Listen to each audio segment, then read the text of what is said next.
McKenzie. Sylvester, as we say good morning to all the folks from Guyana. Good start here so far by McKenzie. Just nudged into the offside by Jaidi Hines. He's off the mark. But as I was recapping, Sylvester, McKenzie and Fraser, I like the look of them. Two big, tall lads. And if I listen to the management of the Guyana under 15 team, they said the championship has been eluding them for some time, and so they decided to concentrate on having some seamers into the attack. So they've invested heavily outside of their spinners into the seamers. Yeah, that's very important. If you want to be competitive, and give yourself an opportunity to win championships, you definitely have to have a few good fast bowlers, good potential fast bowlers in your camp. The spinners alone can't do it. You need the support from the faster men. They always bring fear. They always bring a different variation and variety to the bowling attack. And, to get off to a good start, especially on some of these wickets where early on they have a bit of moisture, there's something in there, a bit of swing. So if you have two bowlers, three at the top that can nick a few wickets and give you a good start, and then the spinners will come in operation and do what they normally do, take wickets and be effective. So that's a good ploy and a good opportunity also for the young fast bowlers in Guyana to develop their craft, and knowing that they will get the opportunity to execute their skills. One without loss at the end of over number one. And you've got Usain Fredericks, another fast bowler. So no Fraser yet. And Fredericks, Sylvester, bowls just like the Trinidad and Tobago seamer in Samuel Stewart. Yep. Yeah, he's got that sort of line. I see a lot of teams now, even the international teams, they opt to go to the more swing bowlers. They are not out and out fast bowlers, but they look to swing the ball. I like the fact that you have a bit of pace with a new ball. You can't get over. I grew up in the era where you have to have a little pace with a new ball. Pace always does something to the batsman. So I prefer the pace. It's a wonderful point that you're making, Sylvester. I don't think we are coaching or teaching the youngsters to run in and bowl fast. We're maybe trying to get them to bowl line and length. Bowl them through the gate. Hines goes for a big booming drive, and Fredericks on the money. Strikes early for Barbados. Barbados 1 for 1. Fredericks on the money. That's a beautiful delivery, Sylvester. Pitched up. And he played down the wrong line.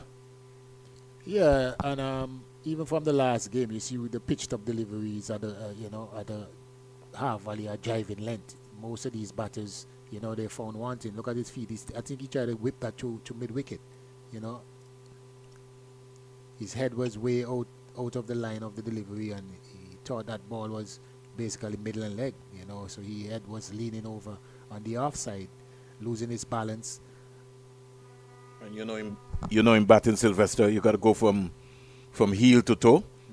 He was just planted there in the crease, and as you said, trying to look fancy because it looked as if it was there. It's almost like you're playing in England. It just was not there. Yeah, and Fredericks, as I say, he doesn't have the pace, but you can see that he's getting a little thing there with the new ball.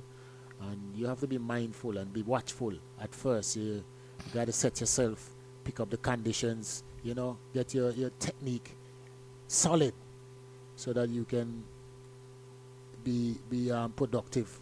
I think when Hines looked back at that, Sylvester, he could have been maybe just better served coming forward to a good length delivery, really, rather than going for a big booming drive. That's only the third delivery that he would have faced from Fredericks.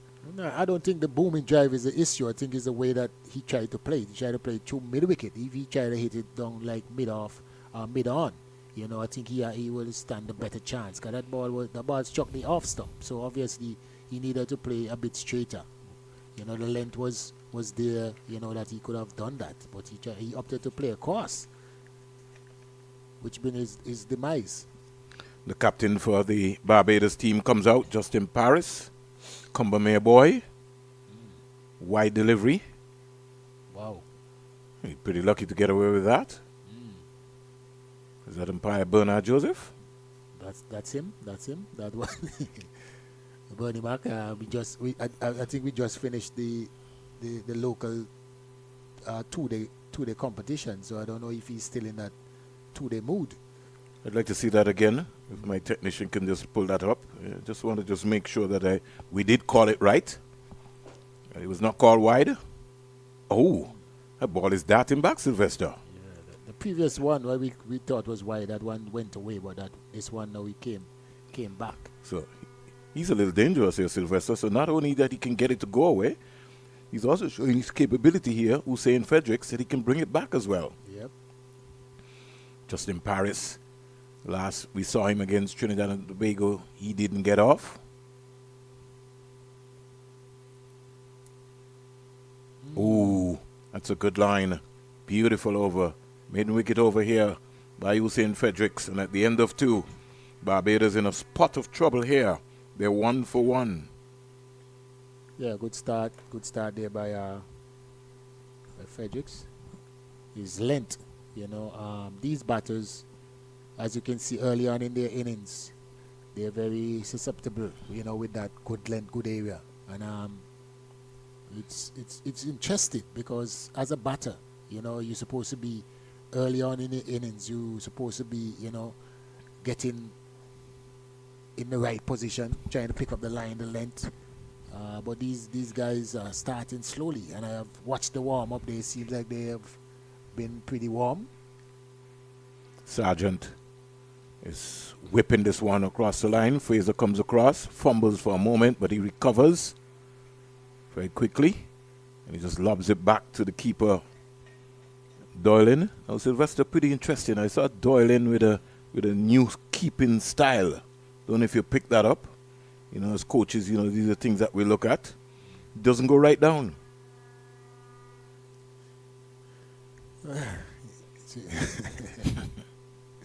I have to watch him and see. I know you didn't pick that one up. Not yet. Not yet. 2 slips. Third man, gully, cover. Fine leg, square leg, mid on, mid off. Pretty close. It's going to be deployed to Justin Paris. Round the wicket comes Raphael McKenzie. Don't know if that's the best option. But he started there, played up to mid on, can't score. That fielder there would be advised to get down into the correct position and field the ball properly. Sicharan. Just a while ago he had a space there. If he'd missed it and it gone through, then he would have to be chasing. Got to do the basics consistently all the time. Cut out the bad habits, especially at this early age.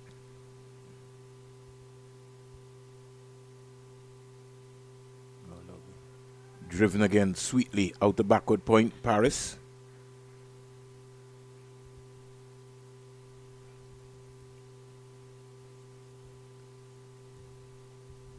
Good start here by Guyana in terms of the condition. You might, with a bit of overcast, you will have the ball doing a bit, and the length of the bowlers so far, so McKenzie and Fredericks. So he has changed, Sylvester. Yeah, he got back over. Yeah, he didn't want to be a Rolls Royce, being driven by Paris. Comes back on the money. Seems an aggressive bowler. No, he is, Sylvester. He's got some pace. And I just don't talk because I want to talk, Sylvester. You always look around and you see some potential as a coach, It doesn't have to take you all day to see potential. And the first time I saw him at the Antigua Recreation Ground, I said, this is a good find. He's tall. That's you saw a picture of a lovely beach. Did you get a chance to go to the beach? Boy, not at all, Sylvester. You wanted to go too early, man. I really think so. And today doesn't look like a beach day. It looks like an overcast day. Brandon Henry and Arif Bacchus, first and second slip. Henry, the vice captain of the Guyana under 15 team. But McKenzie is certainly making an impression here. Future looks bright for Guyana. Non-bowling arm went missing there for a while, over-completed.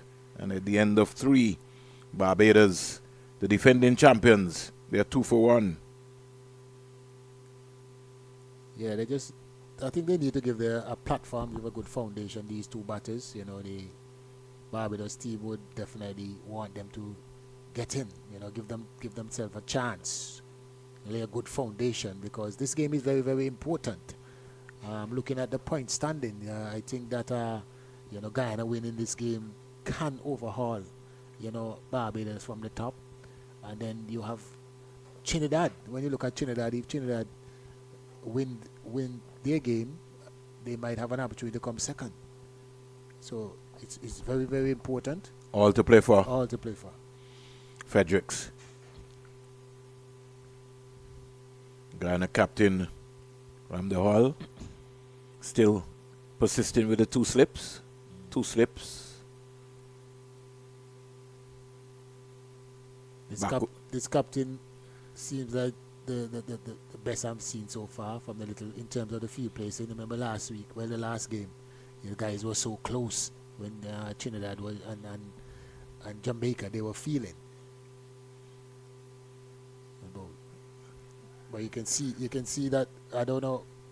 Well, actually, this is the last game, so I guess they learned from the beginning of the tournament till now that you have to give yourself a chance to feel the ball. So this looked to me like the captain knows and understand and make the adjustment.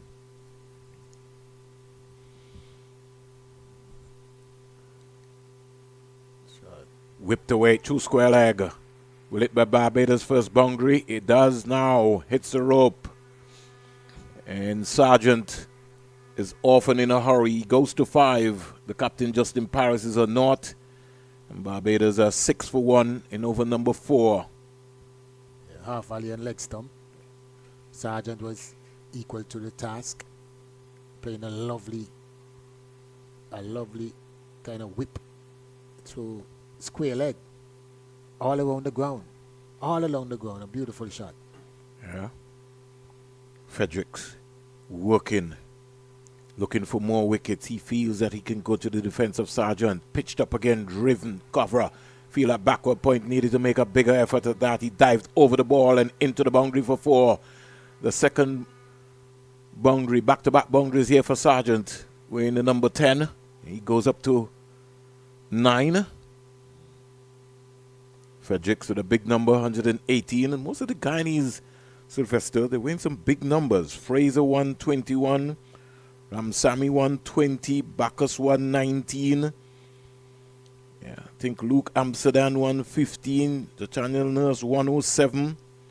So one of these times I'd love to get a chance to be able to figure out how they pick their numbers, just to hear from them.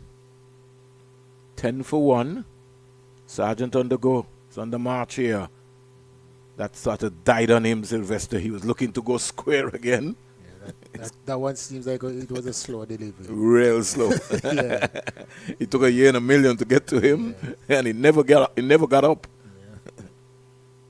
Well, Fredericks, the past 2 deliveries are inconsistent in his line. One was on leg stump, and the other one was wide outside the off stump. But the length in terms of the half volley, whether you're outside or inside, half volley is an half volley, and they have to be put away. Yeah, and Sargent is really, he looks like he's in for business today. He's got a strong bottom hand, Sargent, based on the grip. Whipped away in the air. Who wants it? Who wants it? Who wants it? He won't get there. That was a big effort. Leading edge there by the Sargent. And again, Sylvester, just as you're talking, falling over and just playing just too early. He's got to be careful. He wanted to go too square with that one as well. Goes to 11.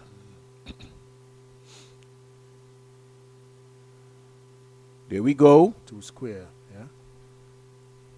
These guys' head, you can see their head, the position is more to the offside. So some of the balls where they're looking like the ball is further away down the leg side than it is. You know, those balls are like off stump, leg stump. Punch down the ground. Lovely shot by the young man, Sergeant. Luke Amsterdam, the fielder there, making an effort to catch that. So at the end of 4, Barbados 12 for 1.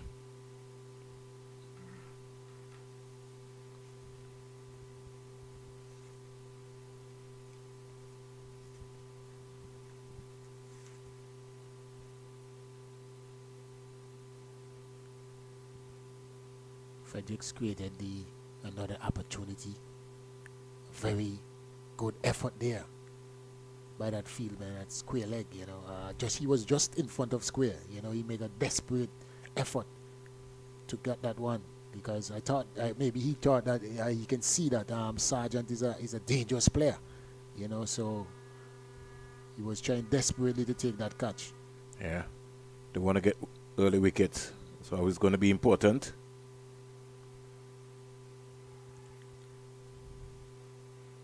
Brandon Henry, the vice captain. The angles. You spoke about the angles the last game, and you can see the vice captain. He understands the angles that is required. This is like a new bowler here. Yeah, we got Fraser now, Sylvester. His action looks different. Yeah, it does.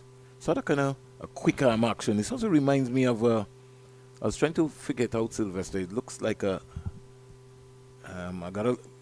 recap again in a while, but it will come back to me. Sort of repeatable action from Patrick Fraser. When he gets it right.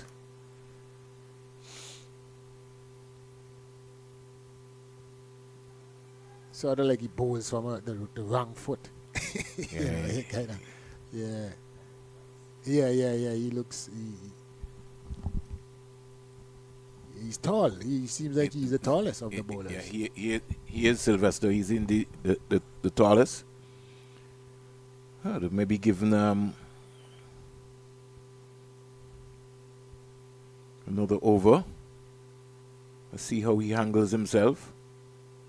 Squeezed away into the offside by Paris. Paris still on naught, looking to find his form. A lot of pressure maybe would have been placed on him. Got a duck in the game that was played here at the Coolidge Cricket Ground. He really want to end the season on a high. Did bowl well, for sure. He's got good potential here, Justin Paris. Bowled some leg spin. We did see his control. He's been bouncing around. He's trying to get his fluid going.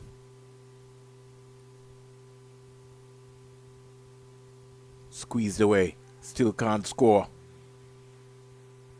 Just needs to have some patience. Look to hit the ball up in the V's. Hitting the ball a little bit too square. Needs to get that head push. He needs to get off the mark sprints. Yeah, well, that's what I was saying. If he looks up the V's, looking to go square all the time, trying to get fancy. Yeah, he's breaking his wrist. He's not really keeping and playing. Look to straight back. Yeah. Just come forward, Sylvester. Just come on the front foot and get a single. Rotate your strike. Don't put yourself under no pressure. Stands up straight, steers it, finally gets off the mark.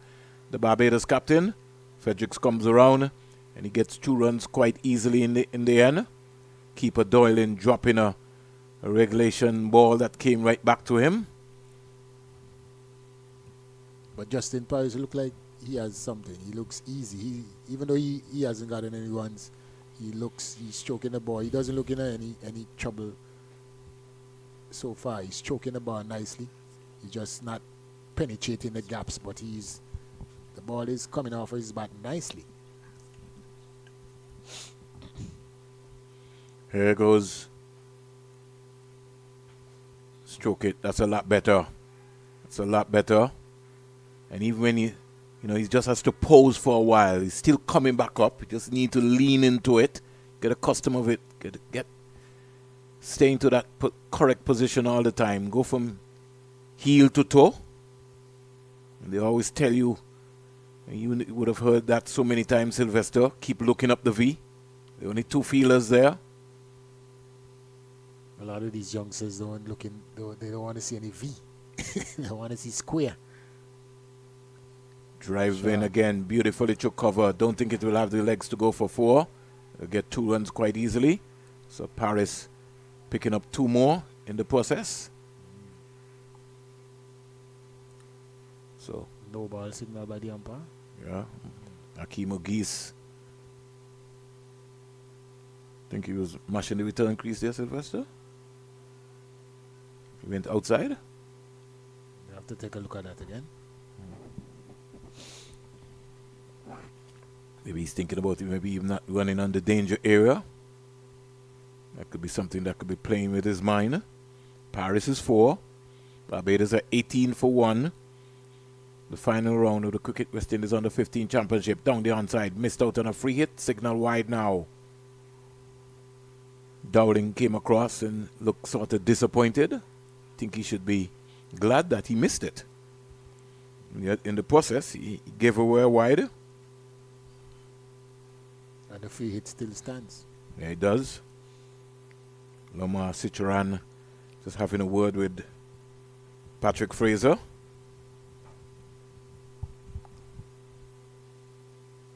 What a shot.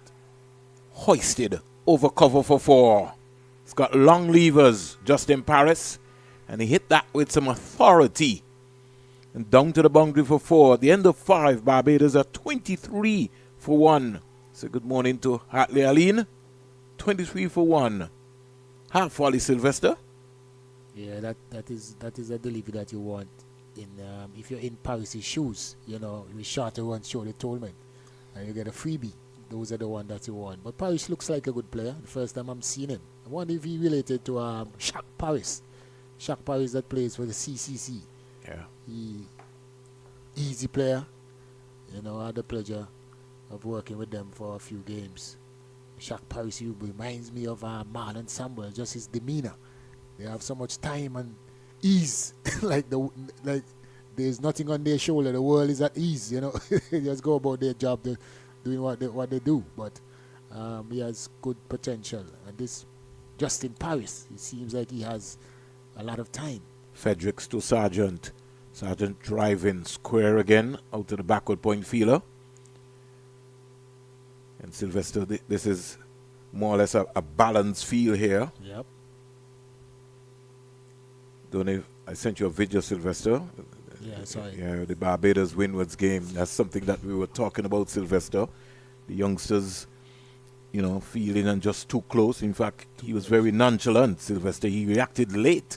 His hands were still on his knees. Yeah. Cracking that again through cover.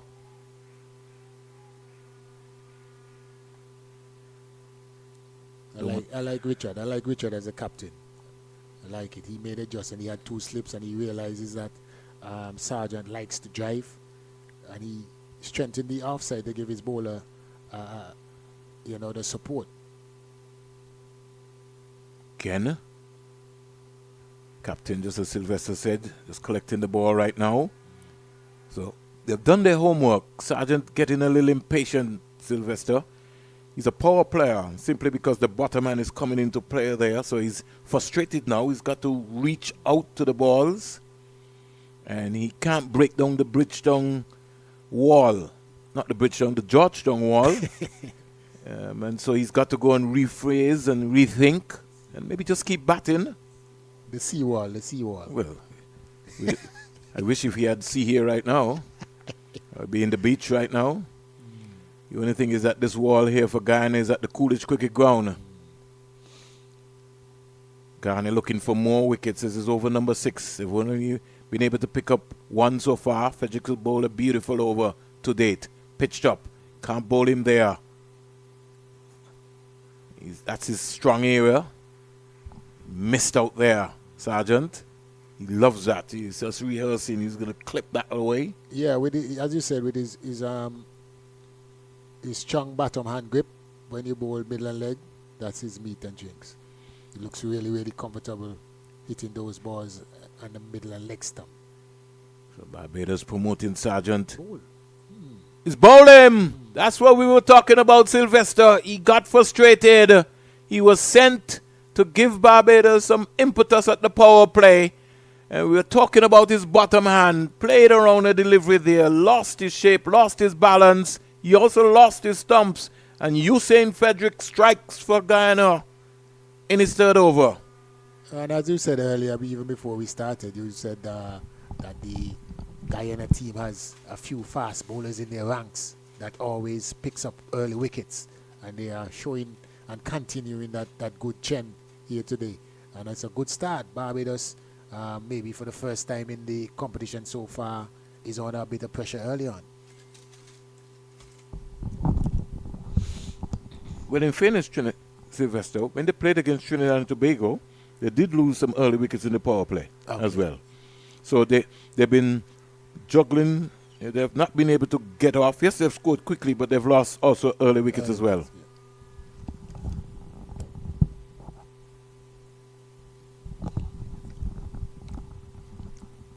The century maker, Sylvester, Kalani Clark, and he too is an exciting player. He's a shot maker.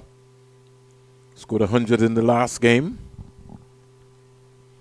And he's come to the crease with some good form, but this is a new game and he's starting at naught. Fredericks to Clark.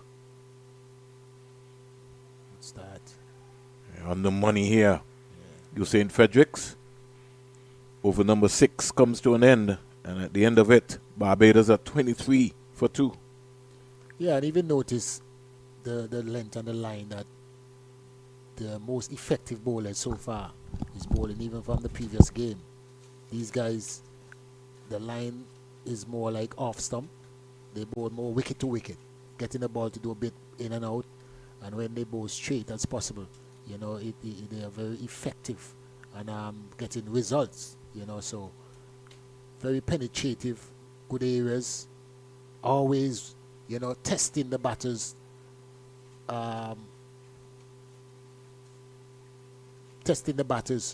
their skills, and that is important, especially with the new ball early on.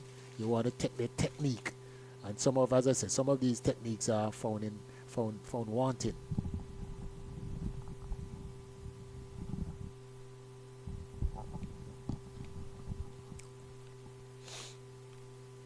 Paris. In fact, Patrick Fraser, who originally Sylvester, started round the wicket. He now comes over the wicket. The ball just bopping out of his hand. I wonder if his hands are too big for the ball. No. Maybe he needs a basketball. What do you think? Probably.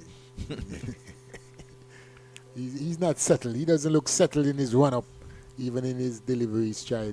He doesn't look settled. The line that he's bowling, he's going from around the wicket to over the wicket. He doesn't seem settled at all. Let's hope he gets it right.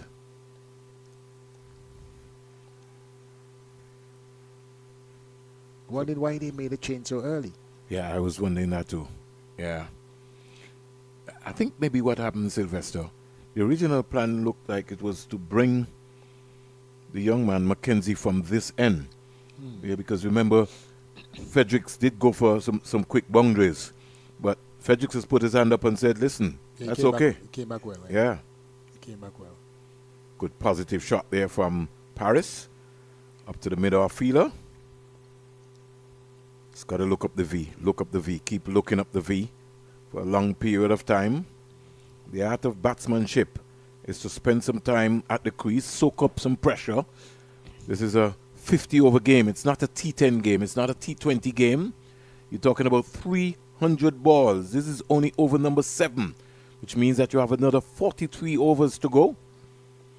Just bat all day. Just bat. You have to enjoy batting. Clark looks like he likes to bat. Very extravagant leave there from him. He might be nervous as well to Sylvester. He's a naught. Well, he just came off of 100. So yeah, but it's a new day. Confidence, yeah.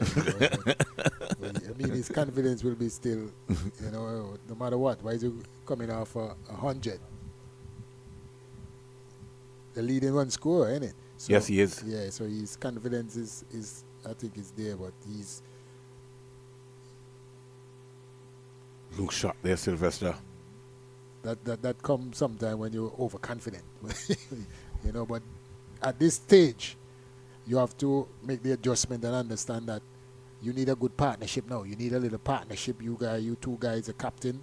You got to stay there with the captain and try to build a partnership and give your team a good chance of putting a good challenging total on the board.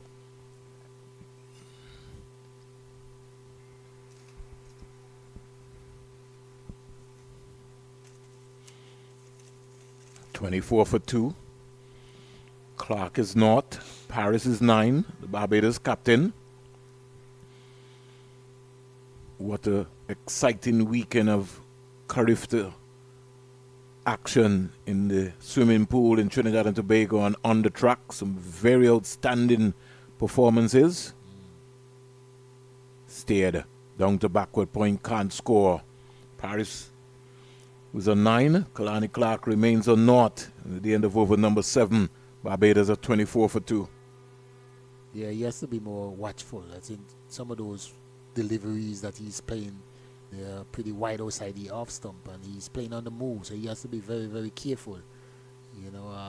Good area. I think Fredericks Fraser start getting his rhythm. Yes. He's bowling consistently. And he bowled the ball into the surface, Sylvester. Yeah. Which was a lot better. And he's getting, with his height, he gets a bit more bounce, and ball doing a bit, not as much as when we saw the Trinidad game. Right. Yeah. But his length. Enough. And that's all you need, just a little movement, a little bounce, that will undo the batter. You saying Fredericks is causing a little concern, Sylvester. He's got 2 for 10. He's starting his 4th over here. And he maybe fancies himself in going to the defense of the Barbados captain, Paris. Pitched up. Can't beat backward point area. Paris need to watch some films of Brian Lara. Yeah. The one that finds that so much gaps. Paris has played, I think he has played the most shots so far, but he's not finding the gap. He's not picking the gaps. Yeah. You should go on YouTube and watch the great Brian Lara when it comes to gap finding. Especially that full toss just a while ago. You got to be able to put that one away. Very well run by Paris.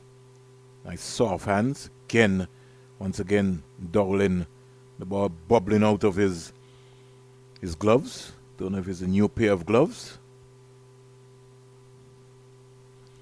Got to watch the ball right into your gloves. Got to keep watching the ball. Too many of the young players, even in batting and fielding, take their eyes off of the ball. Don't watch the ball long enough. Indeed, you're so right. When you can watch and see. Because normally, a batsman when he's batting well, or when he's in form, you don't really see the ball dropping out of his hand in the field. He takes his catches more often than that because his iron hand coordination. And these guys, some simple little balls roll into them and they're not watching the ball. The ball bubbling out, they miss feeling the balls. That goes to show that they're not watching the ball long enough. Fredericks to the big man Clark. Stands up straight and punches it up to cover. Lovely balance shot there. He got across, even though he was square. The face of the bat. Nice proposition of presentation. He's now rehearsing that shot again. I like the pressure, I like the field placement. Keeping the batters honest. Let them work hard for their runs. Nothing easy. Pitched up. Squeezing it. Square. Down to the boundary for 4. That's 4. Yeah. That one was wide from Fredericks, and it did give Kalani Clark a chance to be able to free his arms. And that's what he was looking for. He's a power player. Pitched up. It was wide. He just don't want to say throw the kitchen sink at it, but it peeled off. Past the backward point area and down to the boundary for 4. He's 4. Fredericks. Oh, that's a beauty. Didn't know anything about that, Sylvester. It turned him right around.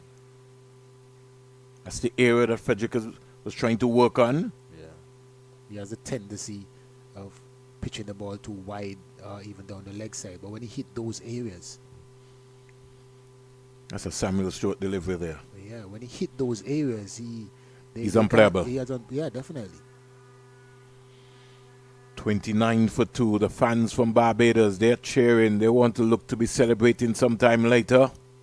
They want to take this championship back to Bridgetown. Whipped away into the onside.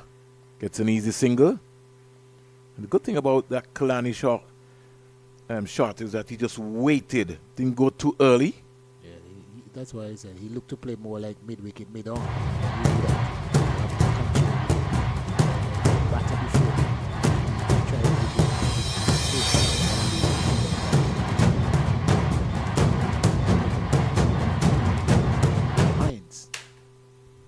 Hines, he was undone because of him. Ooh, that squared him up. Get a single in the end, Paris, so he's off strike. In fact, no, Clark brings the left hand up, Paris into strike.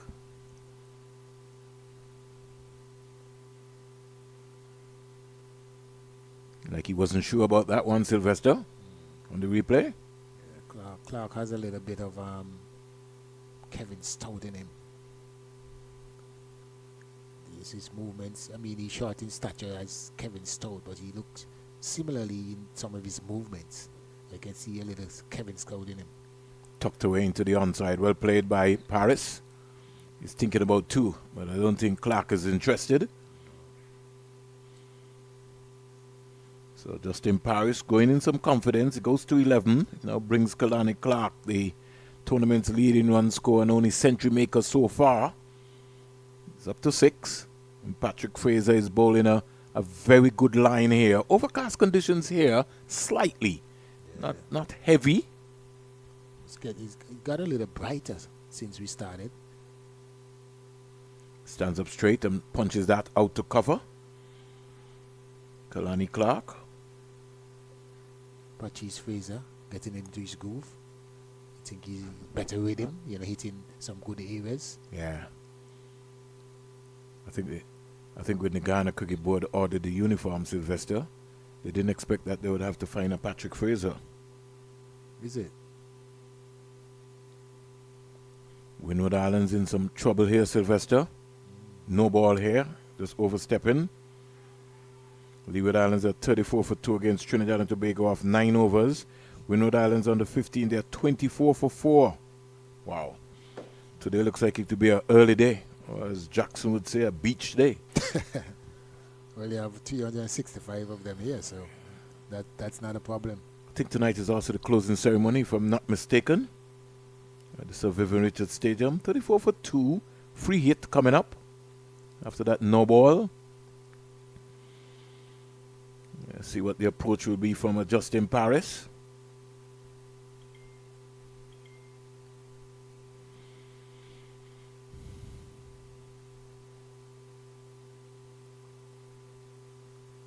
Seemed to have brushed something on his way through. Paris just losing out there. I think his head went more square rather than keeping his head still and looking to hit the ball down the ground.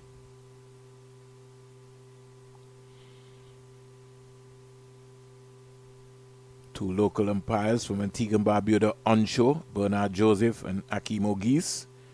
And I'm alongside also former Test player, former West Indies captain, Leeward Islands captain, and also himself a professional umpire, cricket coach, Sylvester Joseph. Squeezed away into the offside. Feeler caught napping there for a while, Sylvester. Indeed. Reacted late there. Nathaniel Ramsamy.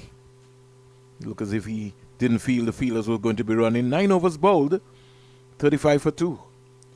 Yeah, these two are two experienced players. From information from my good friend in Barbados. These two play first division in Barbados. Is that Elvis Howard? No. He's coming with the order 17. My good friend. He's always been around here. You can't miss him. Dexter Toppin. Oh, Mr. The great. Toppin. Good morning, Dexter. The great Dexter. My good man.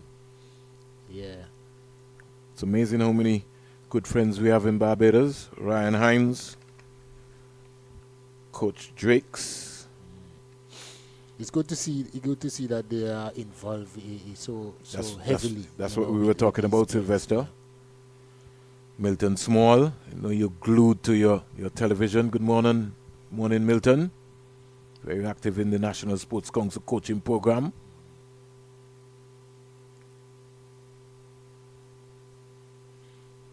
Driven again up to cover.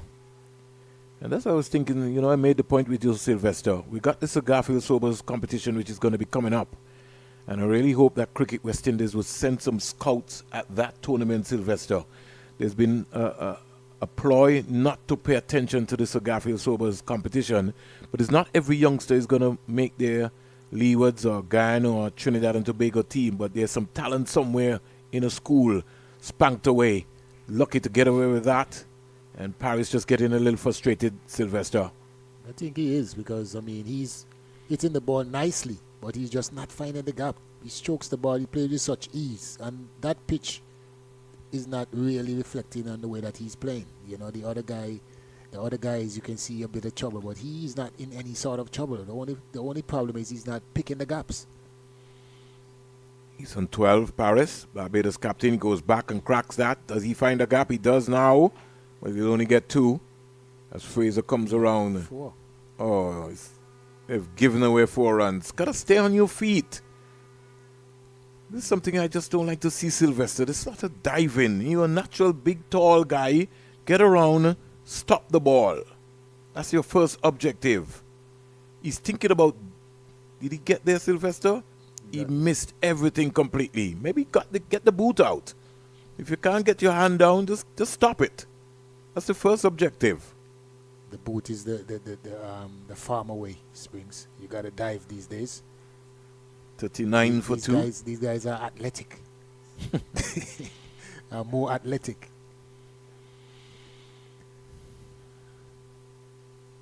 Good delivery there from Fredericks. Good comeback delivery from Usain Fredericks. He's been very economical, Sylvester, even despite some boundaries. 2 for 20 within his process.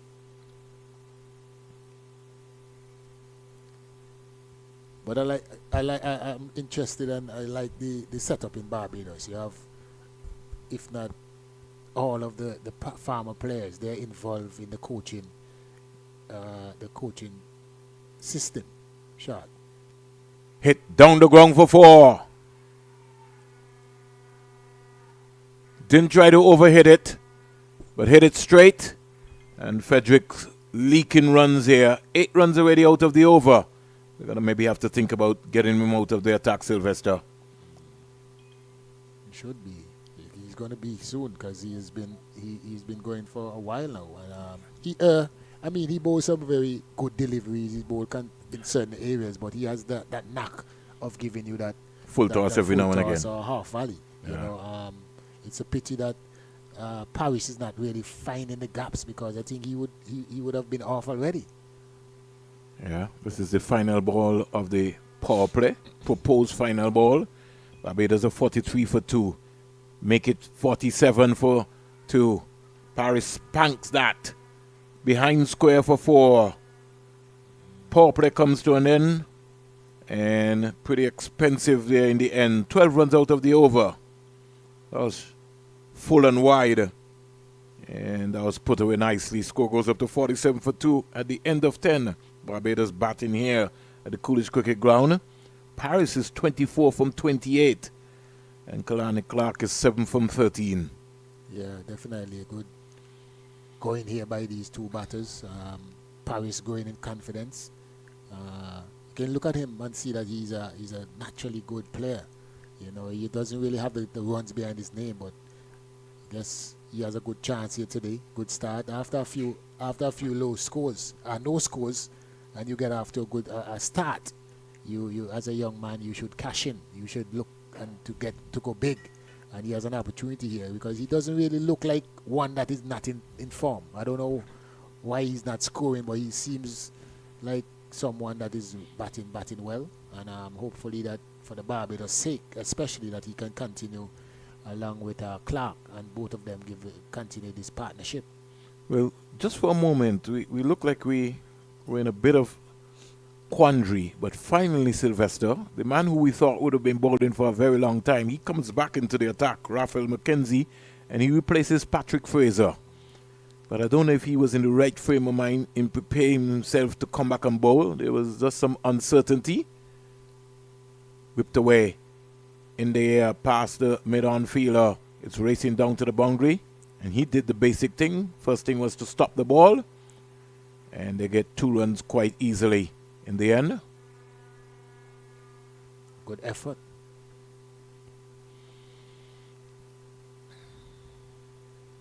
Good effort there by the captain, Richards.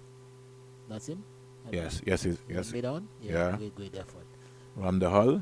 Yep. And these 2 batters now, they're getting into their strides. They're capitalizing on those run scoring deliveries. Yeah. Especially the half volleys. These guys are not messing around with these half volleys. 49 for 2. Goes to 50 for 2. 50 up for Team Barbados. Stroked into the offside.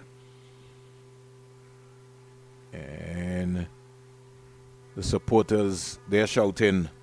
So Barbados, after losing early wickets, McKenzie coming back. Clark is 10. Clark goes to St. Leonard High School in Barbados. And Justin Paris, a Combermere boy, left-hander, still bouncing around, still trying to get the blood flowing. He wants a big score today. He's 24. Squeezed again into the onside. And they get another easy single in the end. Could somebody please tell the keeper to stop the ball? The keeper, you got the gloves on. You got to stop the ball. Overthrows there in the process. Justin Dowling, guilty there. You got to get your body behind the ball. Stop the ball. That's why you have the gloves on. Like he wants the ball to come directly to him. You know, it doesn't work like that. You got to clean up. Here's the field at backward point. Running around, having a shy at the stumps. The keeper just reflecting, just more or less lackadaisically, just using his left glove and not getting his body behind the ball. You got to get there. Score in the meantime goes up to 55 for 2. Clark goes to 10. And Paris is 29. Oh, that's a good bumper.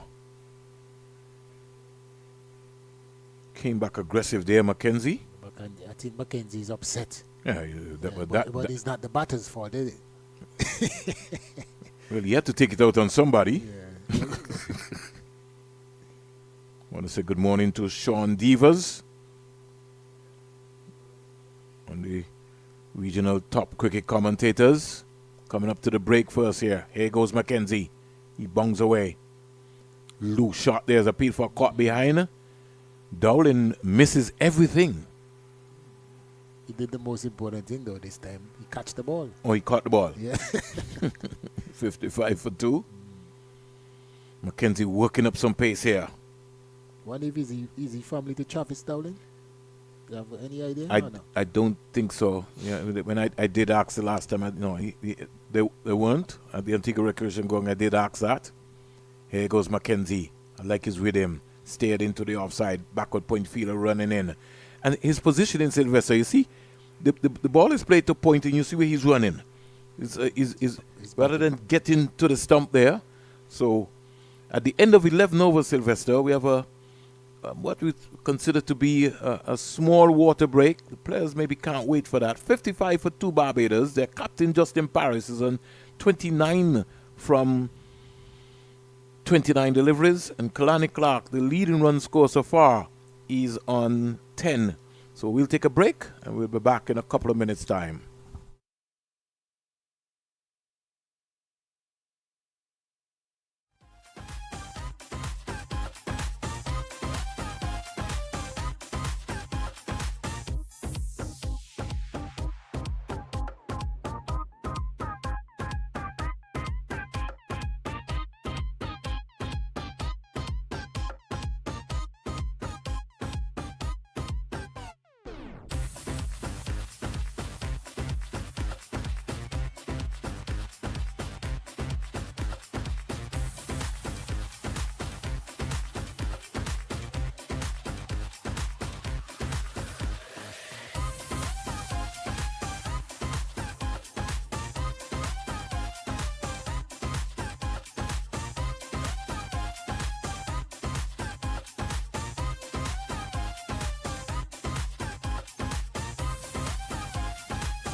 So welcome back after the small drinks break here at the College Cricket Ground, home of Cricket West Indies.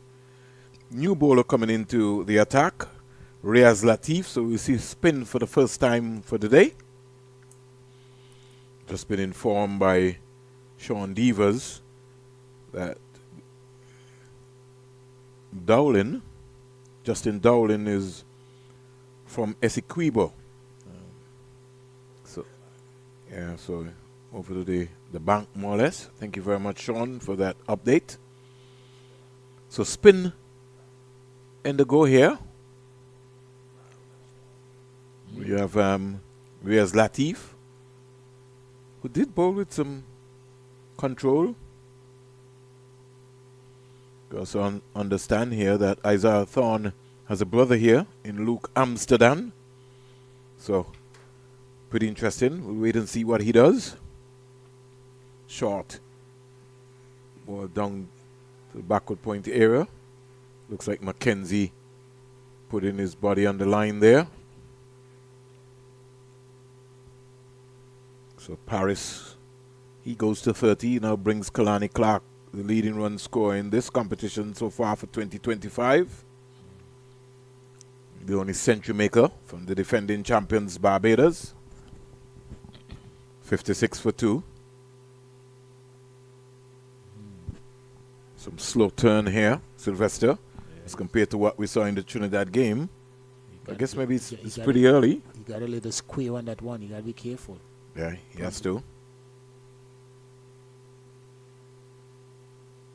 Goes back and spanks that past the cover fielder. I think the cover fielder, who I think might be the captain, he needs to give himself some room, especially once the ball skids away onto the practice pitches here. Yeah, it's kind of difficult to feel in those areas with the practice pitches. The ball skids on a bit more, So no one was struck with some power. He's hit the right hand of the captain very hard there too. Turned into the onside by Paris. He can't score. I like Paris. Paris play with some ease. Doesn't seem to be in any trouble. Good, simple technique. Likes driving the ball. Back and across stylishly. Where is Clark going? But good intent shown by Clark to get a single. Yeah, gotta look for the singles, And the communication is important, especially if they do call early, which they did.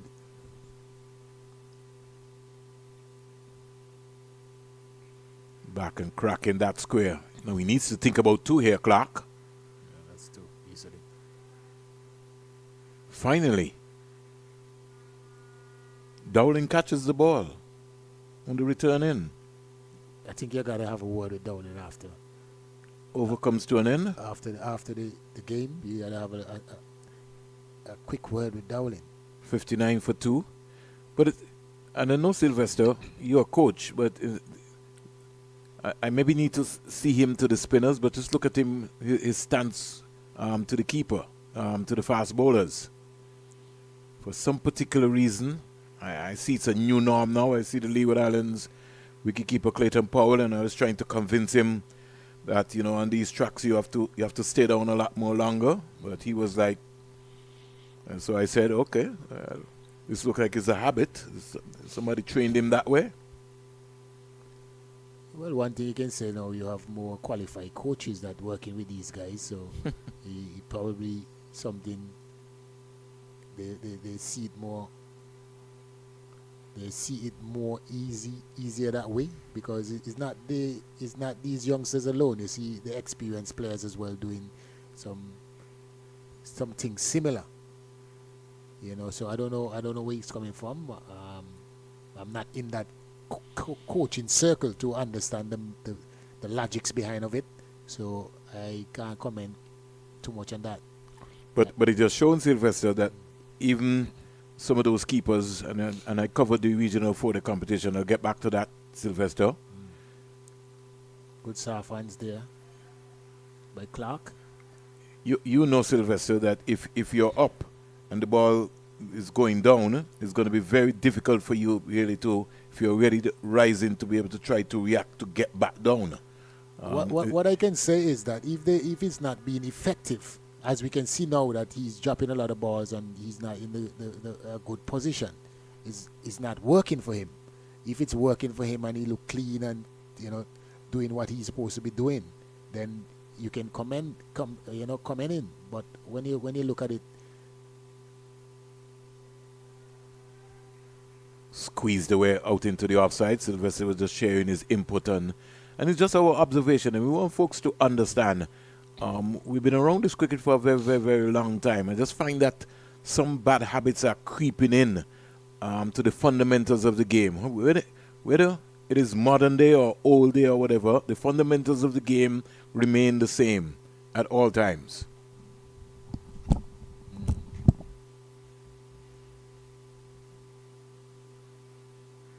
Played. Good competition here, good atmosphere, the support, the Barbados family, fathers, mothers in the stands, and they sense, because Barbados is a very knowledgeable crowd when it comes to cricket, and they sense the situation that they were in a spot of bother, and they shown the support to this team. And what a lovely shot there by Clark, whipping this one over square leg. Shows why he's the leading run scorer. He always looking to score, and that's important as a young player, that you look to score. He's not just batting long. If you can bat long, which is very important as well, but if you're batting long and knows how to rotate the strike and manipulate the bowling, you're definitely gonna be up there in the leading scorer in any competition that you play in, and he's definitely showing us why he's up at the top.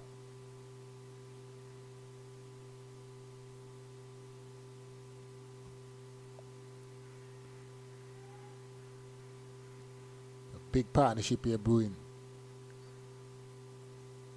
Guyana captain Richard, he has to come up with something, a wicket taker, someone who is capable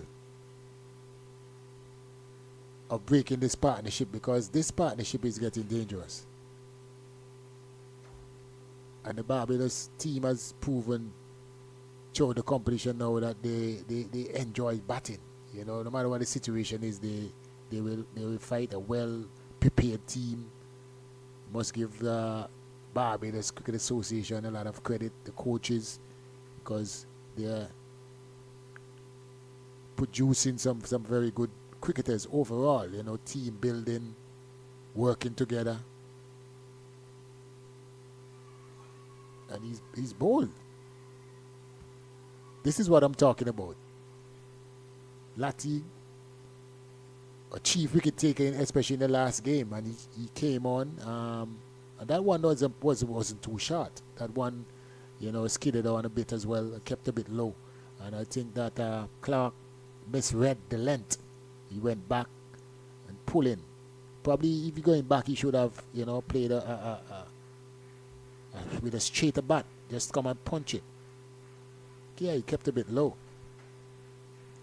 Don't think it was that short for that shot, going too square. Maybe he stand up and punch it to mid-wicket also will be more effective. But, when the partnership starts flowing and you're getting back into the game, Latif came a wicket taker for the Guyana team and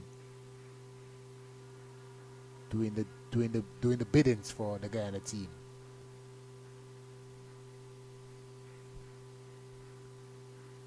So good cricket overall in terms of the competitiveness.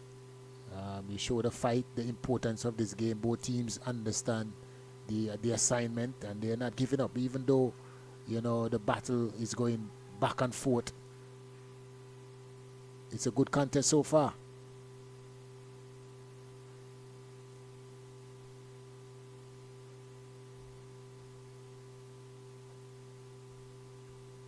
We have a new batter coming in here. A left-handed batter there from Barbados. Wanjivi.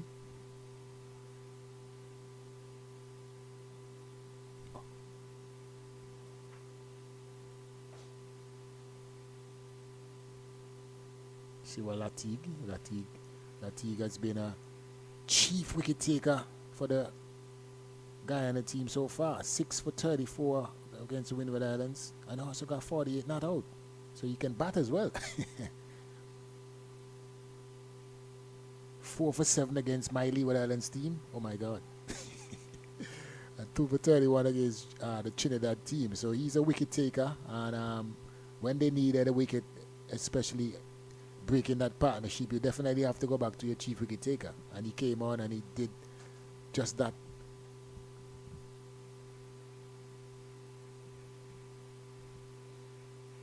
Good start here. Wicket maiden so far. 1.5 overs, 4 runs, 1 wicket.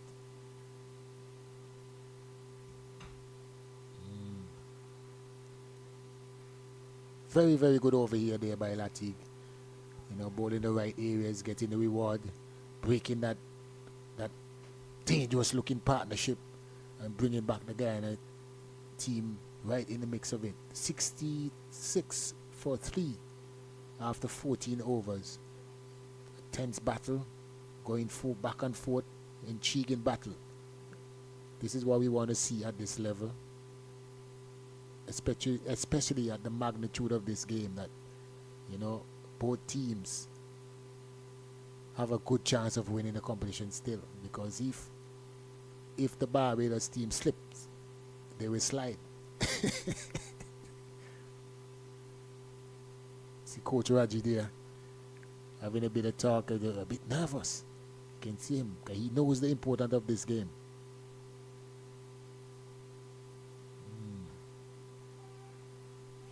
Shot there again by the captain, and the captain, you know, just out there batting with great ease.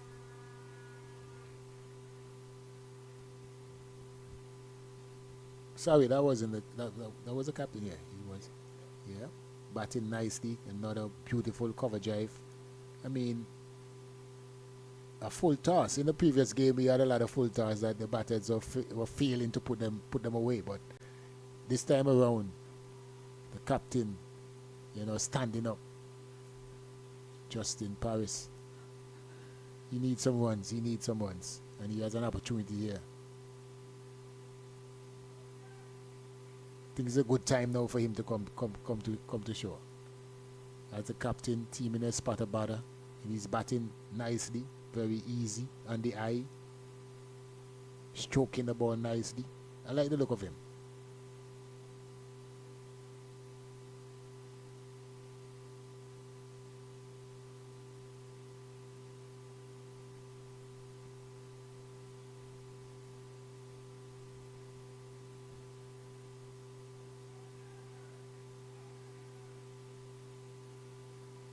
Good comeback here so far by McKenzie. There's a particular line and length, you know, if you can be consistent in those areas, you know, you make it difficult, and it creates a little doubt in the batter's mind, you know, keep them susceptible. But it shows that, you know, every time that they erred in their line and length, the batters are equal to the task.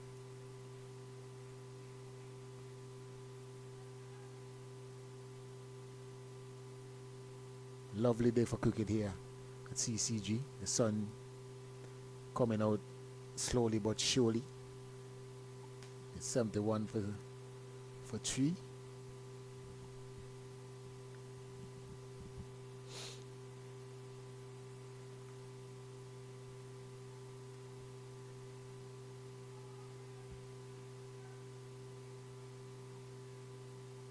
Pazoram. Oh, nice shot there by Pazoram. He's in trouble here. Oh, he struck that one so nicely, but he didn't wait for it to beat that fielder in extra cover, the vice captain, Brandon Henry. Well fielded, picked up with one on another. If that one struck the stump, he was back in the shed.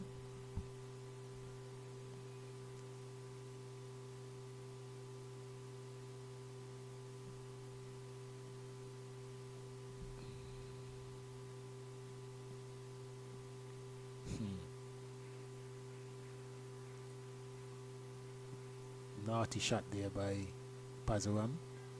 This is important that he stays out there for as long as possible with the captain. I mean, scoring is not a problem. These guys are scoring quite frequently and fluidly, and they're rotating the strike pretty easily. It's important that he stays there. He just came in. Give himself a sighter, give himself a chance to build a partnership with the captain, who is out there batting with ease at 38 from 38. You just need the support of someone to stay and build. Pitch is looking pretty good.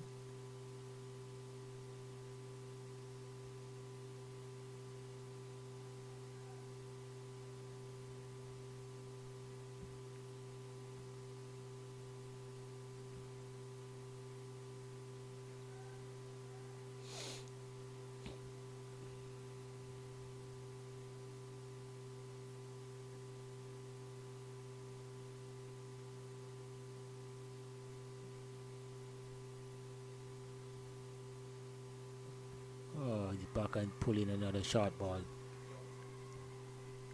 And out. After a fighting and looking at ease, Justin Paris got another short ball and trying to pull it straight to short mid wicket. It seems as though that the ball, when they are pitched a bit short, they stand up. They're not coming on as nicely as I think the batters, the Barbados batters are mindful of, and so they have to be careful and be more watchful.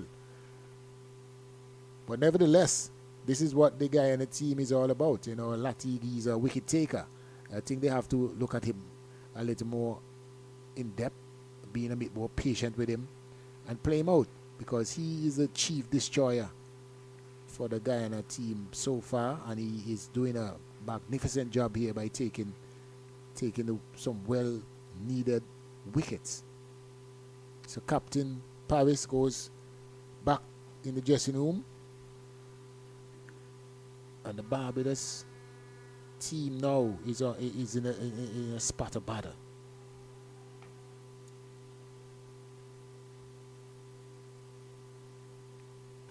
In the other games, I have Jamaica on the 15 versus the Windward Islands on the 15.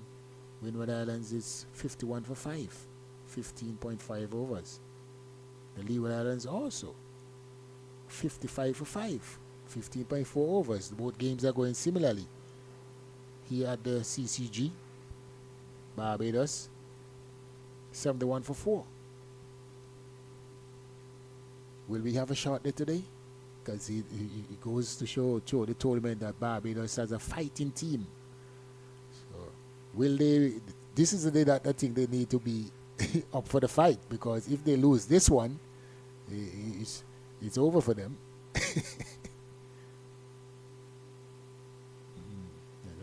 That's a googly. That one look like a googly there by Latif. He has variation. He have a lot in his armory. We have seen googly. Yeah.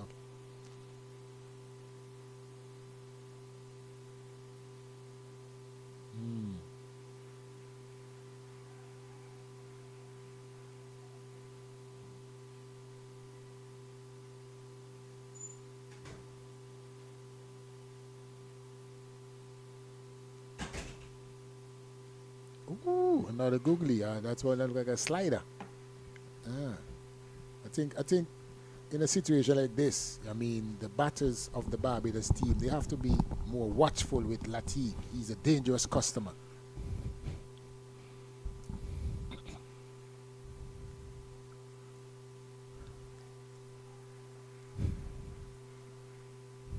Seth Smith is a new batter. Well bowled there again by Latif. A maiden wicket. A wicket maiden. What a job he's doing here for the Guyana on the 15 team. Well, at least I went away. You picked up some quick wickets, man. Latif is the chief destroyer so far. Yeah. Yeah, it's unfortunate in terms of how Paris just got deceived. He was batting so beautifully. He looked so good. It's just down there speaking to Rakim Jimbo Cornwall. He too was like, you Sylvester invest with Paris. Says you could see Paris has got something, got some class about him. Yeah. It's unfortunate that he hasn't really gotten any runs, but you can see if you are ardent cricket fan, you know, you can look at a young player and see that they have what it takes. Just got to keep going. So both batsmen are not Sylvester. The pressure mounting here on Team Barbados, 71 for 4. Pass around left hand. He's very busy, Sylvester. He is. He's somebody who's going to, he's not going to hang around, really. It also reminds me of a Jack Russell in terms of his approach of batting. He's a busy person, very flexible. Jack Russell? Yeah, long time ago. You remember him? Yeah, in terms of busy. In terms of his, his movement around the crease and, That's what we're talking about. You're always looking to try to score. Pass around. Seth Smith, Sylvester, is easily the best wicketkeeper that I've seen so far in this tournament. I mean, he's coming. His glove work is superb. It reminds me of a Courtney Brown. I mean, you get it when Barbados goes to field, you'll see what I'm talking about. Real good glove work. Understands his positioning. Wide here. By Ramsay. Yeah. Sammy, and new bowler come into the attack. Nathaniel Ramsamy. Thought they would have opted for another spin bowler. I just think once you're playing against Barbados, you would want to try to have that sort of pressures. But against Sylvester, they are trying, and like I said to you, they're trying to get fast bowling points, and you could misconstrue what you're trying to get rather than the objective of what's on the day. You need to win this game. Yeah, that's the most important thing. That's first and foremost. You need to win this game. You know what I mean? Don't get distracted by the fast bowling points. What is your strength? Your strength in this team is your spinners. Yeah. Who are you playing against? You're playing against Barbados. That's how you have to be thinking. Yeah, you have to try and minimize the runs as possible. Because whatever runs Barbados made today, you gotta overhaul it in order for you to win. So if you can minimize that run scoring, it will be of paramount importance at this time, because you're getting wickets. Got a couple of parents, Sylvester, who are in the stands there. They're not as powerful as the Barbados unit with a contingent of over 40. They have at least 6 to at least 8 Guyanese parents, but they're trying to match the Barbados contingent. Spend some time there because Rakim is on that side, and trust me, they're cheering away. Rakim is part of the Guyanese contingent. No, well, he's over on that right side there, but he's it's not. I don't know who he's supporting. He does have connection. He has a son. He does have connection, Sylvester. I see you pulled me out there, Sylvester. Well bowled.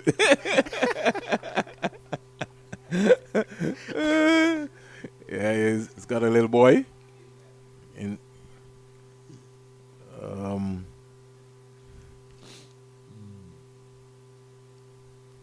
Now Nathaniel Ramsay, Sylvester, Ramsamy, he's just going and coming. I don't know if he's thinking.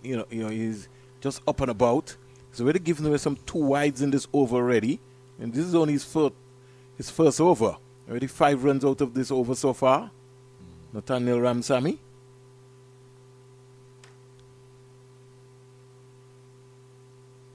That one stayed within the line, over completed. So Ramsamy's first overs cost 5, and at the end of 17, Barbados are 76 for 4. Guyana, they have to still believe that they're in this conversation.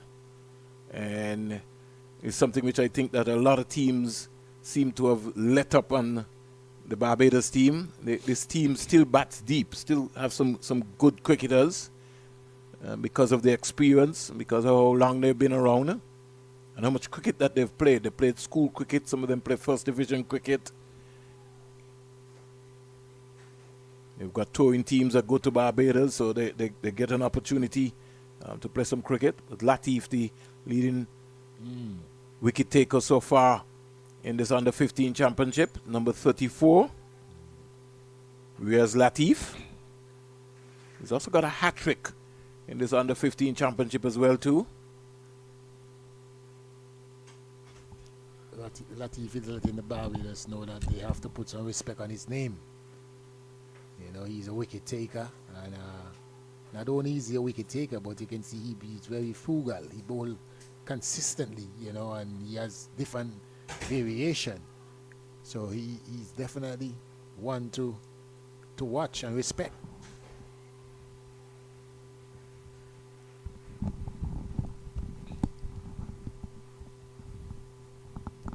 He looks good. He's got good control, Sylvester. And for so far, the Barbadian batsmen have not been able to read him. He's very confident. He's not a strong young guy, but he's a bit kind of tallish in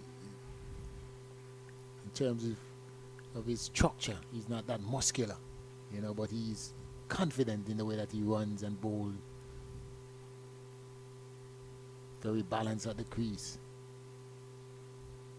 And what I like about him, Sylvester, is that he's feeling to his own bowling, his game awareness. You could see him always looking around. The fielder there, short mid-wicket, should have done a better job there. That's what you were talking about, Sylvester. Diving over the ball, stay on your feet, come across and feel the ball properly. Was that Henry? Vice captain? Wide delivery, and the keeper again blindsided. Gotta get your body behind the ball.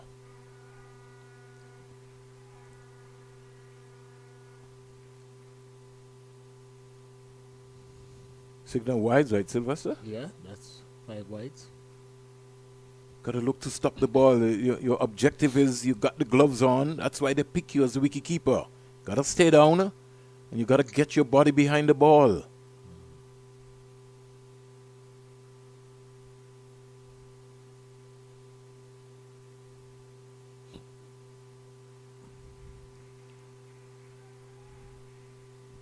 Need just a little bit. I think Latif need a little adjustment in his line for the left-hander. Yeah, he's getting a little confused. Too much on the legs. Yeah.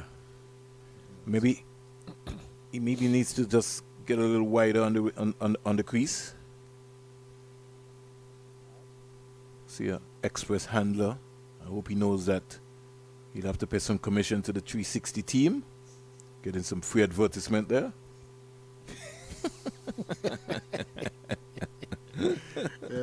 It's good to see that, you know, even somebody stopped and looked at the game on the job. Watching. Probably he's a Guyanese. You just never know. I mean, they have a lot of Guyanese here in Antigua. Sometimes you even wonder being outnumbered. Of course. And when it comes to cricket, I mean, we saw what happened last year, Sylvester, when the Antigua and Barbuda Falcons played against Guyana. You know, as I said, it was a home game. I tell you, I was in the stands in front of one of them, and oh my, the amount of dancing after that loss. I stood there, I sit there for about a half an hour after, because I couldn't believe that we lost that game. Yeah. And she was tantalizing, she was dancing and rolling, and I was just like, oh, man. But yeah.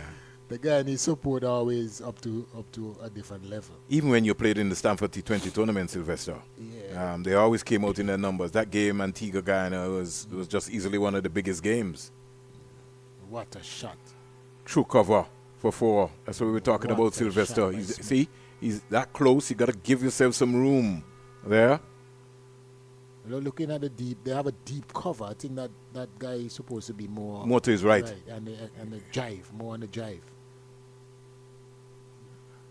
Against the pace attack, the Barbadian batsman will tend to play the ball a lot squarer They're driving, you got to be able to cut that off. He needs to just go around.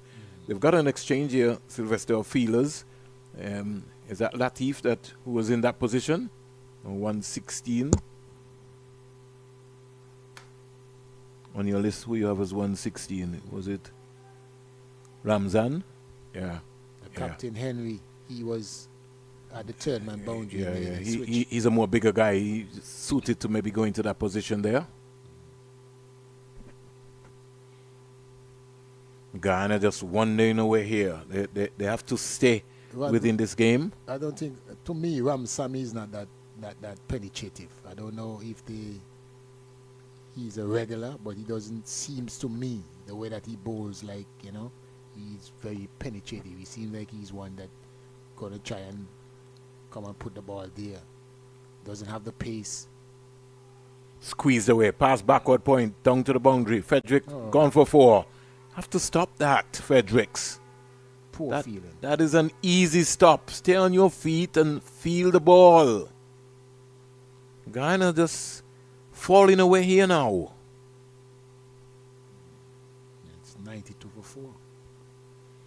The partnership is 21 from 21. Pasaram. Yeah, Pasaram he's a busy player. Yeah. Like I said, he's going to put some pressure on them. He's going to counteract.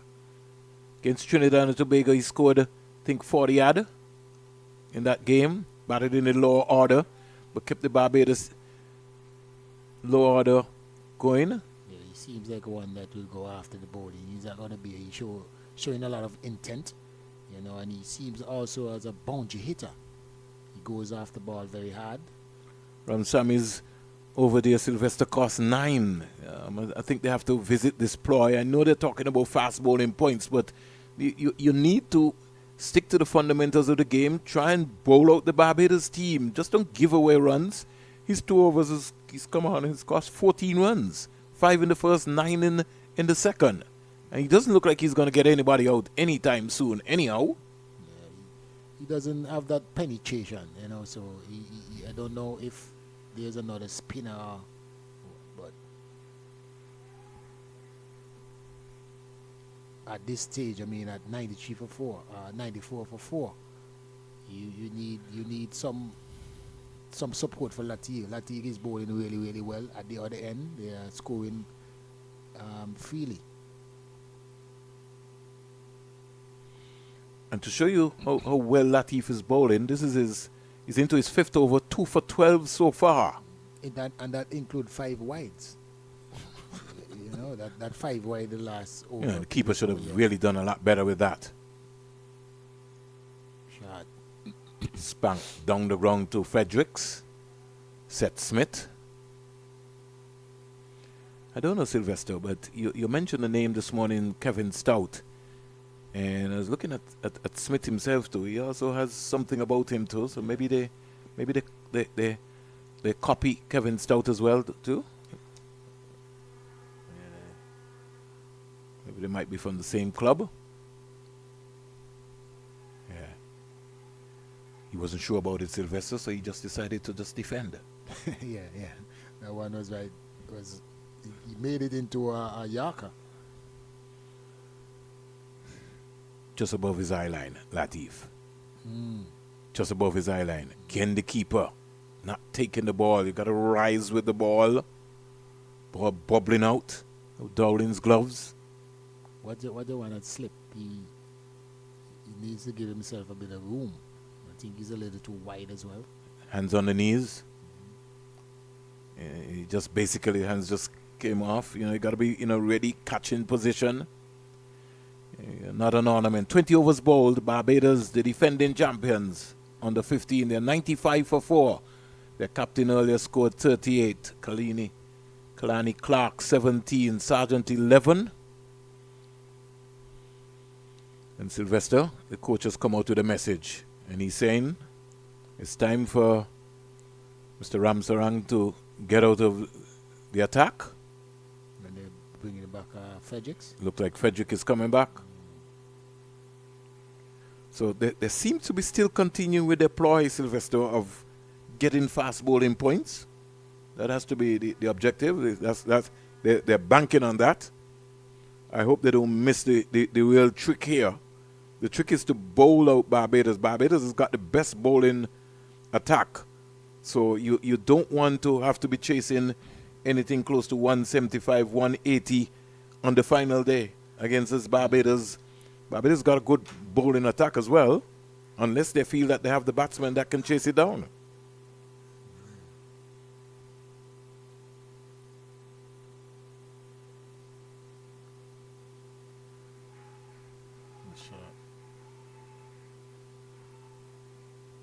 Here's a delivery, short of a length, punch past the cover fielder, who I think was out of position. Sylvester, the vice captain for Guyana, Henry.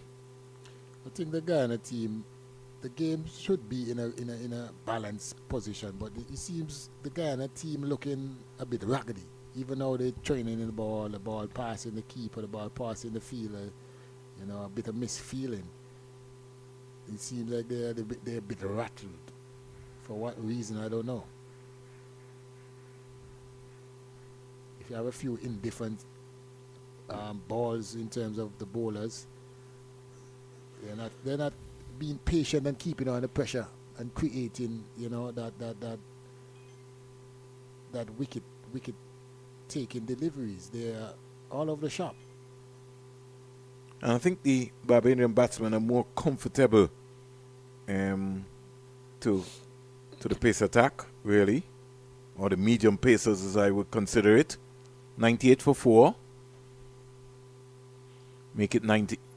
Just I was about to say 99, but we feel at mid-on he got in very, very quickly. Now Guyana needs something spectacular. They need a catch, a run out, a bowler producing a jaffa. Something needs to give here so that they can lift themselves up. They look very flat.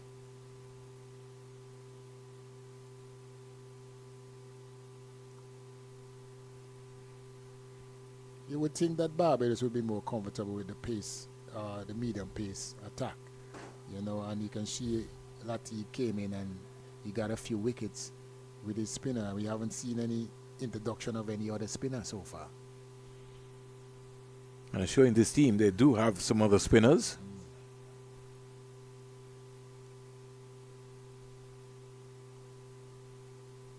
Again driven down the onside. Pressure on the mid-off fielder. Direct hit, he would have been in trouble. Oh, so close. That's what we was talking about, Sylvester. They just needed something, some luck, some brilliance. Wasn't to be? Well, they had an opportunity here and just didn't hit the stumps. But I think that was a good opportunity. If the ball would have struck the stump, I think he would have been on his way back to the pavilion. 99 for 4.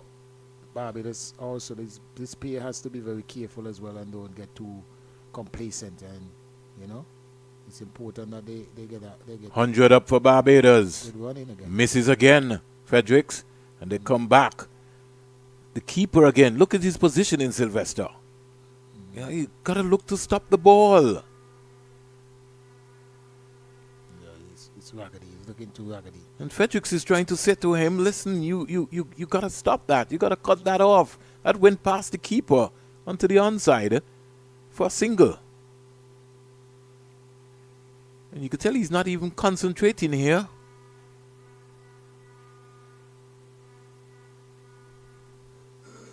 $100 up for Barbados, 101 for 4 in 21 overs. Usain Fredericks, 2 for 34 from his 6. The captain and vice captain got to get more involved and lift the team. You need a lift. The team need a lift. Too much misfeeling, too much balls going here and there. Too much indifferent bowling. They need to come back and bowl those good areas that they've been bowling to put themselves in that position that they were in earlier. They got to hit those areas consistently, and the fielders got to get back into the game. I know it's a maybe a long tournament. I don't know if they're a bit. Today's the last day, so I don't know if they're a bit knackered as the game goes on. But they need the energy because they have a chance. They have a chance to do something in this tournament. They have to believe. Latif does believe. Gone to the keeper again. Gone to the wicket keeper again. Down to the boundary for 4. Signal run, Sylvester, so it means that he dropped it. Wow. That's a costly miss. Latif can't believe it. He's still down On his knees. That's what we're talking about, Sylvester. It's a basic catch. You have to take that. He's unsighted, Sylvester. Look where he is. He's up too early. Gotta stay down. That's a genuine edge. And he didn't even get his glove to it. No ball. Latif now, the ill discipline creeping in now, and it's crept into Latif. So Latif may be overstepping. He may be deciding, listen, I'm going to try to see if I can hit the stumps since the keeper won't catch the ball. Yeah, this is a crucial stage of the game, and we can see that the Guyana young men, they are kind of rattled. They need the experience of the captain and the vice captain now to come in and bring some calmness, a good spell, something they need to reassure them that they are capable. Hoyt down the ground by Smith. Just for a moment, he fancied to go over the top. He'd be advised to just presentation, just use the top hand. Well, I think that was a free hit. Oh, yes. Yes. It was? Yeah. No, the free hit is gone already, Sylvester. No, you're right, yes. So he was trying to go for maximum. Yeah. Okay, fair enough. Yeah, Barbados, they're showing their authority right now. Guyana, they've just lost it. They need something spectacular. 109 for 4. And we're not halfway there yet.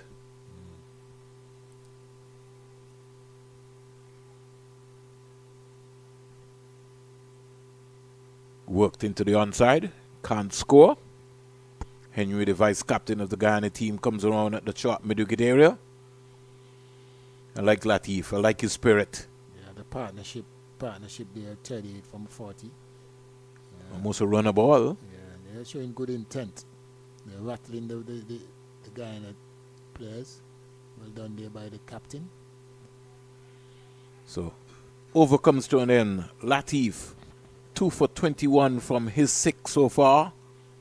And Usain Fredericks, 2 for 34 from his 6. 22 overs bowled. Springs, they're changing the wicket keeper. Oh, they heard me.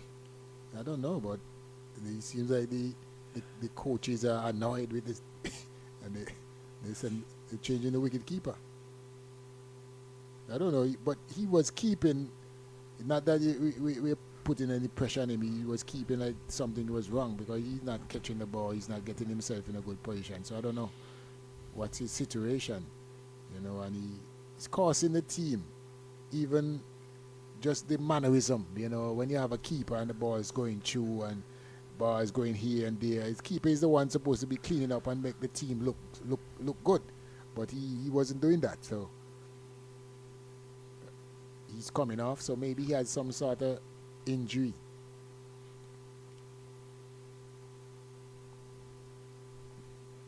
On your team sheet, Sylvester, Loma Sitaran is now taking the gloves. I think I understand that his parents are also here. So his parents might be the ones there who are, Oh, his dad is at the ground. His dad is here. So let's see if his keeping skills are great. Already here, his mannerism is indicating to me that he looks like he knows something about keeping. Let me keep my mouth shut because I might get myself in trouble, Sylvester. Well, he has to know something about keeping if he has on the gloves. But they need some impetus, something. They need something to settle them.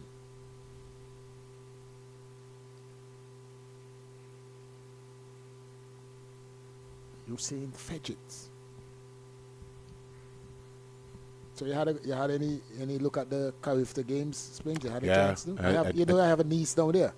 She swims. Kazaya Joseph. She hasn't done anything spectacular, but she took part in a few events. Well, I think Antigua and Barbuda coming back out to the championship close to about 16 medals, Sylvester. Not bad at all for an outing. And I think swimming is the fastest growing sport in Antigua and Barbados as I speak to you, Sylvester. Swimming and golf.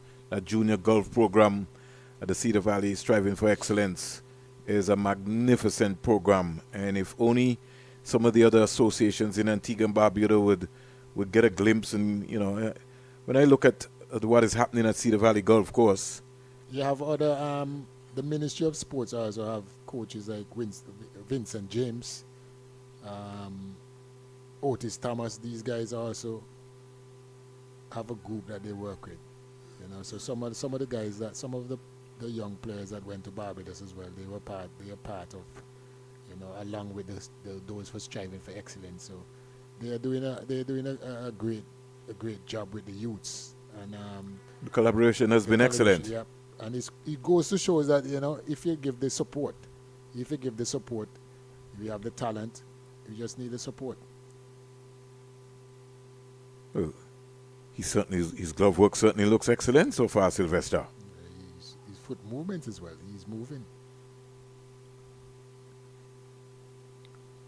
So, interesting times here. You know, at this level, Sylvester, it's always good to see young players exhibiting their skills. 110 for 4 Barbados. Break coming up right after. I think Guyana really...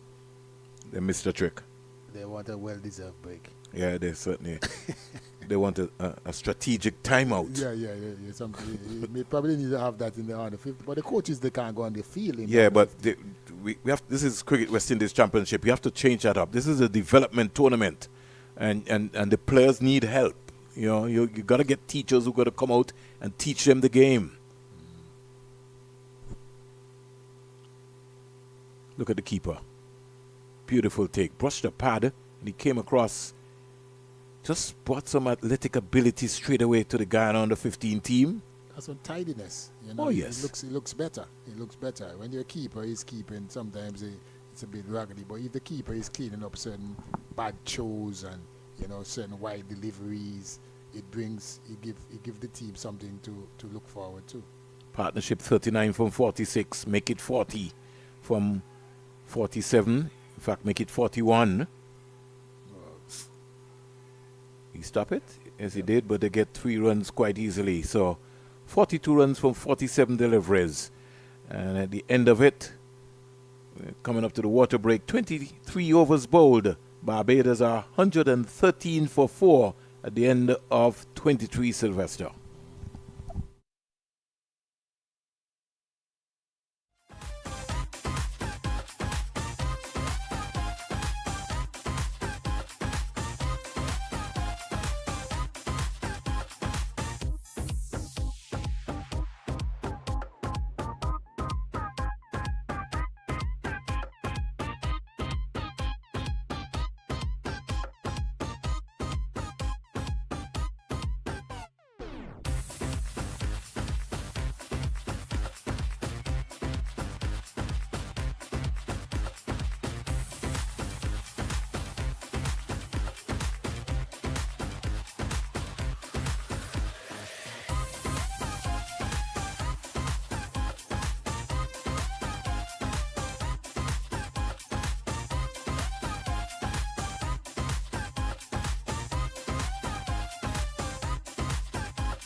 So right after the break, leg buys being signaled there, 4 leg buys. And the score in the meantime motoring on up to 119 for 4. Joined back by Sylvester Joseph. Latif continuing his 7th over. Passaram and Seth Smith, both batsmen on 17. Don't know how you feel, Sylvester. I think they feel that slip. As you rightly said, he's just too close. He's also in a very awkward position to Sylvester. I don't know where he's feeling, but that is not slip. He's more or less in a third slip area. You sent me a video last night. Yeah. The guy, he has to be very careful, man. He doesn't end up in the same. And you know who the feeler is, right? Dowling, the keeper. So he's in no man's land again. Oh, that's him. Yes. You have an eye for Dowling, eh?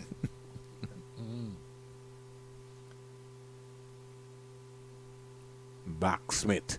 Big save there from the fielder at backup point, putting his body on the line. Guyana needs something spectacular. This game has a long way to go. Still some 26 overs. And you don't want a powerful Barbados team to tee off on you on the end. They need to pull it back. You think they would bowl out Latif? That seems to be the objective right now, Sylvester. They seem not to have another ploy. I'm surprised that they don't have another spinner. The partnership is 48 from 52. Make it 49. And if they want, they can get 50. So the 51 partnership comes up very quickly. Passaran could be in trouble. He got in there very quickly. A good, powerful throw there from the fielder. I think it looks like Arif Bacchus. Good flat throw. 51 partnership of 53 deliveries. And very good out cricket. Look at Latif. Look at him. His game awareness. Good running. Good cricket all around. The running has been very good. The communication between these two. The rotation of the strike. Just the intent. Always looking to score. Always looking, even the overthrows. They're running and watching the ball wherever it goes in the outfield to see they can sneak an extra run. So very good partnership here. One that was really needed. And with some 26 overs to go, Sylvester, you've got to be able to find some spinners who are going to come and bowl some overs. Can't be all seam. They have one now. The captain comes on. I guess probably the captain was afraid to bring himself on. But I think, again, because of what I told you, Sylvester, they were banking on this fast bowling points. And that to me, has really just taken away from the context of Guyana's game. Yes, you want to get fast bowling points, but you also got to try and put some pressure. Another spinner needed to come on and support Latif. Yeah, they missed the trick right there. The spinners seems like they're more difficult to play than the seam bowlers. Especially on this track. Yeah. And we saw, Sylvester, the ball turned a whole lot here in the games that we have done. Look at that. I think we had the right keeper now. No. Now we look at a real cricket game. Brilliant take there by the wicket keeper.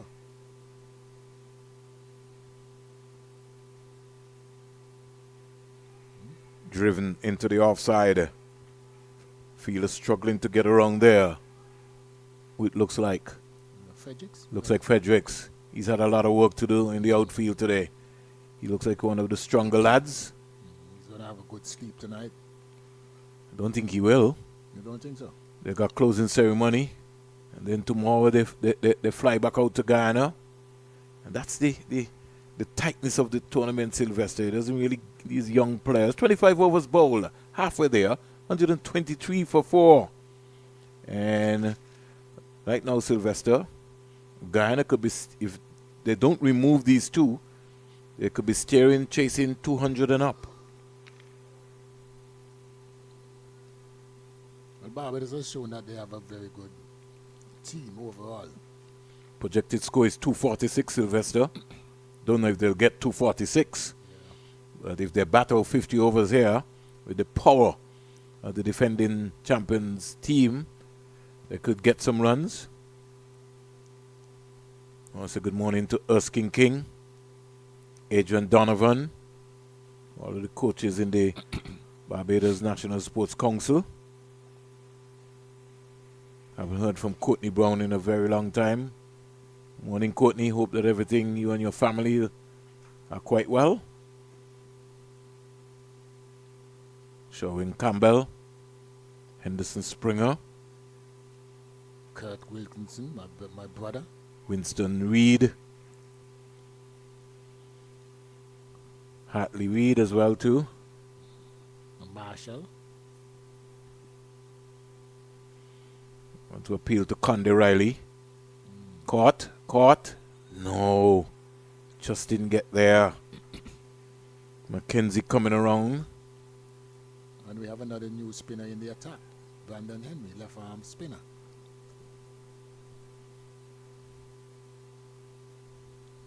I think the captain missed the trick in terms of the seamers. I think the coaching. As you say, I think the coaching staff. So you see, that's why maybe Cricket West Indies doesn't want the coaches too much involved on the field. Yeah, but it's, you still have to be able to. The objective is to win the game, and nothing is wrong if you fall short, fast bowling points or whatever. You want to try and win the game. I'll tell you something, Sylvester. I'll get back to that in a while, Sylvester. That's too easy, Springs. Yeah, he's not even walking in. Yeah, that's too easy for my liking. At this level, Sylvester, you see this thing about pace bowling points, Sylvester, and leg spinner points and so. I think we've got to keep it as simple as possible. You know, get the youngsters to enjoy themselves and win the games. Because when things get a little complicated, I think we lose the interest of the cricket, really. Another single. I can understand the concept of the fast bowling points, but maybe that's the same concept in terms of, because at one point they want to bowl all spinners, you know. So the concept of the fast bowling points was to get the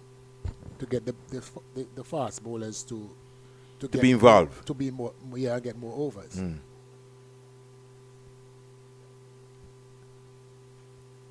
Stayed away, down to backward point. This partnership is threatening Sylvester to take the game away from Guyana. He's already showing 55 runs.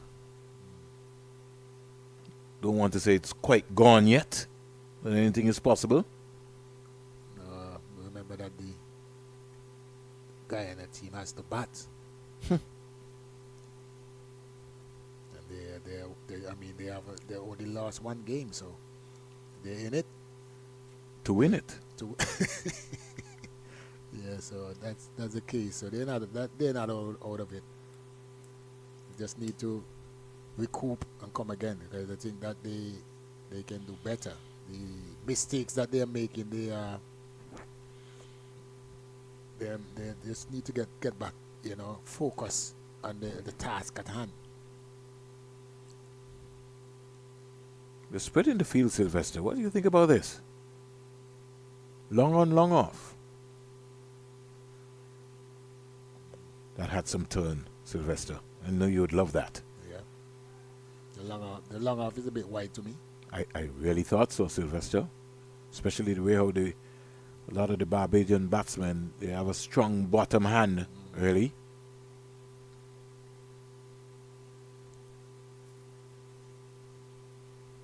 Shot. No chance. 4 runs. Not a boundary. Good, nice soft one there by Seth Smith. I maybe will take out the slip, Sylvester. I don't know how you feel. And maybe put him a short third man. I don't think even if there was he heard you. You're a good captain, but I don't think the short third man would have it. Maybe Might have gone straight to him. You reckon? Yeah. It was played late. And you would say also to Sylvester, maybe it was a badly lined delivery as well. Because he was short and wide. He gave him enough room. The Barbadian batsman, they played the ball square. You want to bring him onto his front foot, get him to drive the ball. Don't like where the vice captain Henry is. Tucked away into the onside. Henry is at short extra cover area, but he's lurking around. He needs to go to his right and give himself some room. But you can see from the field placement, he's bowling off spin to the right hander. He doesn't have a deep mid wicket. He has what, five men on the offside, so obviously he has to bowl a bit wider. So that's why the batter has the opportunity to play that one down to short third man. And play it late as well too. It's getting some good bounces here.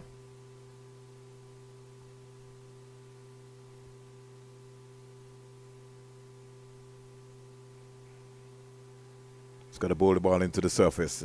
That's just too easy, Sylvester. You've got to bring him onto the front foot. It seems to me like he's just trying to get through a few overs. Yes. You know, he's not really thinking bowling, about what he's doing. Yes. Bowling like a real off spinner coming and, you know, look to deceive the batter. You know, he comes and he's just trying to get through a few overs. And there's a lot of overs still to go, Sylvester. 23 to be on the dot. Well, the fast bowlers, they have to bowl a minimum of 20 overs. So probably they were trying to get in those 20 overs as soon as possible. I'll find that out, Sylvester, and give you your own analysis. What a shot. Back foot. Fredericks coming around there. The length is a bit short. It's a bit short. Even the previous over, most of the shots that were played were on the back foot. I think as a spin bowler, you need to try to get the batter forward. All right, so let's support your point, Sylvester. McKenzie 5 knot, 22 knot. We'll break for a while. It's out caught. Lack of pace, Sylvester. And that ball wasn't as short, you know. That was a bit flighted, you know, on a good length, and he went back because these guys are playing most of the delivery on the back foot. They want to bring them forward. That one wasn't short enough. Just like the captain Paris, those balls weren't short enough for that shot. So Henry picked up his first wicket. See that? Just coming back, Sylvester, to the bowling lineup so far by Guyana. Raphael McKenzie, 5 overs, no maidens, 22 runs, no wicket. Usain Fredericks, 7 overs, 2 maidens, 38 runs, 2 wickets.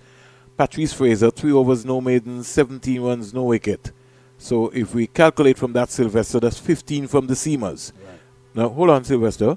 Nathaniel Ramsamy, he bowled 2 overs, no maidens, 14 runs. I think he's being considered a seamer. Yeah, so that's 19. So probably they were trying to get through those seam bowling overs earlier, and then now the spinners are going to come on and put on tighten the screws. Okay, Sylvester. Pick up. Well, one wicket gone back in Asian partnership is broken. After a very, very good partnership, you know, real commanding partnership, taking control of the situation of the game at that particular time for Barbados, which was really needed. 61-run partnership broken, Sylvester. Is this a chance for Team Guyana to come back into the contest? We have a very tall... Yeah, Yuraj Prasad yet. He's an all-rounder. I think he's also a seamer. He didn't look bad at all as well, but he too can bat. I think he opened against Trinidad and Tobago. It's a big, tall guy. I thought what's his name is? Was the tallest in the game so far, but you're talking about Fraser? Fraser, yeah. No. This is a big guy here too. Yeah, he's taller than Fraser. And he's got a good batting technique as well too, Prasad.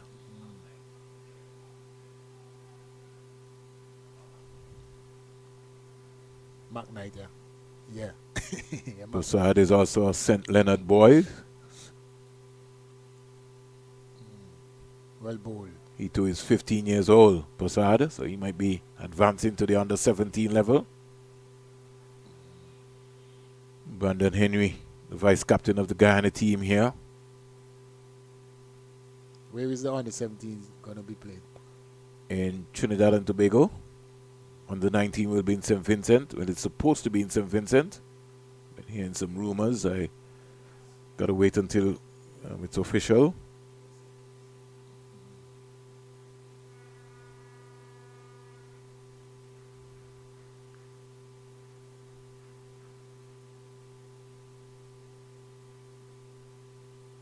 $11:30 here in Antigua and Barbuda, 10:30 in Jamaica.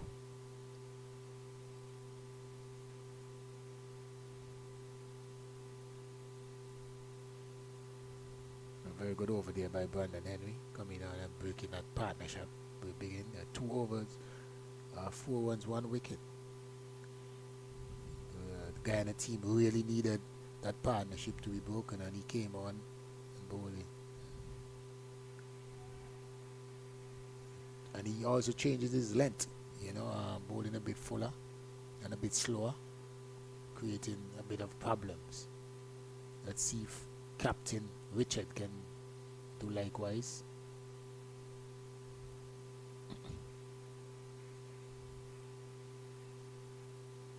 See what Seth Smith does now.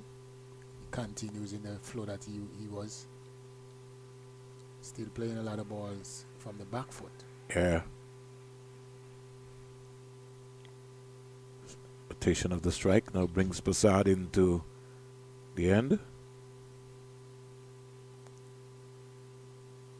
Bahamas finishing the Carifta Aquatics Championship with some 55 medals, 21 gold, 16 silver, 18 bronze. Trinidad and Tobago with 42 medals, 14 gold, 14 silver, 14 bronze.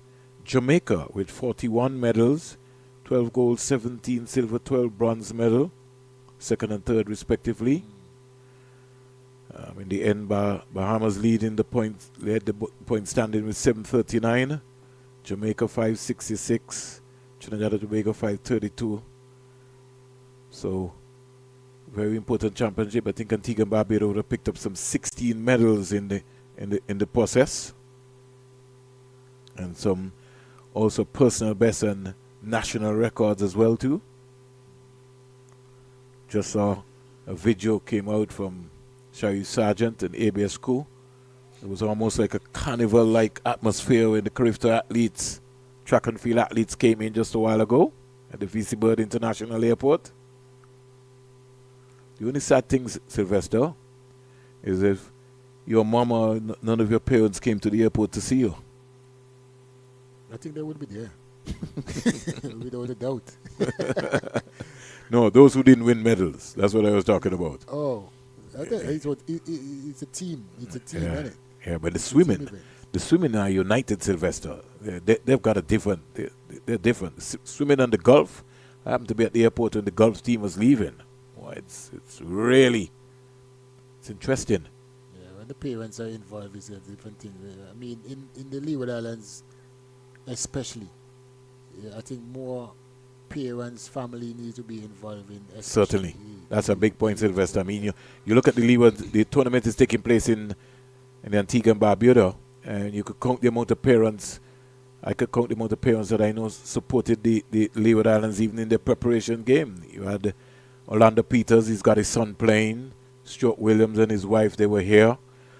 Justin Athenes was here. But the lack of support was certainly missing, and as you rightly said as well too, that's something that we don't see consistently. But the parents from Trinidad and Barbados, they're very vocal. They come out. Yeah. From ever since I have been the manager and coach in a few under 15, under 17 tournaments, and I can tell you, I was really, really, really impressed. Yeah. As a coach, sometimes you feel intimidated for your boys when you're playing against Trinidad and Barbados, because the stand is just full of the parents, brothers and sisters, just cheering and making so much noise. And, so it's even more noise than a first-class game. Yeah, definitely. Definitely, most definitely.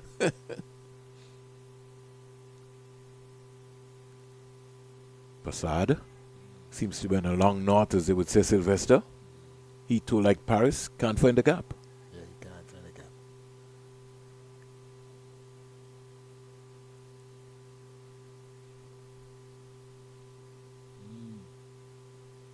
missed it completely.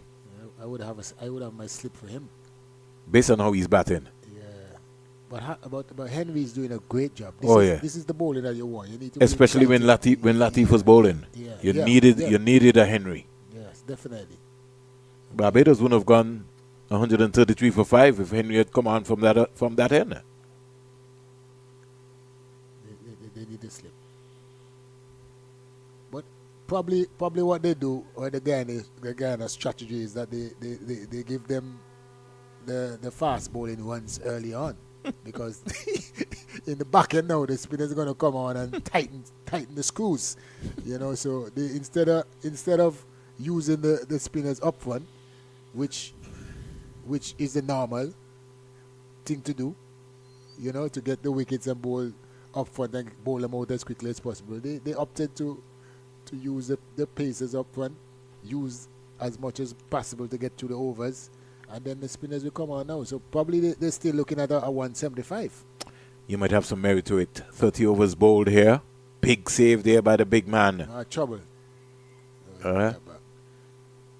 118 there, putting his body on the line. That's Frederick. Yeah, man. Frederick, that has to be Frederick. You saying Fredericks? That has to be the fast bowler. Yes, he is. He's the one that's doing all the donkey work.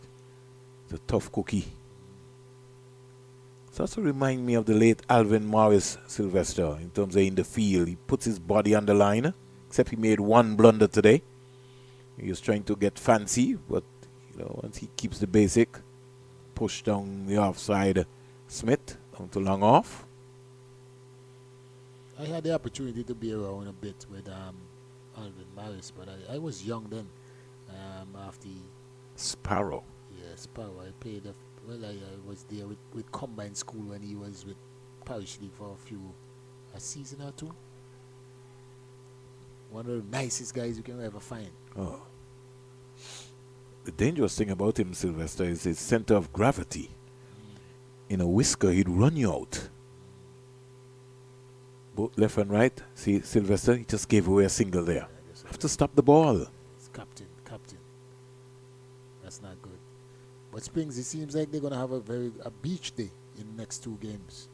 Oh, gosh. Jamaica. What's the score? Windward Islands all out for 86. Oh, my gosh. And Leeward is not too far ahead. All out for 92. Oh, my. So Sylvester, Jamaica, there's signs of improvement from Jamaica from last year. Yeah. A lot of signs that will be the 3rd win. How many wins Leeward Island had for the past couple of years? Yeah, they've not passed 1, for sure. That's not good. Sorry for my laugh, but that's not good. Not past 1 for sure. And sometimes when you talk, Sylvester, everybody think like you know it all, but you've been around the system. You have to put development plans in place. We're paying lip service to development. We use the word, but we really don't understand what we're talking about in terms of when we come to development. Development doesn't mean you pick up 20 boys before a tournament start and tell me that it is development. Doesn't work like that. I have a serious concern. You got young talent coming out of St. Martin, Sylvester, but they only play T20 cricket. There has to be a foil. There has to be a process. They can't play T20 cricket in St. Martin and then you expect them to come to a Leeward Island tournament where they're playing 50 over cricket and expect them to perform. It just doesn't work. No comment. 137 for 5. I don't want you to either, Sylvester. You stay out of that. You leave that to me, Sylvester. We're paying lip service to development. And every time you question the authorities, they try to tell you something. There's a difference in, what you're doing and how you're going about it. We have personnel around our team who can't teach the youngsters cricket. They're not teaching them cricket. And that is the problem. Shouting is not teaching somebody something. You have to teach them the game.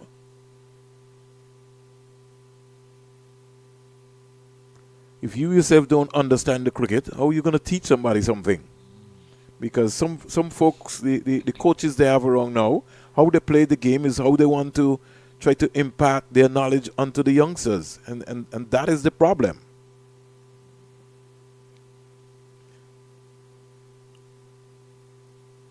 Down the onside, wide call.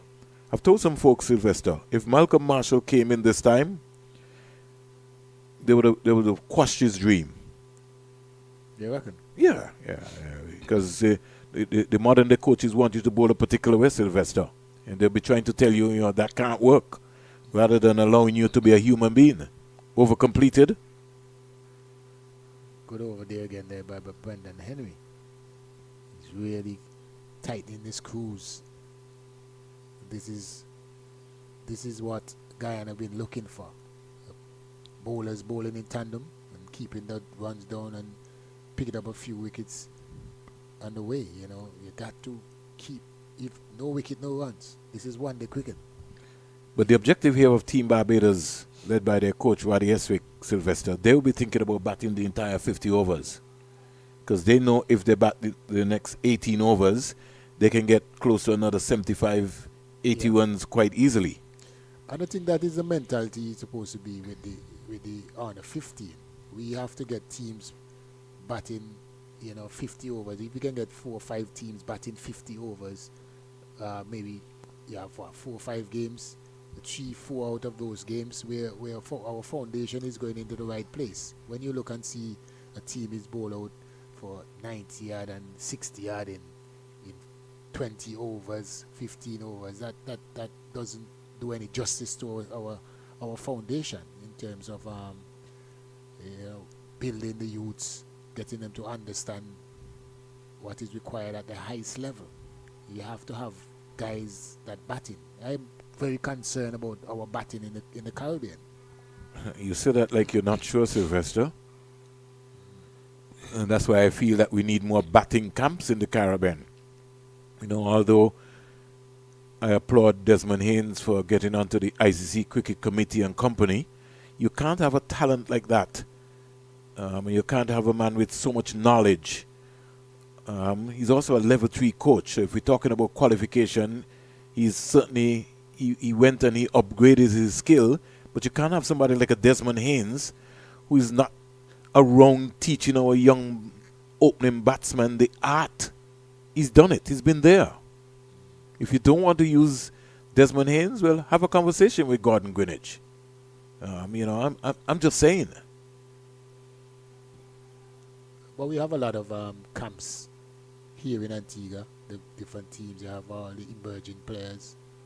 You have, I see now they're having a lot of the female camps. A lot of camps, a lot of development, a lot of tournaments, and we still getting the inconsistency. So it's what they're teaching them, Sylvester. And there seems to be a craft where some folks have decided. Look the two big men there. Don't start me up to this, Sylvester. 140 for 5. That's the fact. No, that's the Miles Bascom. That's the big man there.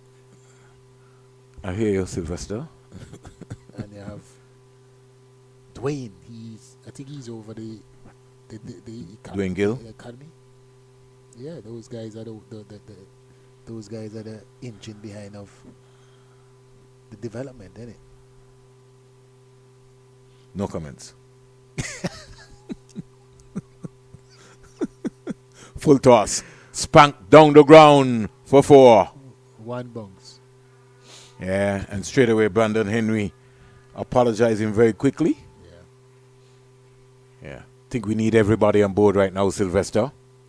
There needs to be some pressure put on the territorial boards. Got to pay attention. So what do you think about, all systems are in place and coaches, you have to examine the personnel, Sylvester, and what they're doing. Let me ask you a question. So what do you think? Well, you think the players have any responsibility? Because, if everything, all the things in place and you're getting the opportunity and you have guys that are playing with the academy team for 3-4 years, and some of them not producing anything. So So you don't think that the But I players... think, in fairness, Sylvester, some of the guys from the academy have moved on. The Nine Youngs and company.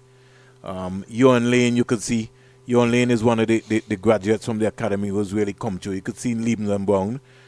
Joshua Bishop. There's been some success stories to the academy. What I would want to see happening, Sylvester, at the academy, is a senior pro playing with them, especially when you're playing at the regional 4-day level. I think they've just put them in, but you maybe just need an experienced person to farm them. They don't have to be captain, but you just have a senior pro, more or less, just to keep them on their P's and Q's. Because if we looked at the tournament during the 4-day championship, the academy was always in the conversation. They created pressure. They look good, but they just miss having that leadership, having somebody, who understood in terms of what's happening. It's the same thing, Sylvester. I credit you here with the Combined Schools team playing in Antigua and Barbados Cricket Association League. I'm not saying that you should go and play, but I'd like to see a senior pro playing with the Combined Schools team. Somebody who could be able to guide them, not off the field, but on the field. Because losing becomes a habit. And sometimes you just want a superstar. And I know if you had your own way, you could be able to go and play. Your 50, 70 runs would have made a difference in what was happening around. That's what I'm thinking about when it comes in terms of development and how you begin to propel folks. My concern is when these youngsters, Sylvester, leave the academy system and go back to the territorial boards, what is taking place with them? We looked at somebody like Isaiah Thorne, who's struggling to make a Guyana team. You look at a guy like Ashmin Ned, who maybe only played 2 games and was one of the successful people coming out of the academy. And they got so many other players. When they leave the academy and they go back to the territorial boards, they end up just become lost. So West Indies have invested here in them.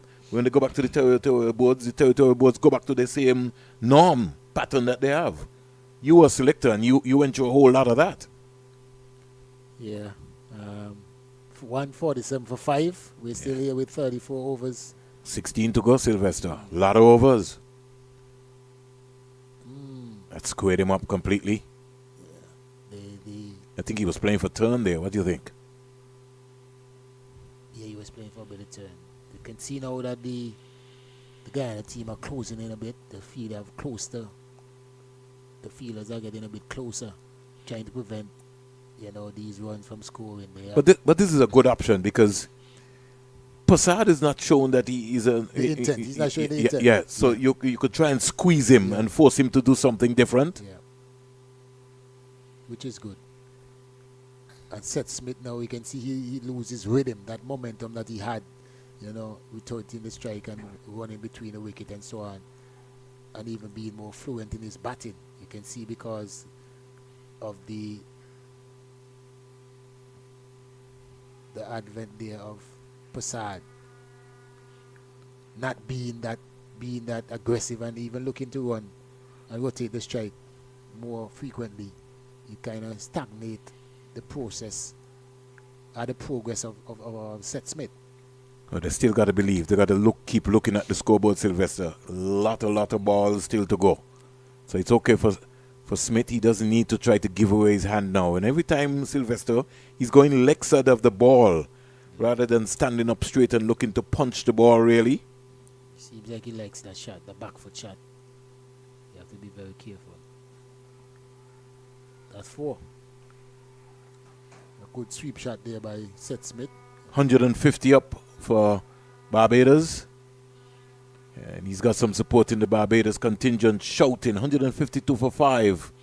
And Smith goes to 36, approaching to become the top scorer for Team Barbados here today. But going back to the conversation, you see, remember also that the Cricket West Indies is investing in the franchises. So you have the different franchise with the professional setup. So you have guys in that setup. You have also some of the franchise, they have like emerging players, contract, I forgot what they call it, development players. Development contracts. Right, development contracts. So they are also helping to bring along those players. So it's going to be difficult for those academy players to just go and enter into those franchises because you have players that are developing. You have a lot of senior players that are, I guess doing well as well. So it's a balance. It's a balance, but the players, they got to be more. I think sometimes the players got to be more determined. They can only be determined, Sylvester, if you have leaders who understand their role. And I said that, Sylvester, because I was mentioning to Dwayne Gill, and I said to him, the Leeward Island Hurricane franchise is moved from St. Kitts to Antigua and Barbuda. Have you guys ever had a chance to go and look at the Leeward Island Hurricane practice? You maybe see the academy practice every day, but you maybe need to go and look at the Hurricanes practice, because I can't have Sylvester Joseph batting for 15 minutes and in practice and asking him when he comes to play for the West Indies to bat all day. I mean, the preparation period. We have folks who are almost bowling every day. You got folks, who almost the same systems. If we want to prepare, we have to look to see what is happening at our franchise level. What's the preparation work like? Why we are having these poor results that we are having? Drop, Sylvester? Yeah, as I said, I think we need a slip, because you got to try and get them out. You got to try and break this partnership and get them out as possible. I don't think you have to find a way to create opportunities, and when the opportunities come, you hold on them. But that one was a little difficult, right? Yeah, but that one was difficult. Yeah, but as you rightly said, had the slip been in there, then the ball would have gone straight to the slip. Yeah, they need a way to create wickets and opportunity, And Henry's bowling with good control, Sylvester. Yeah. So I could bring up the long on. I've maybe taken a chance, Sylvester, bring up the long on. To put pressure, to give them something to do, something yeah, different. Yes, yeah. And a slip. I mean, the man, And the keeper, your good friend. Yeah, maybe they'll have to put somebody else at slip. Okay. Yeah, because I don't know if he's not catching it behind the stump with the gloves on, Sylvester. I'm not too guaranteed sure that he's going to catch it at slip. But he will be maybe the best option. From experience with those wicket keepers in the outfield, you don't have many genuine fielders are better than them.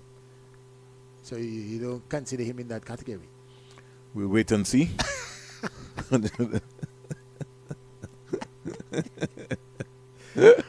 don't have any faith in Justin. You don't have any faith in Justin. Right now, Sylvester, his confidence is shattered. Probably he's nursing an injury. Right? I don't know. Yeah. Even when I saw him down at the Antigua Recreation Ground, Sylvester, that was one of my major concerns as well there too. His positioning, and he looked like he didn't want the ball to come to him at all. I kept saying there all the time, you got gloves, you can't use your pads, you got to use your gloves. But Lona as a keeper, who's that? The keeper?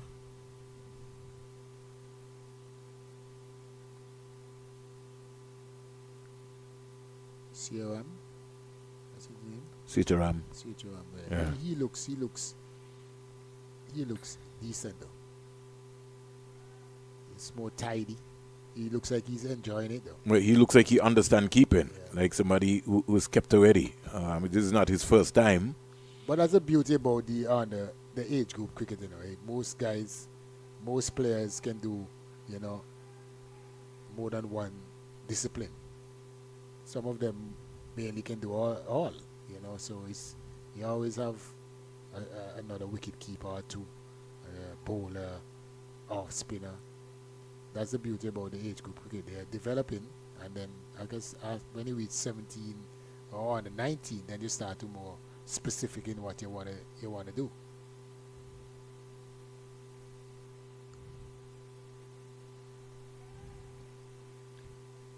But I think Guyana, as we mentioned earlier, flip the script. Yeah. my colleague Sean Devers, he says the last time Guyana won was 2015. Well, Sean, it's okay. You have to go through a development process. How many players have come through within the last 10 years that are still playing cricket? That's how you match up your data and your analysis to figure out. That's be some homework for you, Sean, because you could win the championship and then you still don't have anybody playing the cricket. I think sometimes our emphasis, sometimes is on winning, but you also have to look around at the consensus as to what you're trying to achieve. A lot of these players will go on to represent Guyana in the under 17, in the under 19, over another 5-year cycle. 7-year cycle. It takes 15 years to produce a test player. So there's a cycle going through between 10 to 15 years. From under 15? Well, I'm talking in general sportsman. I mean, to be a world-class athlete, really. The cycle, it would take you anywhere between 10 to 15 years, really. Some people come through in 10, some people come through in 11. There's a whole process.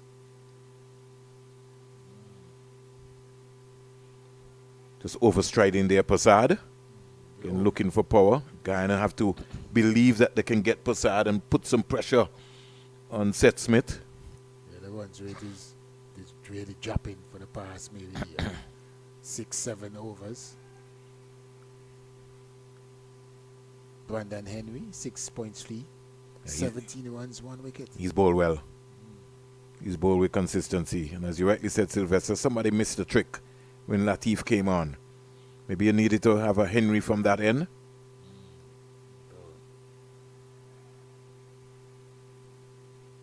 Yeah, Passad, you could tell he's not comfortable. He's 12 from 38. Quite a number of dot balls within that process. What I like with Passad, though, even though he's not scoring, and it seems as though that the pressure is building. He's not really. His appeal for stumping.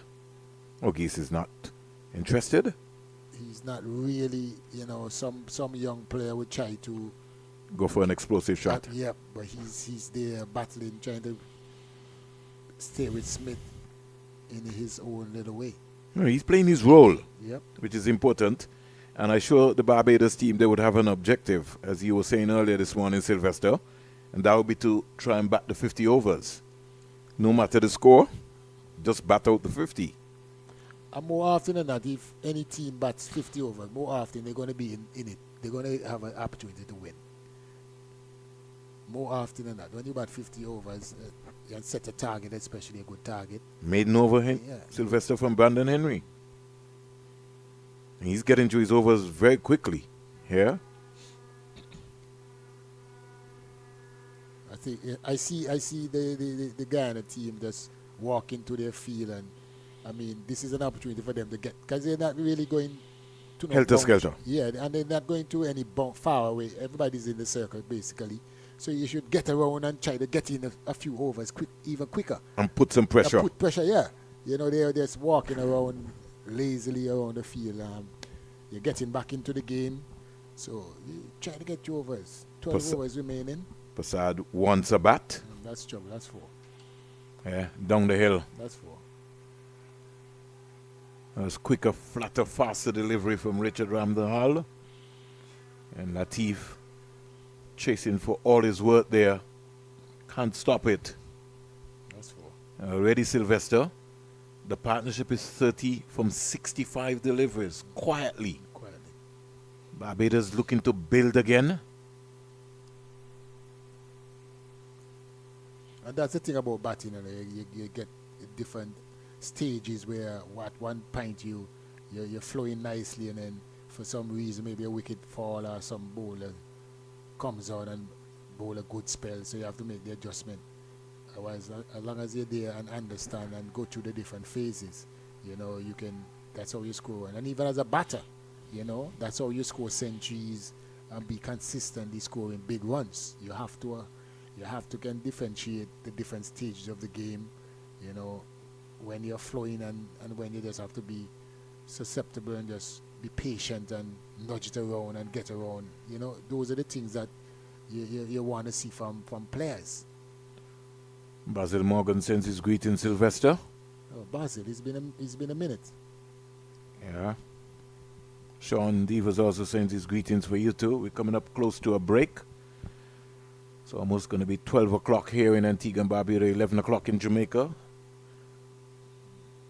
Third umpire here, Bertil Baltimore, who used to be a dasher in his time and a wicketkeeper. Definitely.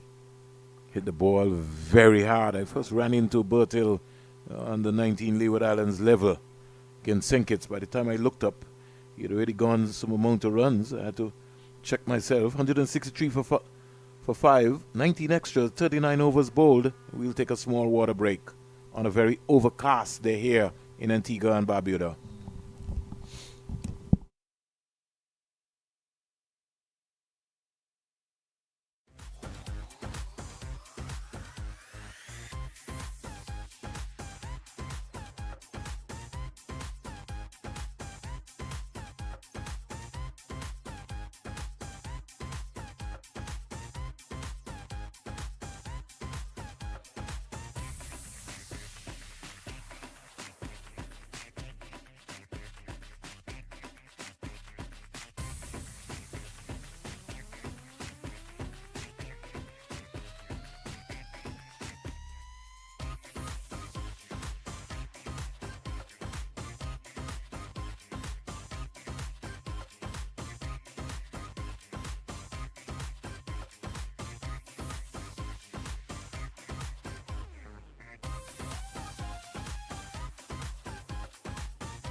We're back here at the Coolidge Cricket Ground. Umpire Bernard Joseph just waving to the manual scoreboard operators today. Gale and Minova. Thank God, no sun today. So they've got a holiday, Sylvester. Is it? We've been asking for a shed on the money, Sylvester. That seems a little high. Yeah. From first glance. Henry thought that he had gone through. Umpire Bernard Joseph says no.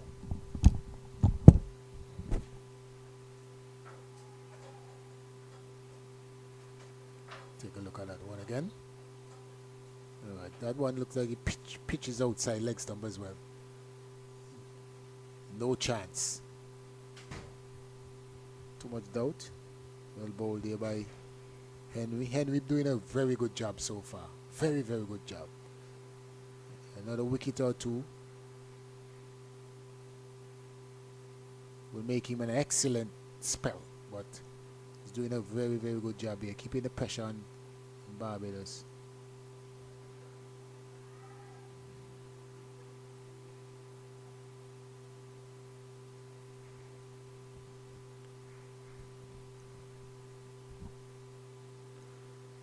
$165 for 5. 39.3. 166. Single there to Passad.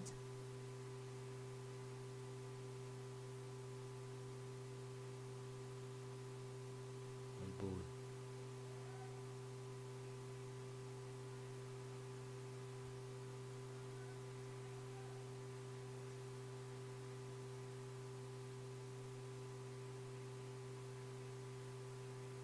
Well, after the interval, I think the players a little bit refreshed. It's the first time I'm seeing a batsman using his feet. Well, this is my second game, so I can't really complain. But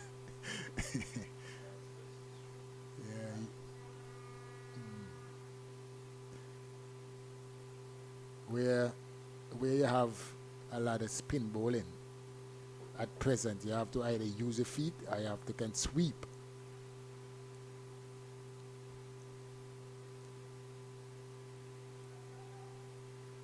Don't see any reverse sweep in the two games that I'm watching so far yet.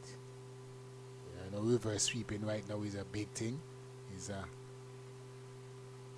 basic shot now in cricket.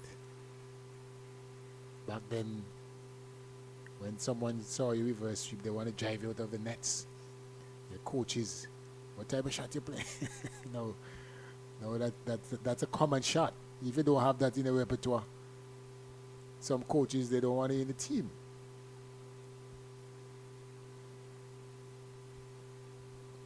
But captain and vice captain here for the Guyana team has really brought them back somewhat into the equation. Captain Richard, 8.2 overs for 25 runs.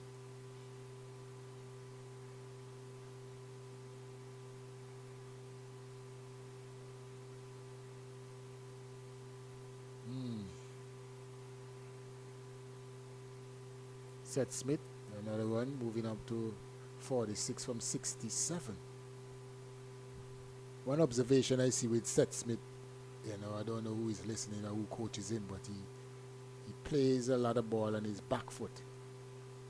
Need to keep his head still and look to come forward a bit more for the spinners.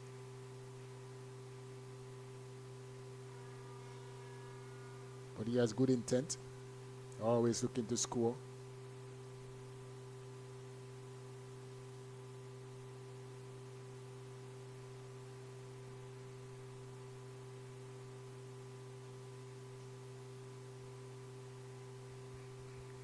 Shot. That's the second time we see Prasad playing with some aggression. Playing in anger. What a shot to covers. Well needed boundary here. And Prasad back on the back foot. He's a tall young man. Good positioning. Give him the opportunity also to pick the gap. Good balance. Hitting the ball nicely.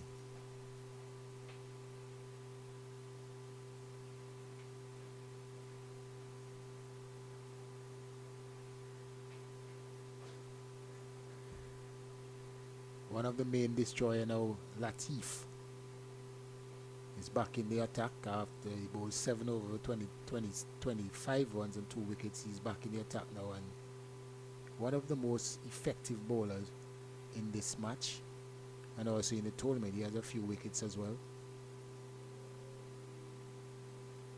Young man with good control, very confident, like his approach.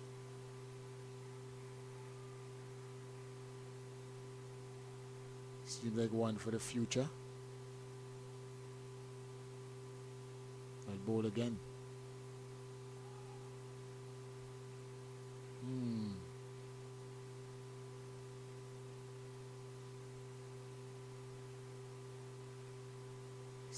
Smith thought that was an easy one, I guess, from his angle, but Prasad wasn't in agreement with him. So it was a little.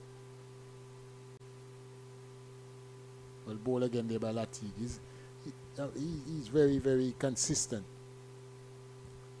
in these areas.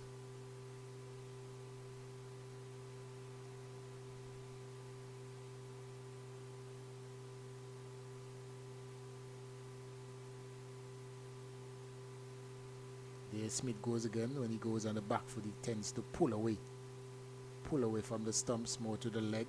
Can advise him to stay on like center, middle and off, and try to punch or pull. Nice shot there by Smith. And driving nicely. Good balance. When he plays with balance, he hit the ball with good power and placement, and he's in control, so he can learn from the good things that he's doing.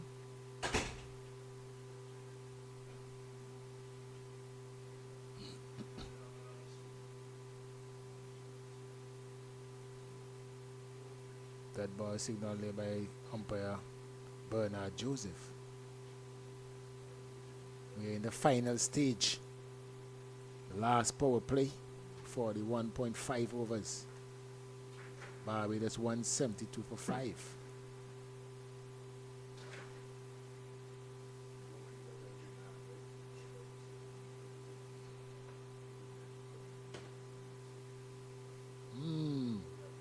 That's a googly there again by Latif. Latif is a young wicket taker. You can see he bowls a lot of wicket taking deliveries. You have to, at that stage where you can pick him.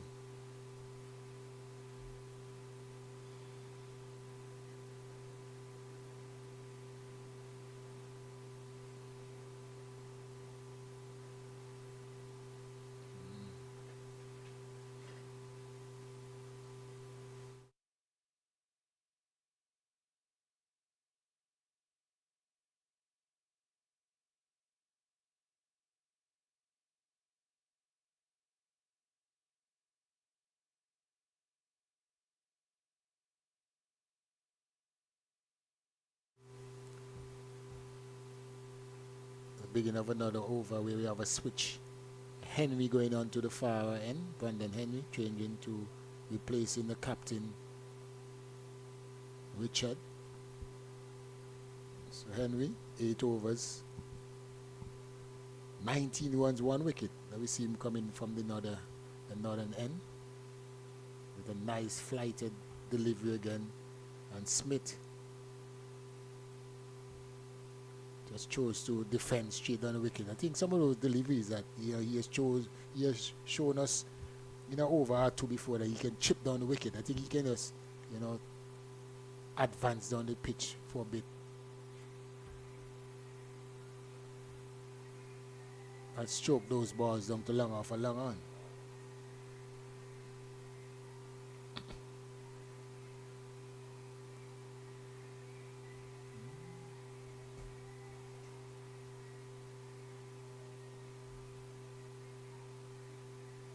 Oh, this one he chose to go high and he's in trouble. A good wicket here. This is a big wicket here. Big wicket for Guyana. With Smith, the anchor of the innings so far, he was tempted with that flighted delivery and he was caught down at long on, miscued, and a very safe pair of hands down there, taking it, make it look so easy. I'm just checking to see the number on his shirt. But Smith goes, and Brandon Henry picked up his second wicket. 2 for 19, 8.2.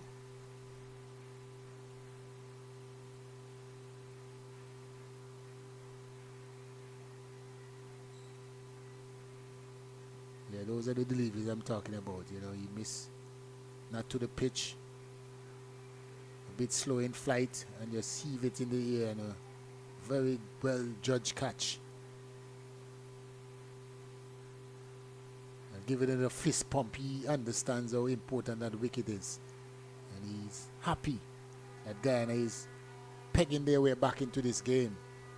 And Smith, after a very good innings, deserved a half century in my opinion. He batted well for that half century, but he didn't get there. So unfortunately for him, but the Guyana team is moving back into this game for the past 10-15 overs. Guyana had really pegged their way back into this game in terms of containing the Barbados batters and picking up a few wickets in between by the good work of Captain Richard, Brandon Henry, And Latif, the spin bowling of the Guyana's team is giving them a great opportunity here. Badly misfield here by the captain. And good alertness there by these two batters for Barbados team. Number 12, Asher Bradford. He came in and, you know, very aware, picking up every single run, the importance of every single run. So good run in there between these two batters.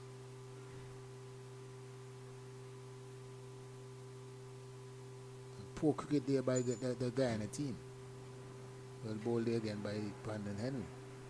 It's poor cricket there by the Guyana team in terms of the feeling. They peg their way back into the game, get the prize wicket of Smith, and they gave away 3 runs just like that. A misfield there by the captain at extra cover, and then there's an overthrow with no one backing up. But the batters were very alert, and they picked up 3 good runs there for Barbados. So it's 175 for 6. You have 43 overs gone, and the game is, I would say, in the balance.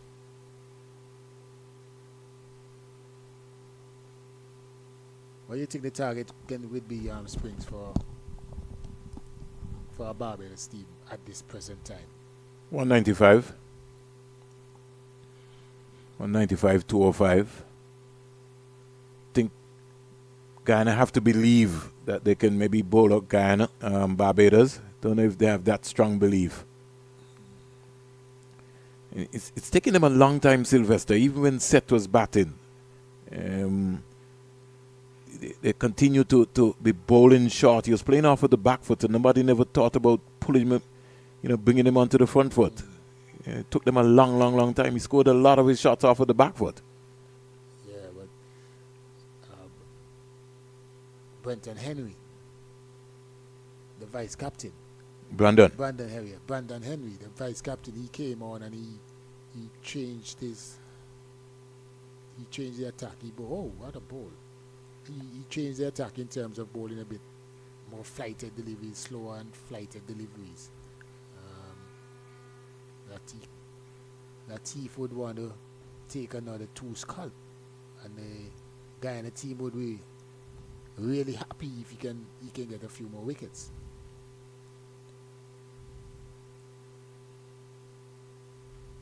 Good on jive.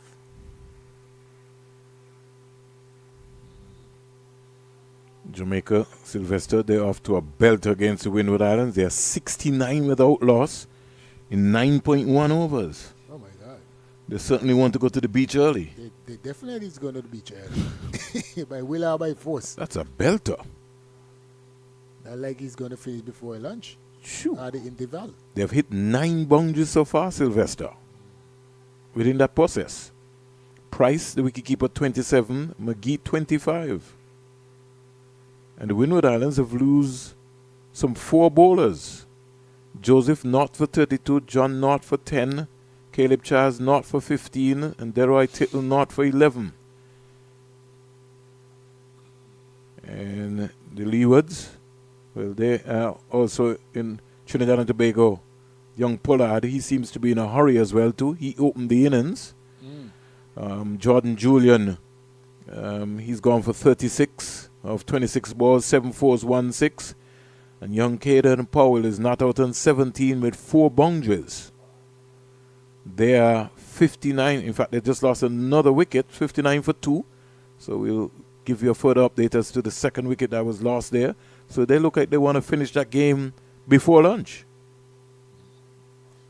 Ashton is gone. So Ashton... So Trinidad and Tobago, they're spicing it up there as well. And that game is being played at the Antigua Recreation Ground.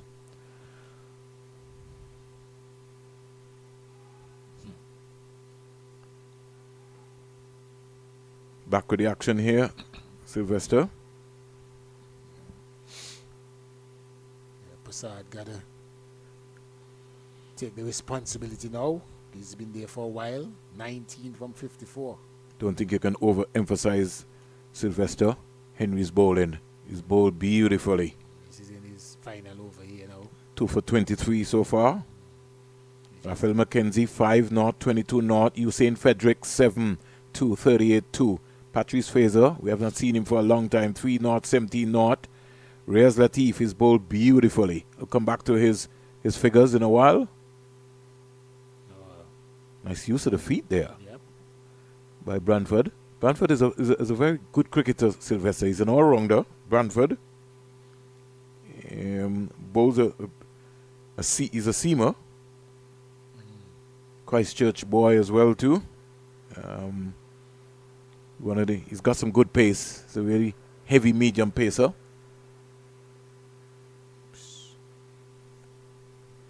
Prasad is playing within his limitations. He's 19 from 54. And as you rightly said, Guyana missed the trick when bowling to Prasad.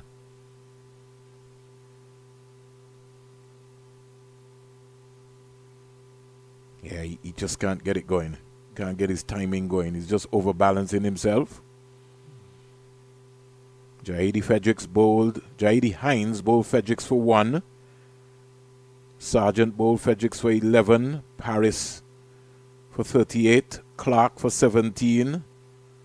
Pass around for 21. And Seth Smith, he batted beautifully. But as Sylvester said, the pressure was building there from him for his 47. 4 fours. And in the end, he top scored for Barbados so far with 47. 179 for 6. 45 overs have been bowled. So we have another 5 overs to go. Brandon Henry, 2 for 24 from his 10. He can take that any day. Definitely. That's a great spell, especially when he came on. The Barbados team was in full control. You know, he had a good partnership going there. The running between the wickets, the rotating of the strike was very, very good on the Barbados behalf, and they came in and changed the momentum right away. So very good, very well done there by Brandon. And the important thing, Sylvester, if Latif completes his spell, there are 4 wickets for 52 runs between them from their 20 overs. So, gets another wicket. Oh, just too close, Sylvester. Yeah, it's too close. You gotta give yourself some room. Really have to. Can't get that close. I think he's too much to his left as well. Yeah, the captain, he's got to come back. He's got protection already behind him. You don't want. He still keeps going. You don't want to be too far to your right. A nice shot there, nice stroke there by Asher. Asher seems like he's a busy player for real, Springs. You mean Branford? Branford, yeah, he is. He looks like he's the go-to player with bat and ball. Playing for turn there. Well, Prasad? He might be a good complement to Prasad. You know, 'cause Prasad is one that he just doesn't really bat with any urgency. Is he out stump? Yeah, he didn't even try to get back. Oh, he just gave that one away, Sylvester. He just marched on the wicket, and as you said, he didn't even look back. So another wicket to Latif. He moves in a manner like Bradshaw for me. Yes. You know, that kind of kind of ease. Ian Bradshaw. Ian Bradshaw. Good afternoon, Ian. Yeah, my good man, my good friend. Good leader as well too, man. Yeah. First met Bradshaw. Well, it seems like a long time ago, Sylvester. Youth level under. Of course, it was a long time ago. A long time ago. Very good leader. Got a brain on his body. They're thinking cricket, talking cricket. And you know something, Sylvester, that we exhibited at a very early age, especially when you had the late Hayden Walsh Sr. and Ros Donato. You know, when you go on those tours, you know, when you get into, you had to be ready to talk cricket with those young Barbadian players, because the history of the game, they knew that inside out. Yeah. And if you didn't know what you were talking about, then you'll be in trouble. I think the only time I think we matched them, Sylvester, was when we had maybe Sinclair Challenger on the tour, because Sazam was somebody who just was like an encyclopedia. So he kind of just knew the cricket. Those things just reeled off in quick time. So many times Hayden and myself or whoever, we had to go out and get involved in those conversations. I thought he would become a good commentator, man. He has so much knowledge about the game. He lives in Anguilla, and I think that is one that has really kind of plagued him back. Had he maybe lived somewhere around here, he'd be in a different ball game. These stints that we're doing here now, he'd have been okay. So 3 for 31, Sylvester. Let's look at that. So 20 overs between them, Sylvester. 55 runs, 5 wickets for Latif and Henry. So just imagine if they had another complement, another spinner there. Yes, I know they... And the captain. I think you need to include... They're going to put some more pressure. I think you need to include Richards in that, because he bowled what, about 5 or 6 overs as well at that. Well, I was waiting on... I was just looking at the completion, so... Okay. He hasn't completed yet. He's going to complete now. He's got 9 overs, no maidens, 30 runs, no wicket. See, so between them, what, 30 overs? Between them, 30 overs. Yeah. And if you match that up, Sylvester, that's 85 runs in day there. You can take that any day. So imagine you got 30 overs combined there for 85 runs. I mean, you don't feel bad at all. So it shows you that the fast bowling points that we were going for was just almost just not a given here. Well, you have Fredericks back in the attack now. Fredericks has done badly. He just bowls a few. I think he bowled a few deliveries. He was just trying too many things, Sylvester. Yep. He was again trying to get wickets. Putting him under pressure, going out of his norm. He's a live wire in the field. I like him. I like this keeper. I wish he had started the tournament keeping. He seems like he's a real keeper.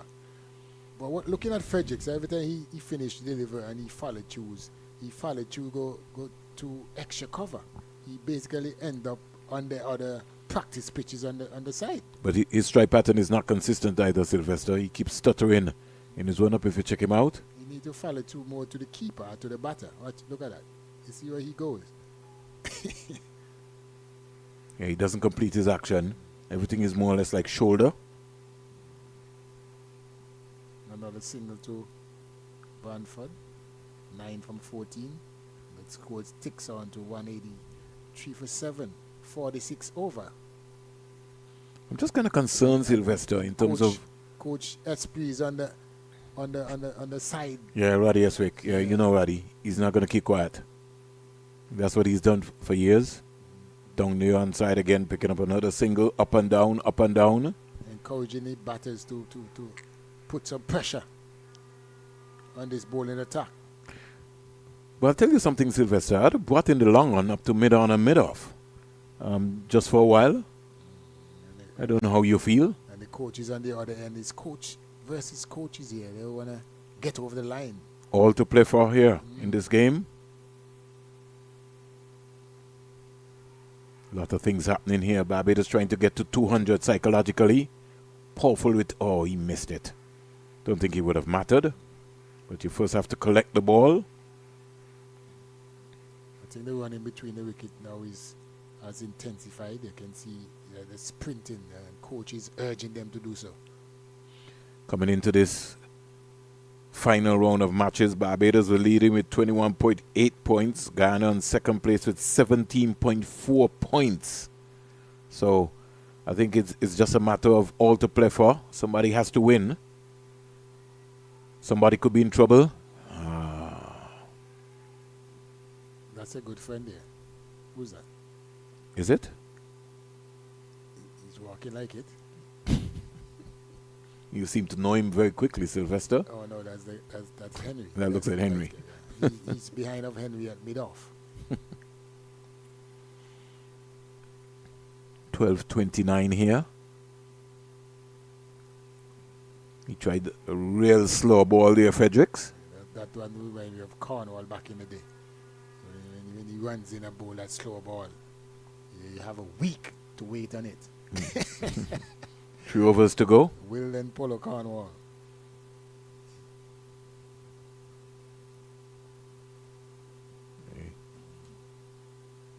Players for the Breakout League, they left yesterday.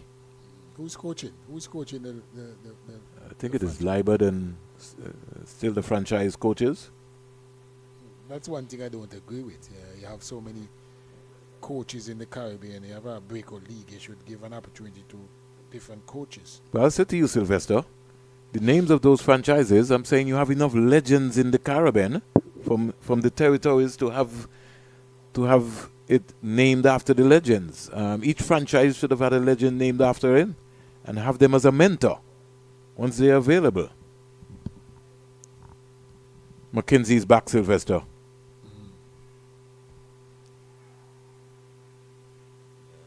Now, I'm going to give you a classic, Sylvester. The ball was played in the air, and Patrick Fraser, he got lost with his floppy hat, so he was scurrying to take his hat off to see the ball. So he just sent the floppy hat off straight away. This is not a day for the floppy. This is overcast. This is a floppy is for when the sun is belting down. Yeah, this is not a day. This is a cool day.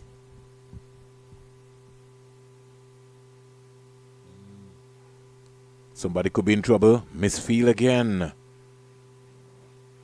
Yeah, the Guyana fielders just taking their eyes off of the ball.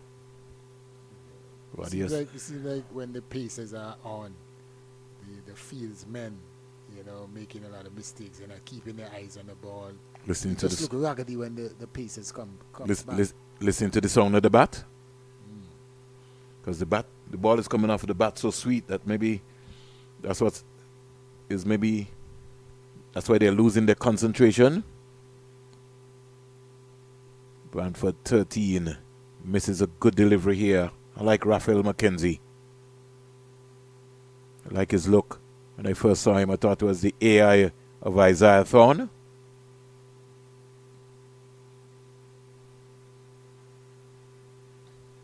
He's got long levers and groin. Guyana would do well to invest with him in the under 17 setup.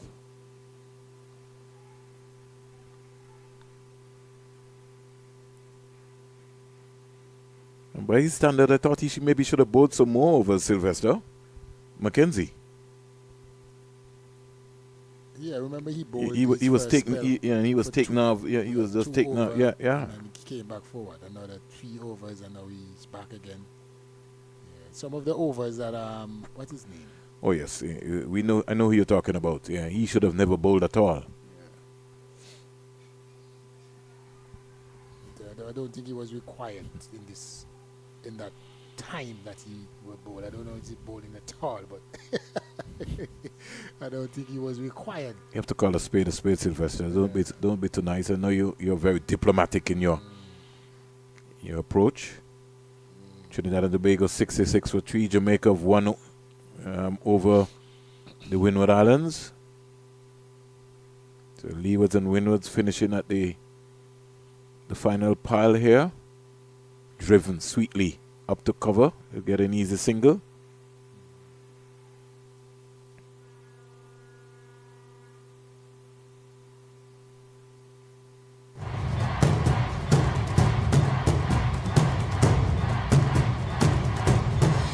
Funny life is Sylvester.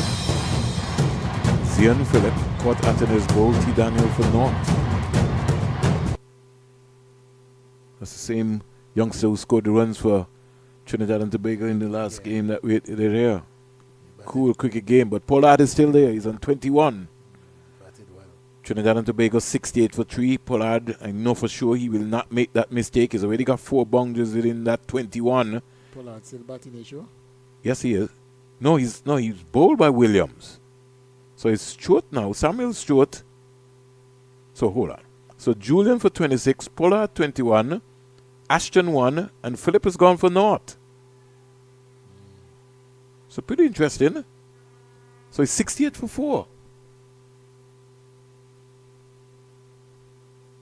Pollard just got out, Sylvester. Okay. Yeah, he's bowled by Aidan Williams, the son of Stuart Williams. Just got out. Oh, that's Stuart's son. Yeah, that's Stuart's son. What he bowled? Off spin? Bowled medium pace and just would not defend his castle. Got bowled down in almost all the games he played. If you were the coach, you would be very upset. I can vividly remember. I never forgot. So many times, you got to defend the castle. 4 runs here, peeling off outside edge there and down to the boundary for 4. That wasn't a bad delivery, maybe a fraction wide because Yeah, can't do anything about that. he needed to bowl it a bit straighter. Because you have the third man up. So you needed. I wonder why they have the third man up and it's not the fine leg. The guy probably, what are you going to do? You going to scoop? I would have the fine leg up and the third man back. Hey, they're taking a big risk here. But I think that's what Fredericks wants. Don't know if it's such a good thing. That's a better length there. Yeah, but I mean, the line that he's bowling outside the half stump is better if he has the third man. But I think you'd understand, Sylvester, what we were talking about in terms of defending your castle. We just thought that it was a cardinal sin to get bowled. Yeah, I mean, it definitely is. I was. I think if you look, you're one of the players, Sylvester, that when you look into your career, you hardly got bowled because you. Oh no, you saw what happened, Sylvester? I don't want to mention it. That's a good friend. Yes. Dowling just allowed the ball to go past as if there was a fielder behind there. The ball's gone for 4. Look at him, Sylvester. Look. As a matter of fact, he's too wide. Oh gosh. And he's still going further wider. Somebody has to get him to come to his right. He's cussing someone. I don't know who he's. Yeah, but he can't curse anybody. I mean, he has to figure this out. He's having a torrid time. What a feeling there by him. Yeah, Dowling, what a feeling there by him. That's a superb comeback. He injured himself?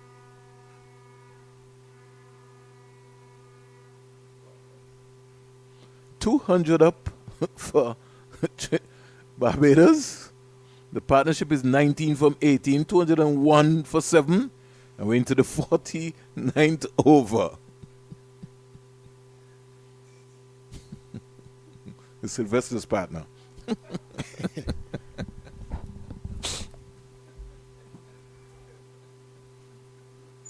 $200 is up. 201 for 7, 49th over. Final over coming up here.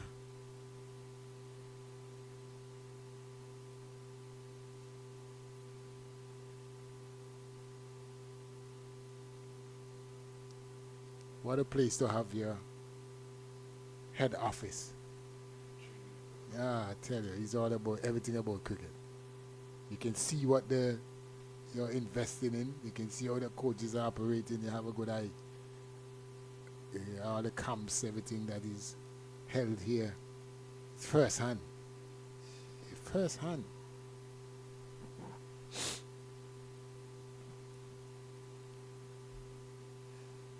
You can work from outside now. It's just a wonderful place to be.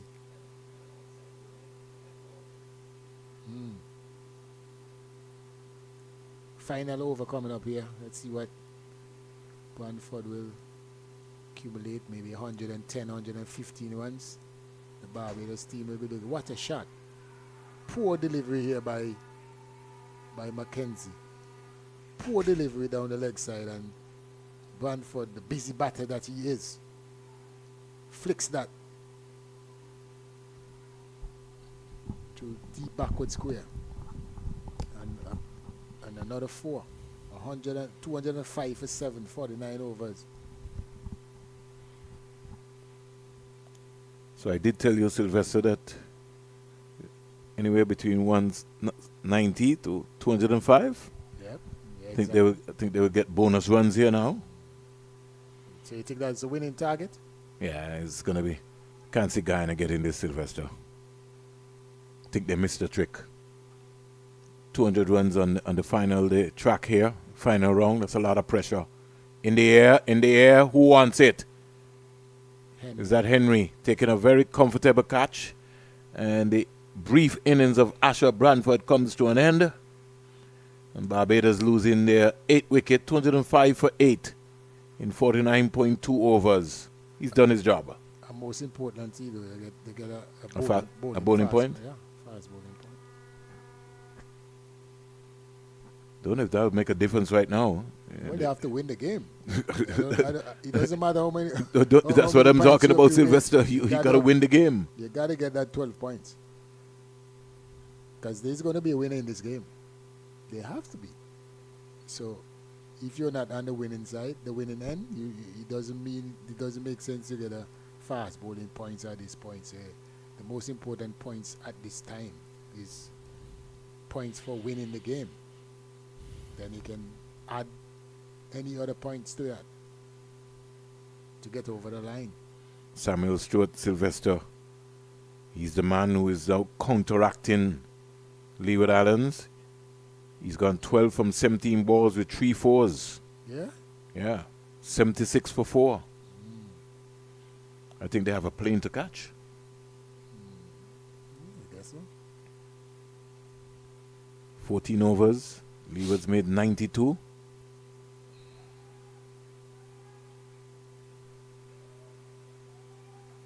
Raphael McKenzie. I'm very much impressed with him. McKenzie. Like his spirit. An AI of Isaiah Thorne.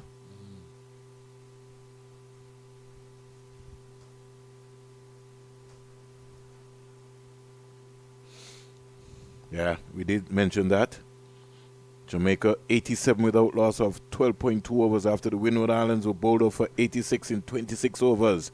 Congratulations to Jamaica. Very outstanding performance. In fact, a major improvement, Sylvester, when it comes in terms of Jamaica's performance at this under-19 level, winning 3 games.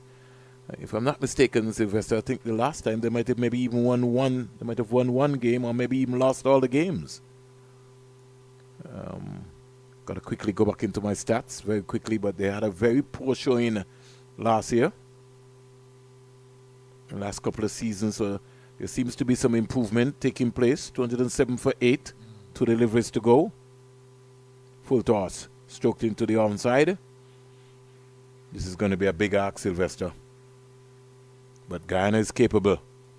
Well, I mean, if they want to win this competition, they have to overhaul this total. Final delivery is expected to be the final delivery. McKenzie picking up 1 for 33, 12:42 in Antigua and Barbuda, 11:42 in Jamaica. Jamaica have already made light work of the Windward Islands.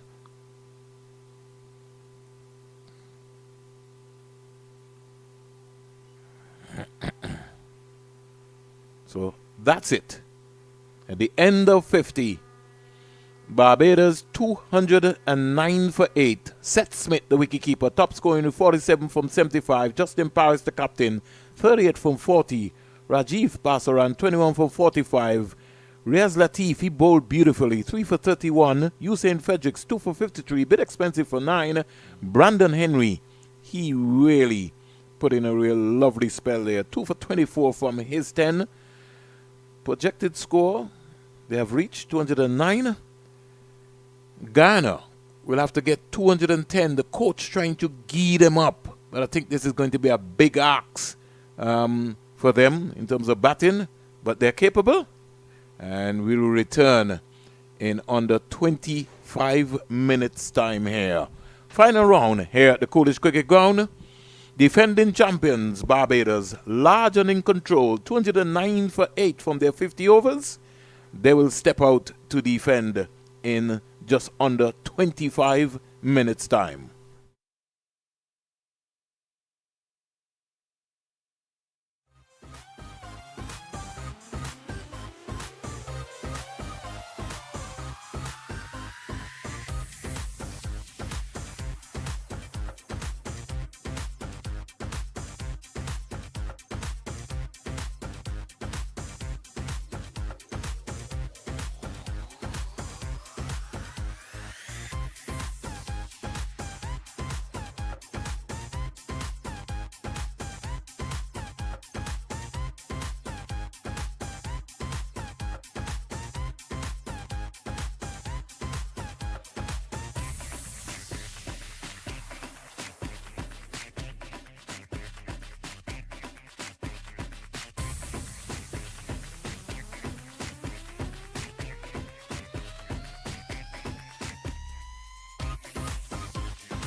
Good afternoon, Antigua and Barbuda. Good afternoon to the entire universe. It's a final day of this Cricket West Indies Under 15 Rising Stars Championship Super 50 competition. All to play for on the line. Guyana will need 210 runs to win.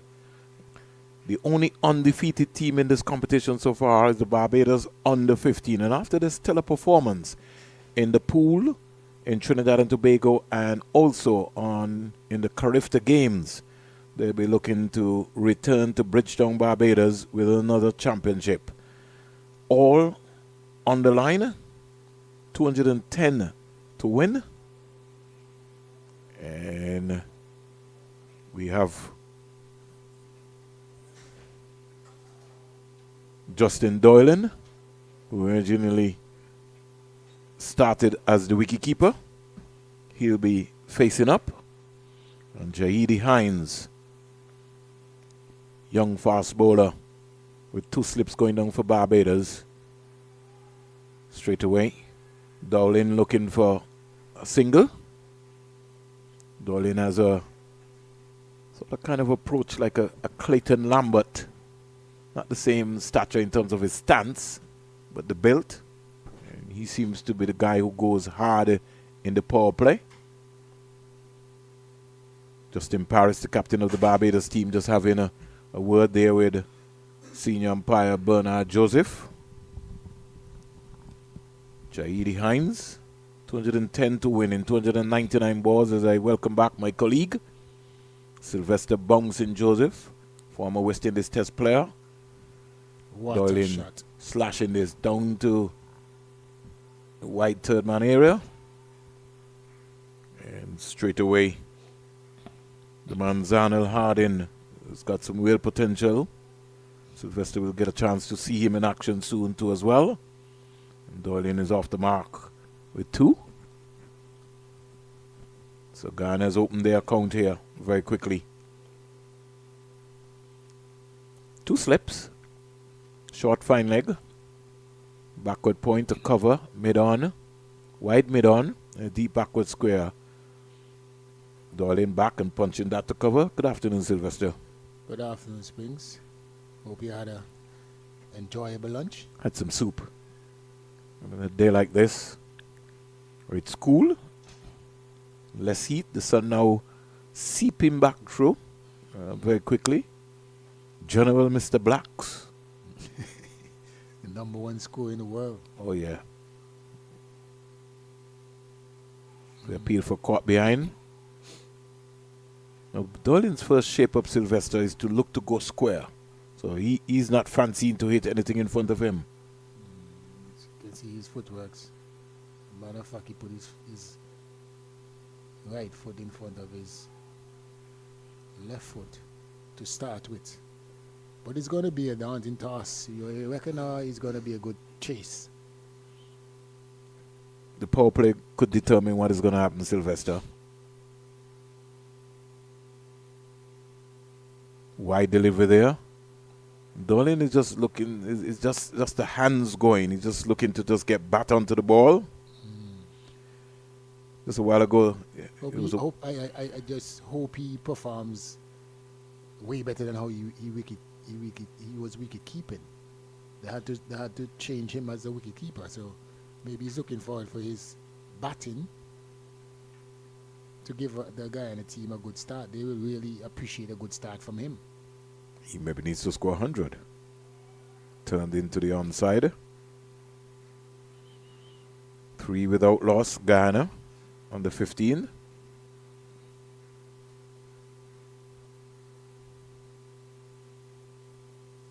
I was just kind of having a look at his setup there, Sylvester. Good observation there. Picked up his right foot. Let's look again. Okay. Maybe just slightly. Down the onside. They appeal for caught behind. He's out caught. Doylan goes. Hines strikes. And nothing delivery. Got something onto it. And the keeper, Seth Smith, who I tell you got to be the best keeper from Barbados in this under 15 tournament, took a beautiful catch moving down the leg side. And Doylan goes for 3. right foot, right? At the point of delivery. Like a cross or not. Much. See there? So you get locking up himself. Yeah. Got something onto that, Sylvester. And Barbados strikes early in the first over. He looks disappointed though. I would be. I don't know if it's because he didn't make any ones or he didn't hit the ball, but he was looking at the umpire in a particular way. Like he didn't touch it. But he had a horrible match. Springs. I think he had a horrible tournament. Yeah, I've seen him through this game, and he had a horrible day behind the stumps, and now he going back without, just adding 2 runs to his tally. So it's a disappointing match for the young man. Zaid Ramzan, his dad, is here. He's the guy who's been moving around with a camera. Sat in for a short stint at the Antigua Recreation Ground. Gave us an overview of some of the Guyana players. But I also like the look of this young man too, Sylvester, who you're going to see in a while. Hardin.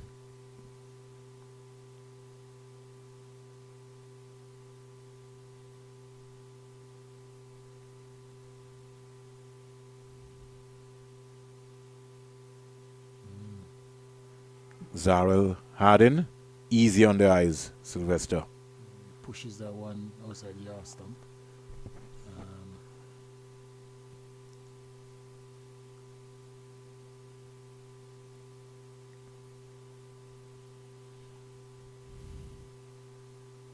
Loma Citroen. Citroen was the one that replaces Dowling behind the stump. Behind the stump, yeah. And now he replaces him, so he's the original replacer of Dowling, you reckon? Just never know. Steers this one into the offside. Good back up there by the bowler. Yeah. You see the awareness of the game? That's what you were talking about earlier today, Sylvester. I mean, but you wouldn't expect nothing less with a Barbados team. They are well-oiled machine, They've gone through the paces. They have good. And you don't want to say the system is perfect, but at least, Sylvester, they've got a lot of their former players involved in the setup. Even though club cricket is not as strong as it used to be in Barbados, there's still something happening at the youth development stage. So their players will be a lot more advanced than the Leewards and Windward Island players because of the amount of cricket that is being played in Barbados. Even Trinidad. Trinidad has got a very, very, very vibrant school cricket setup. Very, very strong. They're big on school cricket. Then they have their zone classic, and they have all of these competitions, and then there's a competition to pick the best of the best. Hardin to Ramzan. Ramzan gets the ball, which is tucking him up. Extra pace there. All he has to do is just defend. But you can see the difference in compared to our players in the Leeward Islands on a 15 team. You can look at these guys and see the difference. These guys are more mature. These guys have an understanding of their craft, their skill. Our guys like they learn on the job because there isn't really any competition for them to learn. That is where they learn. Shot. Pulled away here by Ramzan. He's upset with himself, Sylvester, that he didn't put that one away. I think he wanted to hit it more forward. Forward the square, yes. Yeah. But I think he also got a little big on him as well too, and he had an extra pace there. Sort of rushed him, more or less. He'll maybe have to use the depth of his crease as well too. Because Hardin is not a normal medium pacer that you maybe be facing in Guyana. He's got some pace. But he didn't really play a genuine pull shot. He more like he just tried to help it. Yeah, help it around. 5 for 1. Full toss. Shot. Not put away. Almost for a moment, Sylvester. We thought that there was going to be a run out. Miscommunication in the run. Like he just struck the ball and take off. And just took off. Yeah, he just had to wait and and see. But And it's something that I saw in the game, Sylvester, where the Guyanese batsmen, in terms of the communication, they were just running. They were just more or less reacting. But Guyana also have a good system, because I was following. They have I think it's an under 13 and they have an under 15 competition, like a big competition back home, where you have some of those youngsters, they score a lot of runs. So in Guyana. In Guyana. Well, you have a point. Different pitches. But most of these territories, the players, have the opportunity to play competitively against each other, and that is how we're going to learn. It's one thing about coaching and going to practice and so forth, but there's a different thing when you have competition among yourselves. You can learn how to bat long, how to bowl different areas, and we're not that is what lacking, especially here in the Leeward Islands. Here is Cicheran is opening the face of the bat and steering that down into the area. Also, Sylvester, the Trinidad and Tobago and Barbados, they have a series of matches at the under 13 level. That is also now being generated into the Guyana area as well. Tobago, I think they started having their U teams go down to St. Vincent and the Grenadines to participate in a replica series. So you have to start at the lower base, anywhere between 11, 12. You got your 13 and unders. There's where you look to look at your cadre of players who then go on into the under 15s. And as you rightly said, you can practice all you want. You want to really be able to get match awareness, play some games, and play at an early age. The first time the Leeward Islands team got together, Sylvester, was when they played against the Windward Islands in the 2 warm-up games, and then going straight into a tournament. Something that you have written many a time in your report, saying that you need longer camps, you need longer period of time. You need tournaments, you need proper tournaments. These guys are taking the cricket for granted. That's why. Anyway, I said I'm not commenting on on the Leeward Islands cricket, because those that are in charge, if they can't see what is required and what is needed, what am I supposed to do? But if you don't know, Sylvester, and you just don't know, that's where the problem is going to be. Big Waddy Eswick up and out of the dugout, and he's not going to keep quiet here today. I could tell you that. 8 for 1. Hines to Cicheran. It's back and spanking that, but ready there, plugging that gap, bowling in that hard length. So Barbados trying to force the pressure on Guyana, especially in the power play, while looking to pick wickets up. Yeah, definitely. And they know the importance of picking up a couple more wickets here inside the power play. Stayed again. And they're quite comfortable with that. The angles have been set. Over number 3 has been bowled. And Guyana, they're 8 for 1. So almost a similar start, Sylvester. Barbados were at the end of 3, they were 2 for 1. So slow going. Yeah. The pitch is coming on a bit better. I guess yes. maybe as compared to the opening. Yeah, the opening slot. Also these bowlers are taller. And they seem a bit quicker too, quicker than especially Fredericks, But the length that they're hitting, back of the length, and they're hitting at a good area, with a nice pace. The ball is standing up, so runs can be had as well. Hardin to Ramzan. Extravagant leave. Maybe trying to indicate to umpire or Geese, you see where I am?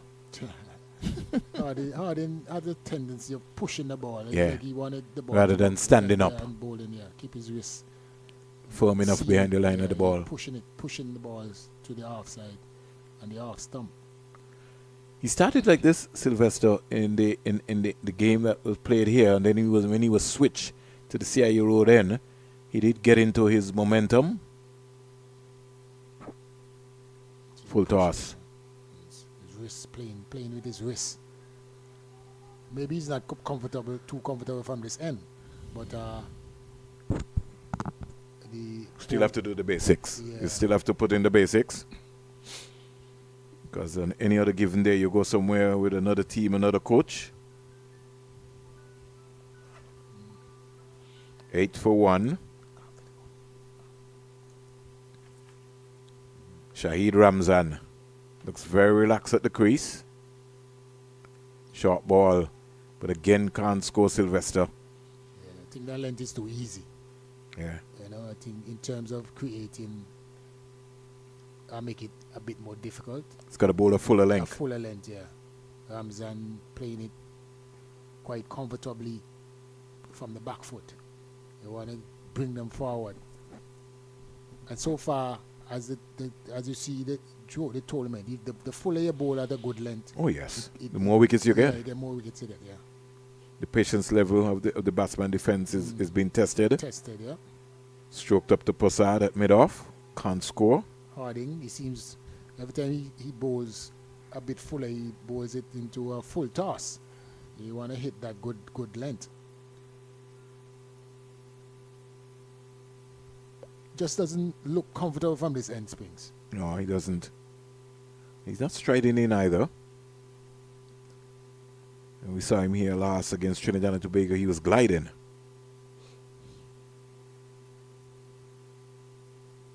Oh, that's the length. That's yeah, the length. there we go now, Sylvester. That's the length there. That's what we saw against Trinidad and Tobago. You see the batter as well. No balance. Watch, no foot movements. And his head to Sylvester, Yeah, it was completely off balance. And that's what we're talking about. What I see with them, right?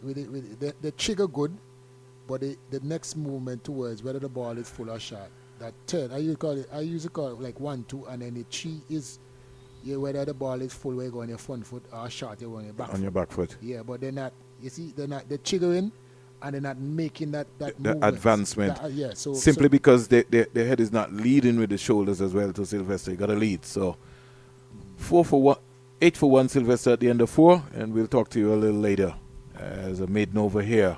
209 for 8.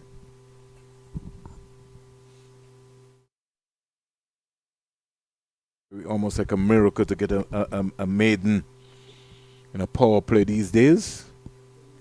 So credit has to go to Harding. Good afternoon, my buddy. Good afternoon to you, Vernon. Definitely a pleasure to be back alongside you in commentary. Of course, esteemed Sylvester Joseph was gracing us with his presence. Yeah, wherever you're listening to us. Again, back and across. I want to say good afternoon to the folks in Bermuda.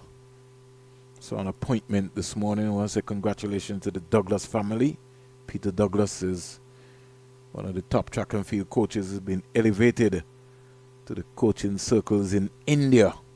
You have somebody from around a small island state getting an opportunity to be a head coach of India Athletics. That's a remarkable achievement. Crack. Harding comes around very quickly and they get an easy single. Douglas family would have been a family which would have maybe come out of Nevis and would have migrated into Bermuda over some years. 9 for 1. We're back with the cricket action. Trinidad and Tobago was on show for the last 8-10 days. You have an election coming up on Monday. Yep. Definitely a lot of activity going on in Trinidad and Tobago at this point in time. A lot of byplay in the politics as well too. He say, she say, who didn't say. But you know all about the different varieties. I'm sure politics across the islands would have certain similarities. You know what's amazing in terms of what you said, that is that most of the folks who are involved in as the campaign managers or the folks, it's almost like a repetition. They go from Antigua to Barbados to Trinidad to St. Vincent to St. Lucia. So if that firm is like an established, you know, the same rhetoric continues right around. But I guess everybody has to eat. Squeeze the way into the offside. I think we have to be honest with our people. You know, don't promise them the world, and in reality, when you look and you see what is happening, you know that it is not possible to promise them the world. That's the issue that I'm sometimes having. You know, you can dream for them. I think you need to teach them, you know what is happening. Yep, definitely.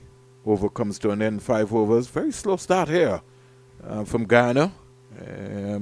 Yes, we said Barbados did start slow as well. 5 overs bowled.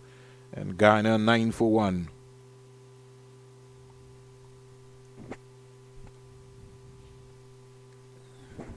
So Guyana, a very cautious start at this point in time. Of course, they do have a lot of overs still. 45 overs remain. So not an issue yet of having to increase their run rate exponentially, but at the same point in time, you would think that they would still want to rotate the strike and not get too pegged down in terms of the scoring. Guyana needs 201 runs in 270 balls. I think that's pretty academic right now. Good take there by the young man, Seth Smith, who, if I had anything to do with this under 15 tournament, he certainly has to be the best wicketkeeper. He has a demeanor like a Courtney Brown. He's been very impressive, Seth Smith, also with bat in hand. Just saw one of my young new commentators, Asher Cornelius, step into the hot seat. Asher, come for a while, man. Yeah, just for 2 minutes. I know you worked hard. After this over, I'll get to talk to you about your experience. 9 for 1. He's one of the young boys I'm trying to bring through.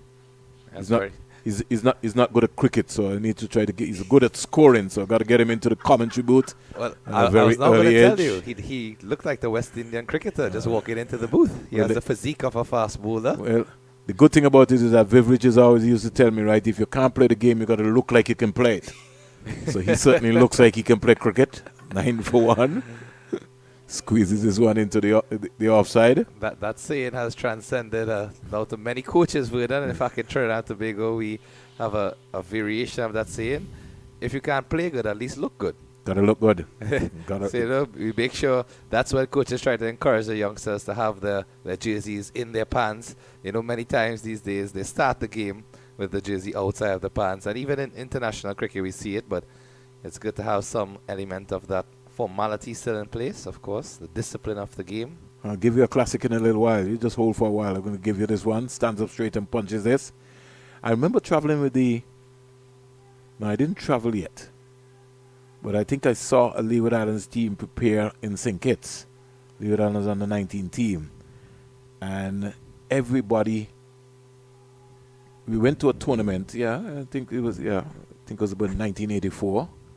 And we went to a tournament. Tournament was in Trinidad and Tobago. I might be off by some years, and everybody, Trinidad, Barbados, everybody walked out in their uniform, their gear bags.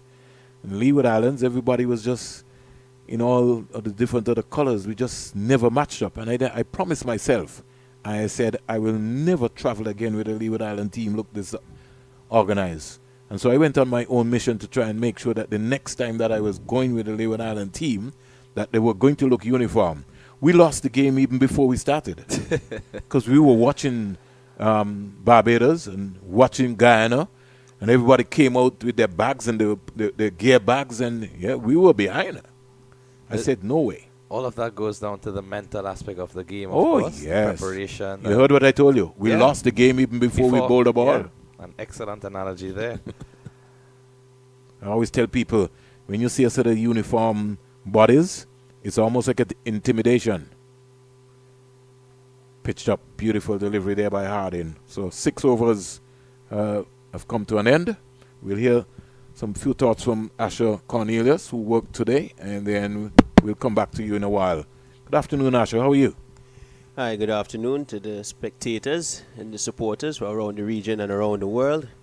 I'm here with you. How are you? I'm all right. I just came from the Antigua Recreation Grounds. How was that game?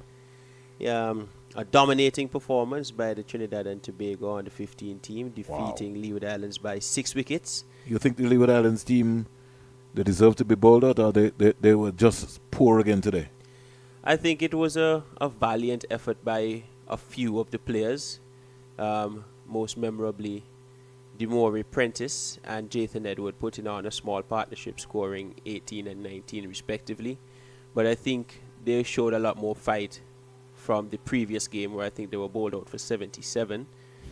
The top order didn't really get off as much as they would have liked. That was always a problem for the coaches, Fredericks and Taylor. They lost wickets in the power play very, very, very early. In fact, nearly almost all of the game. Squeezed away into the offside here by Sicharan. Into the boundary for 4.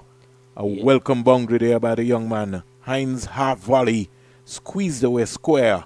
Lovely shot there. Yeah, lovely shot by Sicharan. This is the first that I would have seen Guyana for the tournament, and from what I'm seeing, lovely signs there. Overpitched by Jahidi Hines, just outside the off stump, and he pierces the offside field for 4. How have you enjoyed your stint?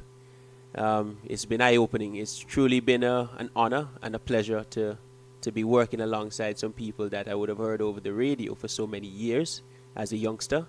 Now sitting alongside them in the booth, where I could learn the trade, the tricks of the trade, as they would call it. Yeah, the first time I heard you, Asher, I'm sure you remember that. It might have been a couple of years ago, and I said, I got to get you involved somehow in this thing because you understand cricket and just the way you speak. Broadcasting is about being able to deliver in a tone and to share your own message. There'll never be another Tony Cozier, another Joseph Reds Rivera, but there'll be another Asher Cornelius. Always remember that? Correct, I agree. Keep going every time. Sicharan looks like a stylish player. He kind of stood up there and posing for the camera.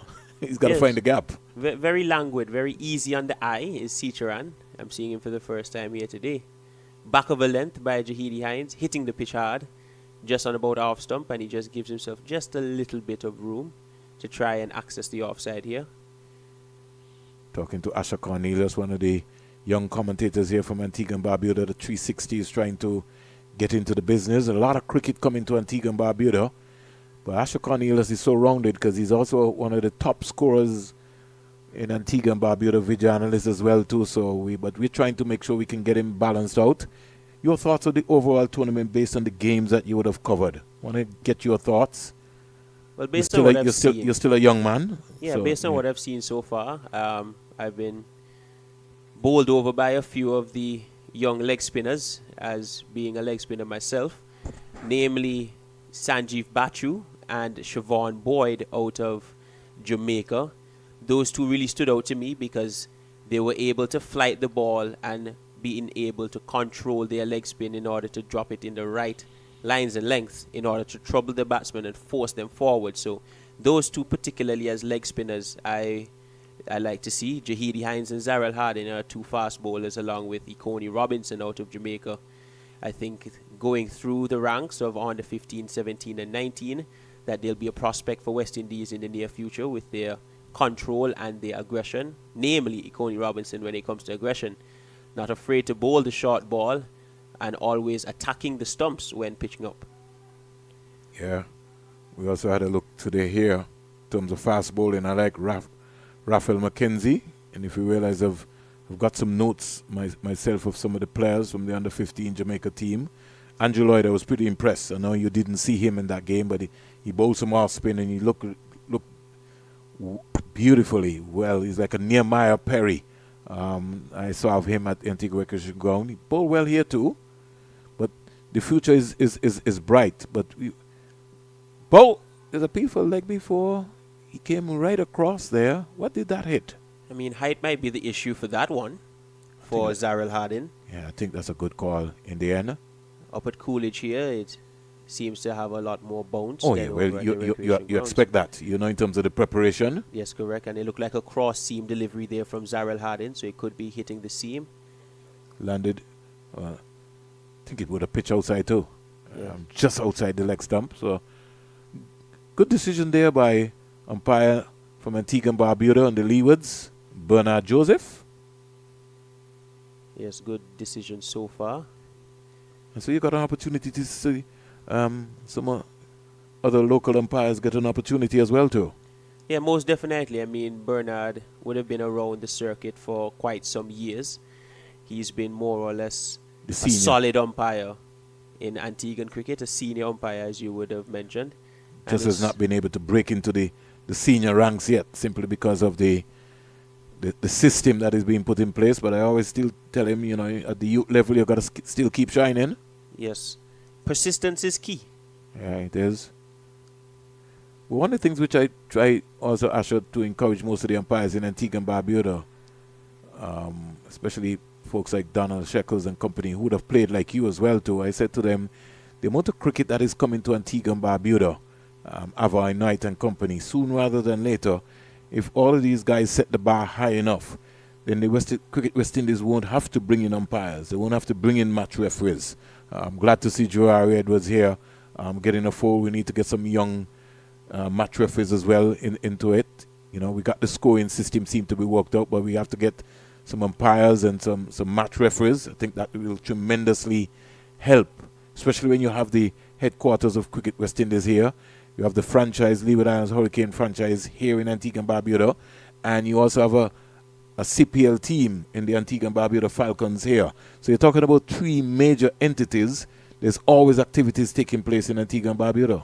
Yes, so I agree with you completely that support staff should be looking to, we should be looking to encourage people to pursue support staff roles instead of the Cricket West Indies and Antigua Cricket Association having to outsource consistently.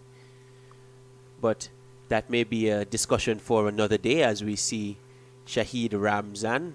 Yeah, just clipping that one away for two. The end of it, 8 overs, 18 for 1. And just to give a comparison, Asher, Barbados were 30 for 2. Trinidad, Guyana were 18 for 1. I think the highest player. So if we match up between Barbados and Guyana, you would have to say in a way that Barbados would have been large and in control, 30 for 2 at the end of 8. Well, yes, that may be so, but how important is the one wicket at this point in the game? I mean, wickets in hand would be more than beneficial for Guyana coming down towards the back end. The run rate doesn't seem to be out of control, less than 5 still. Yeah. Here is Sicharan just tugging this one into the onside. Lack of pace there. He really didn't bounce as much as he would have liked. Jahedi Hines' delivery. Yeah, but it's important that Lamar Sicharan, I like the cut of his jib. He's able to watch the ball all the way onto the bat and adjust, even if the ball didn't get up as Jahedi Hines would have expected. But good signs here, and as we would have mentioned prior, to see the young talents coming through this tournament, I would have had a few discussions in and around the stadiums regarding the development and what processes need to be put in place to ensure that these talents can be harnessed and developed to their fullest potential. Any suggestions? I'll come back to that in a while. Asher, 20 for 1. Captain for Barbados, the defending champions Justin Paris, just making some adjustment. Deciding to plug that gap away straight away. Back of the length, punch into the offside, get an easy single. Feeler coming across, didn't pick it up quite keenly. Yeah, this is lovely cricket that I've seen so far here from Guyana. The intent to score is outstanding to me.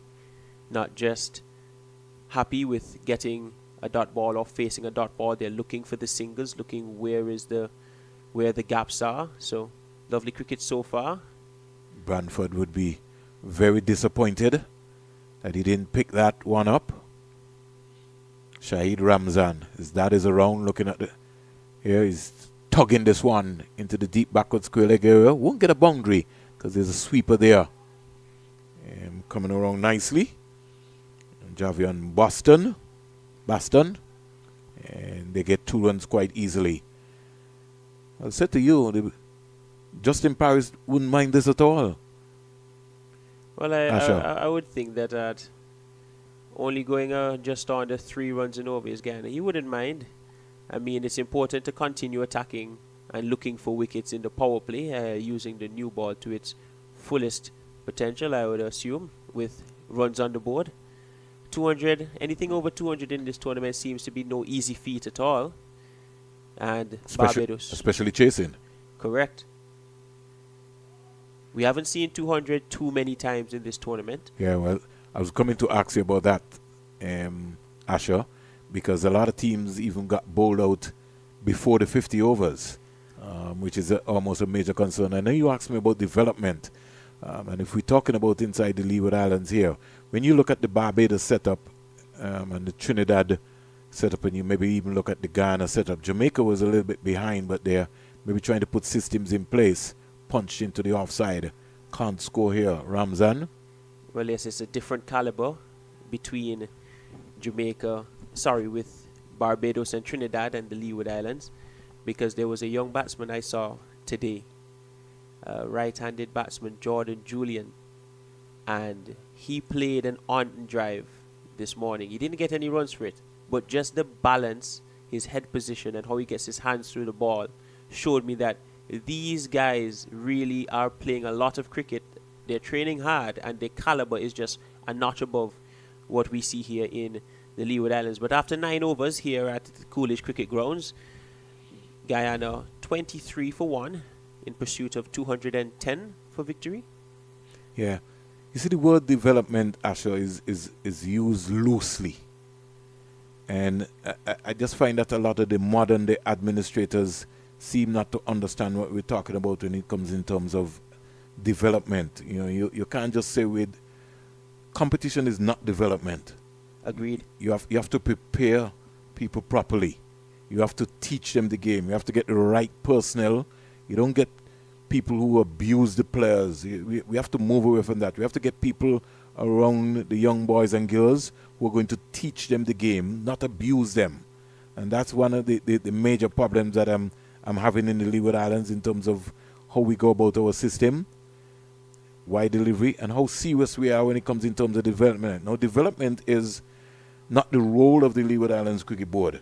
It is the role of the territories in St. Kitts, in Nevis, in Antigua, in Montserrat, in BVI, in USVI. And I find a lot of free money is being moved around, but the personnel who are in charge are not being held accountable to produce the results which they're expected to. People can write plans, but you have to execute them.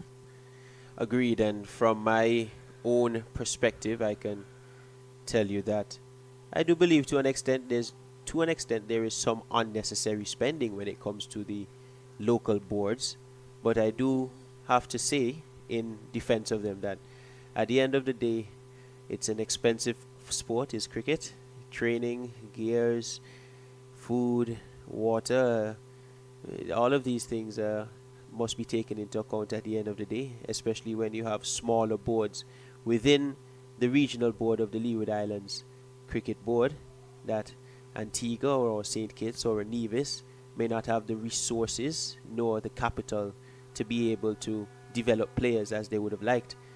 But in all due respect, I do agree that there's sometimes you have to give and take, and you may have to sacrifice, because I, for one, would have to say that for me, I would have gone out and been throwing balls to children, teaching them the game outside of my work hours.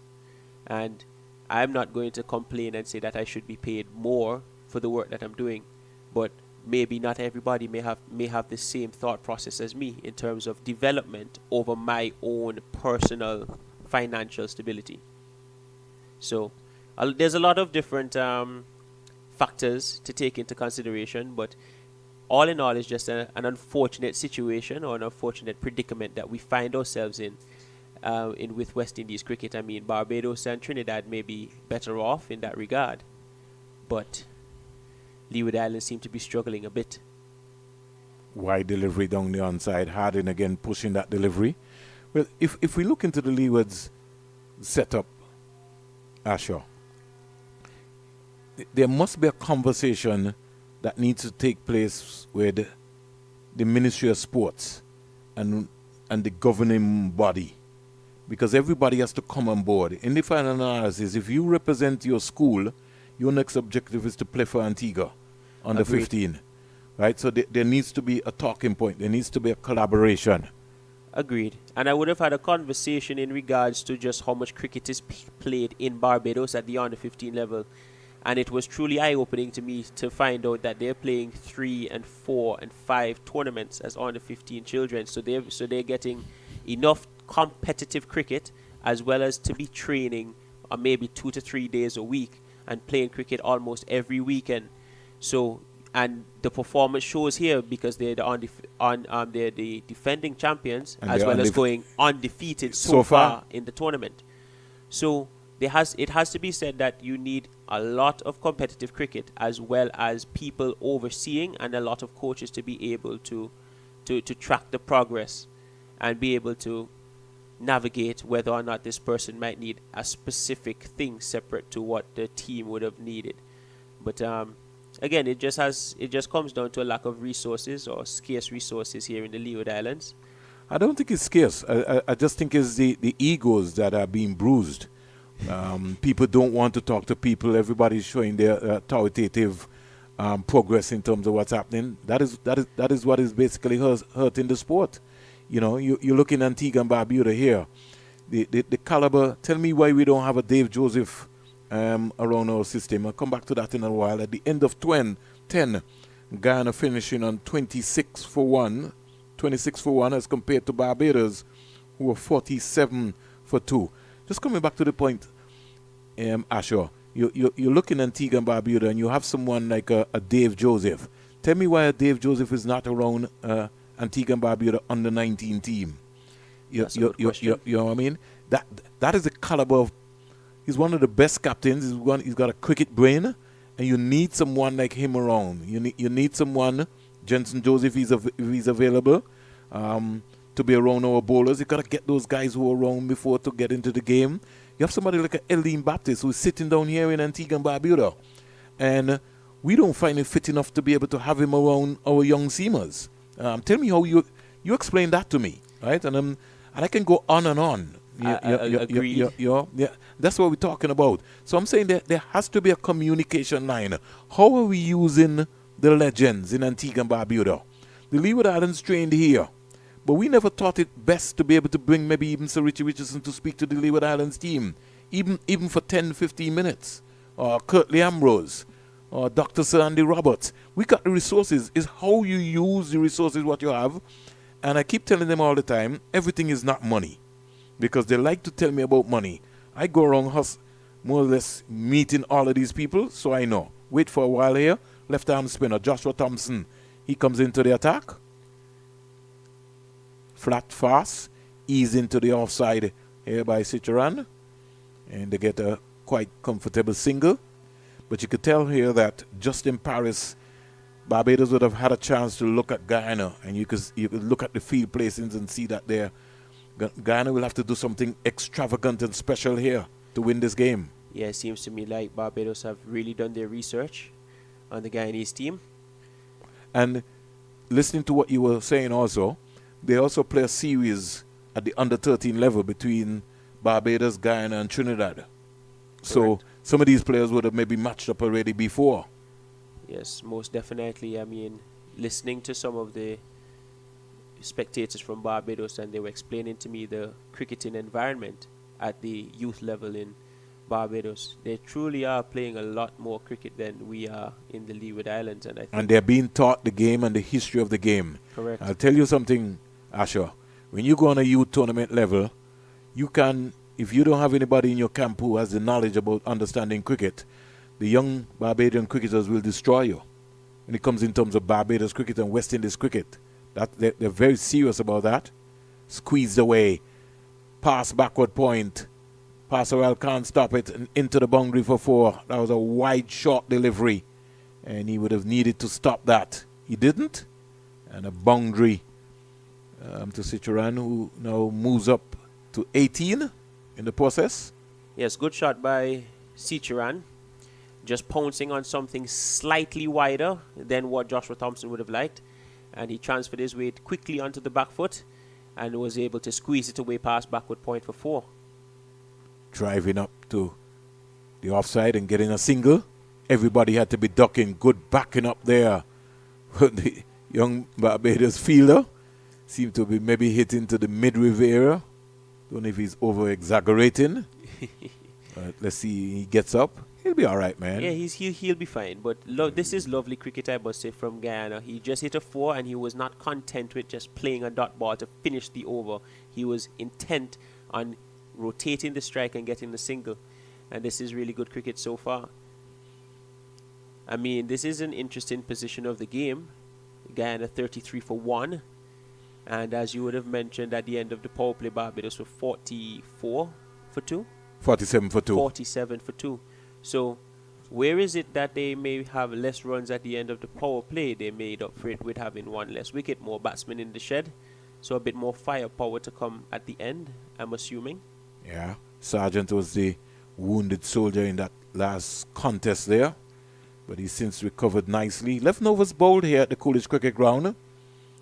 Cicheran is 19. Ramzan is 9. Joshua Thompson's first over cost him, I think, some 7 runs. And this is the man to be mindful of. Branford driven to the offside, getting an easy single. Yeah, I was He's impressed. He's a wicket-taking bowler. Yes, I was just about to say I've been impressed by what I've seen of Asher Branford in a game over at Paul Beef Liberta. He has good pace, good control, and he has a sharp bouncer when he uses it. So, all the good ingredients of a fast bowler, and he can hold his own at number 7 or number 8. So, promising signs for Barbados cricket. As I just said here, he has a good bouncer and he utilizes it, rushing the young Ramzan. Yeah. Coach Wadi Eswick, he talks highly of Branford. I could maybe see why he only bowled a couple of overs in the Trinidad game. But he was somebody who came on and straight away picked up a wicket. Oh, yes. It's got to be very careful. That's what Asher was talking about, almost like an off-break. They are one of the slow cutters, as you would said. Yes, I mean, Cicheran didn't really know too much about that. Nah. He saw it in the pitch and he assumed that he was going to kick on him. Yeah, but it was a slow, well bowled by Asher Branford. Yeah, but they're going to have to keep watching the ball anyhow. Yes, a tough customer to negotiate is Branford. But a very balanced field, it looks like. They have a deep square leg and a fine leg out. Driven in the offside, can't score. Yes, well fielded by the number 2 fielder. I think that's Passard at mid-off. Has a shy at the stumps and backed up by the mid-wicket fielder. Branford, Christchurch boy. I know for sure the word Christ, when it comes to fast bowling, they don't go hand in hand, Asher. Not at all. Tugged. Wicket. Wicket. The pressure. Asher. He just pegged him back, forced him.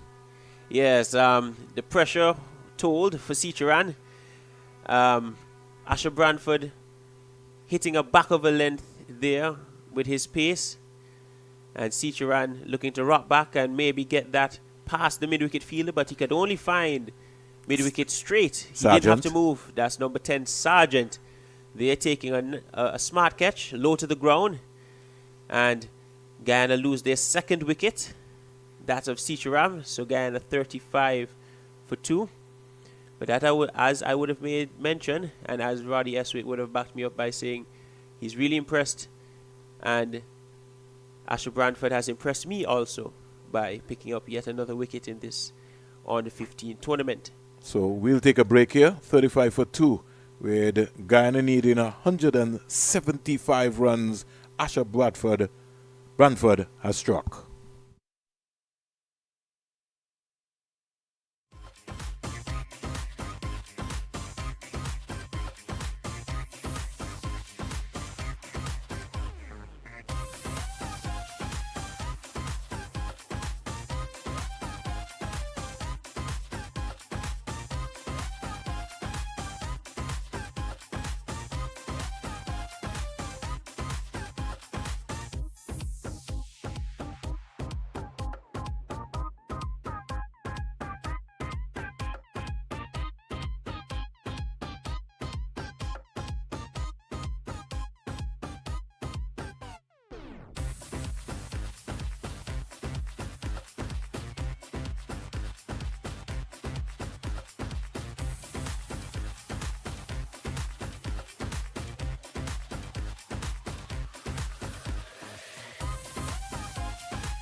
So we're back with the action after the break, 35 for 2.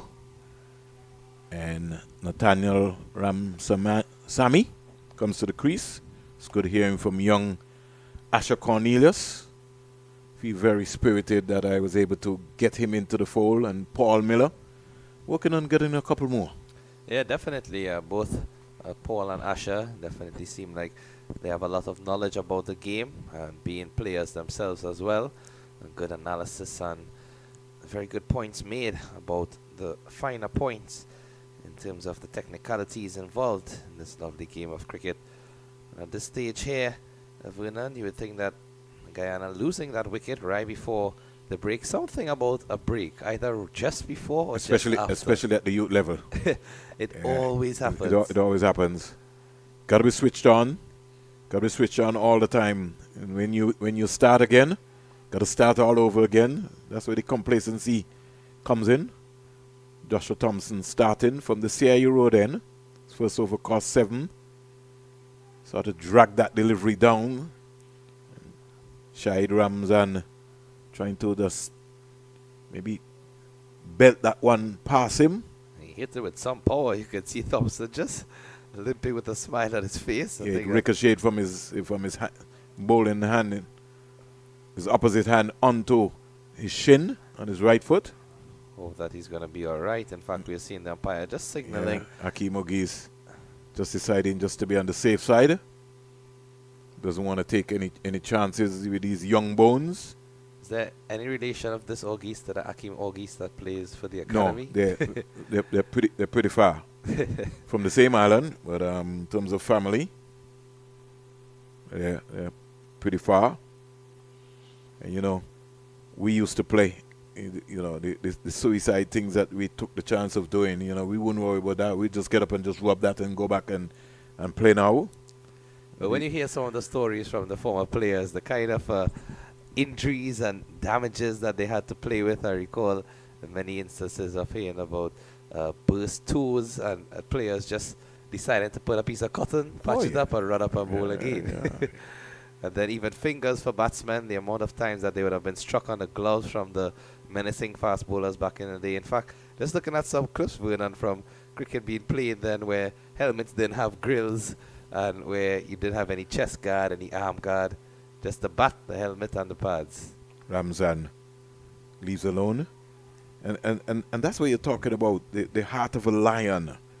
You know, now we have some very pampered cricketers. Anything they just wave into the backroom staff. Got to put some fight in. those guys, when they played, they didn't want anybody to even know that they were injured or they got hit. You know, they would not show that to you. Yeah, most definitely. There was a very good point made by Paul Miller as well. And last time he was on commentary, he referenced that documentary Fire in Babylon. Yes. And everything that he said, it's almost as if he was reading my mind, because those are the same sentiments that I experienced after watching that documentary. It certainly ignited a fire within me for West Indies cricket. The appeal for a stumping is out stump. Joshua Thompson strikes. Ramzan goes. Off balance. Losing his balance there. Maybe just going too far. Falling over. And Guyana losing another wicket after the break. 2 on a trot. And the defending champions, Barbados, really making a statement here. Good sharp stumping by Seth Smith, who's got to be considered to be the best keeper so far, based on what I would have seen from all of the wicket keepers. But he continues to be very impressive. And look at this. Oh yes, beautiful piece of stumping. His left foot was in the air. By the time he got back down, it was just too late. And you can see Smith, even when he collected the delivery, he seemed as if he was focused on the back foot of the batsman. So he waited for it to lift before clipping the base, because if he clipped it a minute too early or too late, it could have been a different outcome. But very, very good from the Barbados team in terms of their comeback after the Guyanese pair for the second wicket. They're trying to resist the onslaught of the fast bowlers. And now Joshua Thompson picking up a wicket. All goes well for the Bajan team. 35 for 3 in the 13th over. 2 new batsmen at the crease now. Arif Bacchus has now come out to join Nathaniel Ramsamy.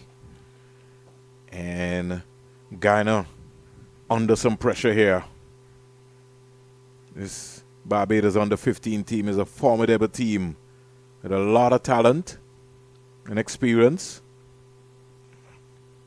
Some guys are playing in their final year. I think he would have had 4 guys coming back, if I'm not mistaken, from last year. You would have more than 5, 6 players coming back from last year. Justin Paris, Seth Smith, Kalani Clark, Zarel Hardin, Jahedi Hines, Rajiv Pasaram. And if we look through this lineup here, imagine Justin Paris being named the new captain, over-completed. So at the end of 13, Guyana in a bit of trouble here at the Coolidge Cricket Ground. They're 35 for 3. And just based on those names that you mentioned from the Barbados team, the returning players, they have been the standout players for the team in this tournament. And it just goes to show you that a bit of experience, having played last year and able to return this year, it can only do well for your improvements as you continue to strive to better your game in all aspects. And of course, those players would positively impact the other players who have just come into the squad. And that way you create a sort of succession. Steered by Ramsamy down into the third man here. That's certainly got to be 2 runs. Lack of communication there. Earlier clock, Ramsamy just turned his back on Arif Bacchus. Arif Bacchus is a very busy player as well too. Likes to run, likes to get on with things. Coach Waddy Eswick. Same description there. Busy and likes to get on with things. Coach Eswick always just stepping onto those boundary ropes whenever wicket falls, whenever runs were scored.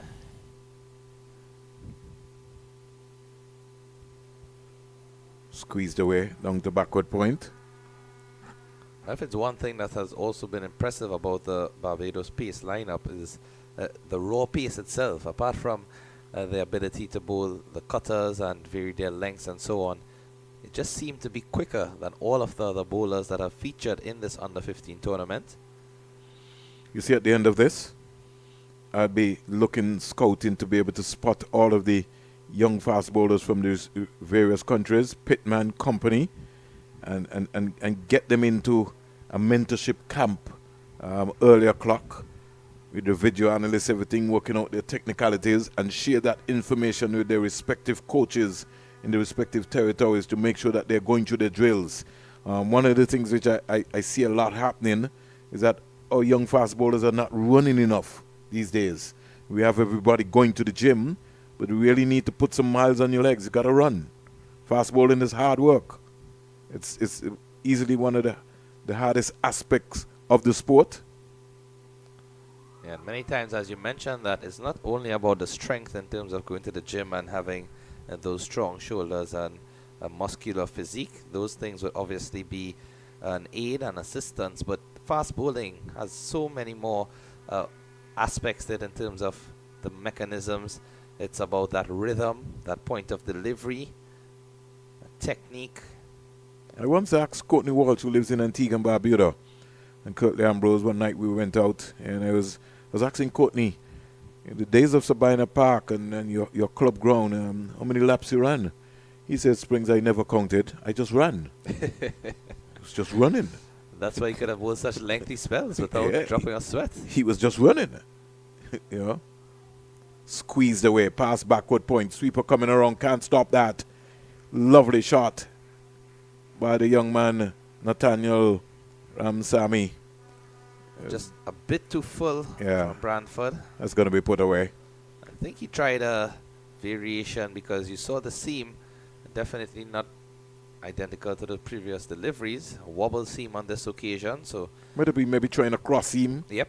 More or less. And probably just slipping out of the hands. Short delivery, helped around for 4 more. Big diving effort there from the feeler down in that position. Looks like the number 5 for Barbados in Javian Baston. It's a very stylish pull there from Ramsamy. Oh, yes.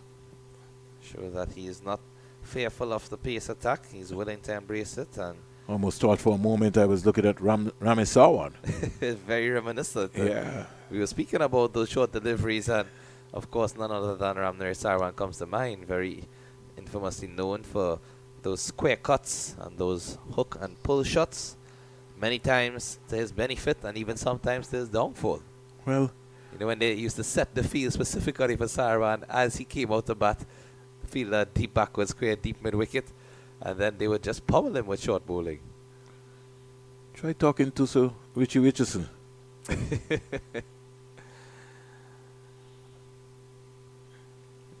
He demonstrated, and I'll give you a classic in terms of, you know, how those guys practice. Punch down the ground. There's a ground in St. John's called, that's before they put up the car park. That's where one of the main cricket clubs in Antigua and Barbados used to practice, St. John's Cricket Club. And that would have produced so many outstanding cricketers in Antigua and Barbuda. You had a coach by the name of Guyana, the former sports minister, when he entered into politics. And he played for the Leeward Islands and for the Combine Islands as well. He was an opening batsman, left-hander, Guyana, very knowledgeable about the game. Came out at a period of time when you had coaches like Danny Livingston and company, the late Danny Livingston. And Guy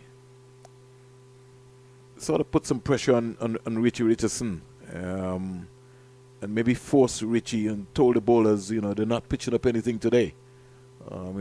Just went in and bowl a lot of bumpers. And at a point in time in Antigua, you had the factory ground, which was spearheaded by Taddy Arundel. I think almost everybody, if you wanted to learn how to bat pace bowling, you had to come to Antigua and Barbuda, because they had a battery of fast bowlers.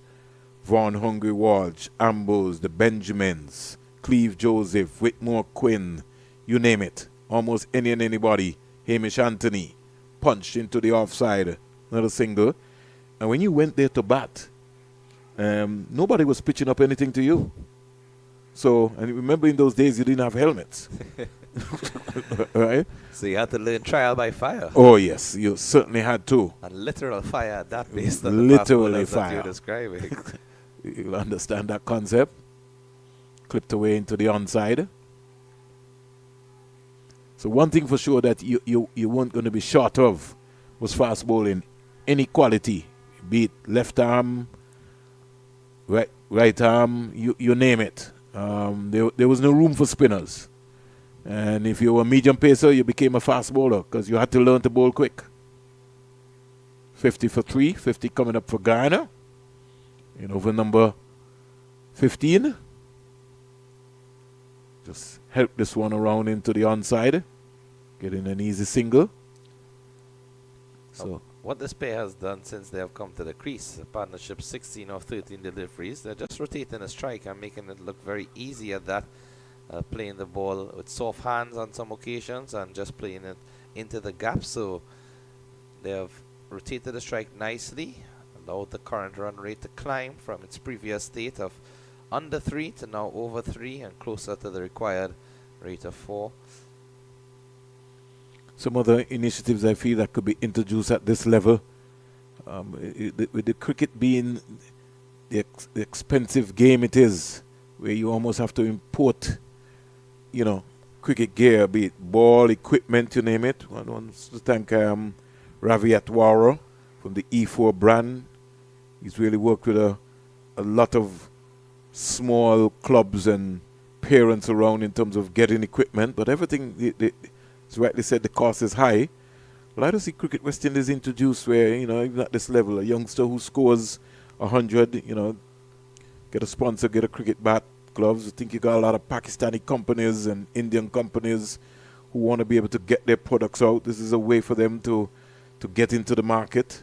It's just an area of improving the youngsters' quality. I would like to see a man of the match for each side at the end of each game, clipped away beautifully into the deep backward square leg area. I think these initiatives could really help to lift the cricket more or less. In the backroom staff area, I'd like to see another coach come with the respective under 15 teams and add a physio. We're taking it for granted at this level not to have a physio with these youngsters. You got to pay really special attention. Played into the offside. So the young Guyanese batsmen testing the Barbados fielders were inside the 30-yard circle. 54 for 3. And I'll tell you something. Even these youngsters at this level, I personally don't even like how they're eating. They don't eat this and they don't eat that. They don't eat greens. They don't eat carrots. They don't eat tomatoes. That's another area of concern which we have to seriously start to pay attention to. I was saying to you that first day for the Leeward Islands training camp here in Antigua and Barbuda, I told every single one of them, no sodas. And if I ever found you drinking any sodas, then you'd have to pay. No errands. Yeah, I tell them when they make it, when they pass 19, oh yes, they could wear all the earrings they want. But around here, yeah, let's set some boundaries. Nah, he didn't look at that ball at all. He just Arif Bacchus. He kind of just lost his shape. Well, I think he's also trying to look to set some boundaries, but missing out on a couple of occasions. You see Ramsamy just walking down the pitch to have a chat with him, because since he's come to the crease, those are the two most rash shots that he has played. Apart from that, just 9 deliveries, but he seemed to be very structured. So that's what pressure. Brantford. That's what pressure does for you. Yep. 19 from 18 this partnership. Clipped in the air, wicket, pressure. Persad takes a catch. And Asher Brantford strikes again. Guyana losing. Arif Bacchus for 5. 54 for 4.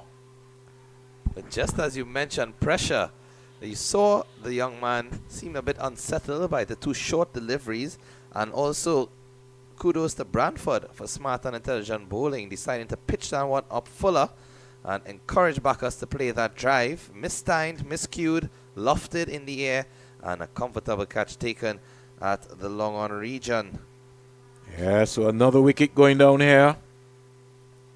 Captain for Guyana under 15 coming out. wasn't hanging around here, Avish. He certainly was not hanging around. He was not interested. And if you looked all around at the celebrations of the Barbados team, it seemed as if it was part of their game plan, because they were all just pointing to each other, high five celebrations. Captain Paris, of course, definitely elated.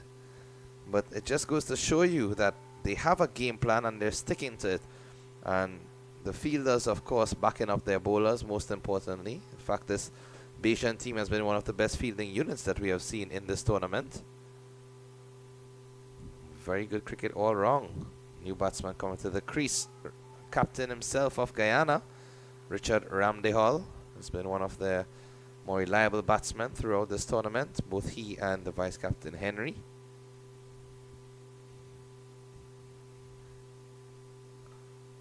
This is in the air, but one bounce safely before the fielder. It's a little bit too uppish for his liking. Has to be mindful of those two fielders on the leg side, right in the boundary areas. Thompson doing well. It's his fourth over. Already picked up a wicket.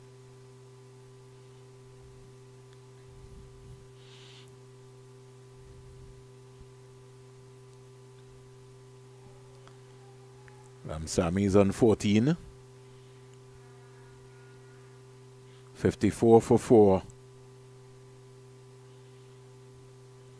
The big news, everyone waiting as to the various squads that Cricket West Indies will be looking to select. First to Ireland, and the test captain. A lot of mermaid around. We know for sure that we will indeed have a new test captain. There's a peel foul caught behind. Joshua Thompson strikes. The captain goes for naught. Healthy edge. Excellent keeping skills here by Seth Smith. And another wicket goes down for Guyana. They're 55 for 5. And if you remember the cigarette, 3 5s, that's the number. Well, that's the number itself for Barbados, because what an important breakthrough. Just as they picked up a wicket in the previous over, the wicket of the captain, nonetheless, Ramdehal. As you look at this delivery, it was flighted outside of the off stump, wide enough for the cut shot, but again, not getting back and across to the pitch of the ball. Just seemed to try to cut that one while his feet was still positioned on the off stump. And a very good catch by the wicketkeeper. He just seems so confident, Seth Smith, with the gloves on. See, when you're going to play a shot like that, it has to be wide enough. You got to play it later. He's still looking to go hard, and you got to get close enough to the ball. He didn't get close there, Ramdehal. And the Guyana captain goes back 55 for 5. Now Brandon Henry comes out for Guyana, the vice captain. What I like about that delivery from Thompson is that he knew Ramdehal just came to the crease, and he tempted him. And almost identical attempts the vice captain Henry, and luckily he escapes this time. But Joshua Thompson, take a bow. 2 for 14 in your 4 overs. Asha Branford 2 for 15 in his 3. Jahidi Hines 1 for 15 in 5. And we are yet to see the skipper himself, Paris, come into the attack, and we know what he's capable of, the leg spinner. Bowls a lot of varieties. The googly as a top spinner, slider, and also a faster delivery. I was having a chat with him prior to the toss of this game. A very intelligent young cricketer is Captain Paris, as Branford continues. Squeezed away into the offside. Sargent diving over the ball. Got to stay on your feet, son, and stop the ball. I'm also looking forward. I hope I get an opportunity to see Jeremiah Ford, who is in for this game. He's a left-arm seamer. Someone has asked me to have a look at him. It looks as if I might not get a chance to see him. Might not be in the plans of Coach Waddy Eswick. And based on what's happening here, don't want to say London Bridges is falling down just yet. At 56 for 5. Ghana need 157 runs in 197 balls. Brandon Henry's on naught. Waits for Branford.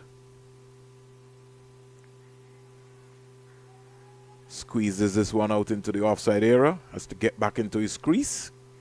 And the score remains on 56 for 5. So good afternoon to the folks in Jamaica, Guyana, St. Vincent, St. Lucia, Trinidad and Tobago, St. Martin, Anguilla, Dominica. Steered into the offside, again can't score.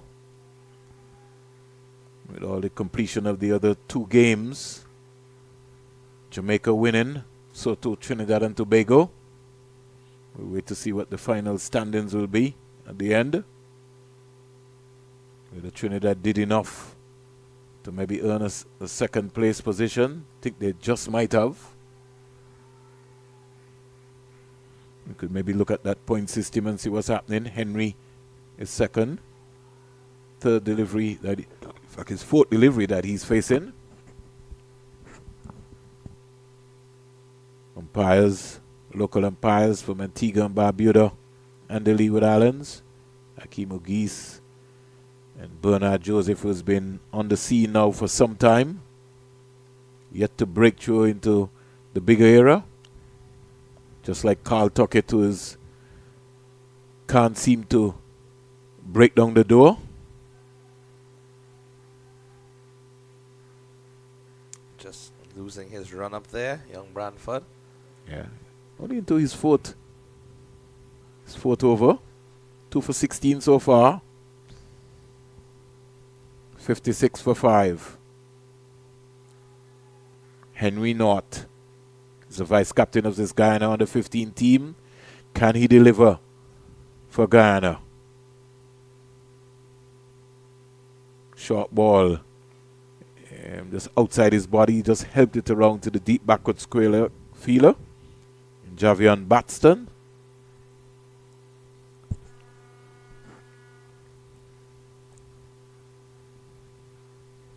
I recall the point you were making earlier, Vernon, in terms of the fast bowlers and having them in some sort of camp or development initiative after, and I think that's excellent. The real fast bowlers. Yes, indeed. Not that we just write down that this person is a pace bowler. I seriously have a problem with that.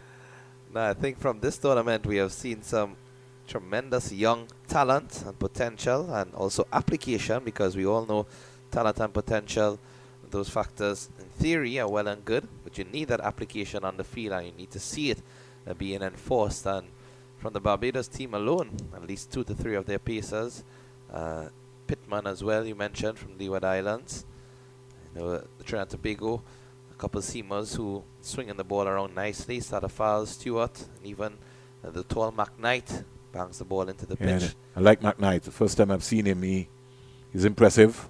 Yeah. And he's a left armer too, so it gives you that hope. That's an area which I think that we certainly need to develop on. But like I said to you, I'm very much concerned in terms of when they leave this level, what happens next across the next level. Maybe even this under 15 team. I know a couple of seasons ago a team did go to England. That seems like a long time ago. Maybe we could start engaging the US, get an under 15 team picked out of this to play against the USA. Maybe even a Bermuda. Those non-cricketing nations. Well, as you mentioned that, I recall, at least back during my playing days, there used to be under 15 World Cup. And I'm not too sure if it's... That was the Coscotta one which was held in England? Yep. And I recall some of those players who would have been picked on that team, of course, went on to greater things with the West Indies. Our head coach, Steve Liebert, he was the vice captain of that team. Lionel Baker, Montserrat's only test player, came out of that West Indies under 15 team as well, who won the championship. If time permits me, I might be able to try and see if I can recap that under 15 team. Got it somewhere. Down the onside, good take here by Seth Smith. Snapping off the base very quickly to trying to put umpire O'Geese under some pressure. But it was a wide in the process. Nathaniel Ramsamy is on 16. Joshua Thompson settling in into a groove. He's into his 5th over. And what I like about Thompson is his variations. He's taking his time.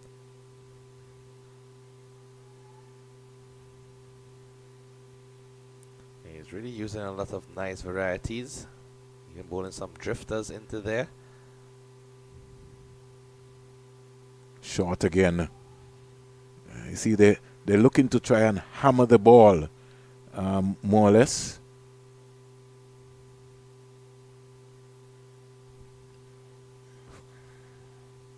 Folks on the main scoreboard giving me a hard time here. Somebody lapsed for a moment. Tyrek hit. Think he would have been gone. Over number 19 comes to an end. And at the end of 19, Guyana 61 for 5. After Barbados reached 209 for 8 at the end of their 50 overs. They certainly have been the consistent team which has stuck to the ploy. It's almost like Jamaica winning Carifta, their 39th Carifta Track and Field Championship.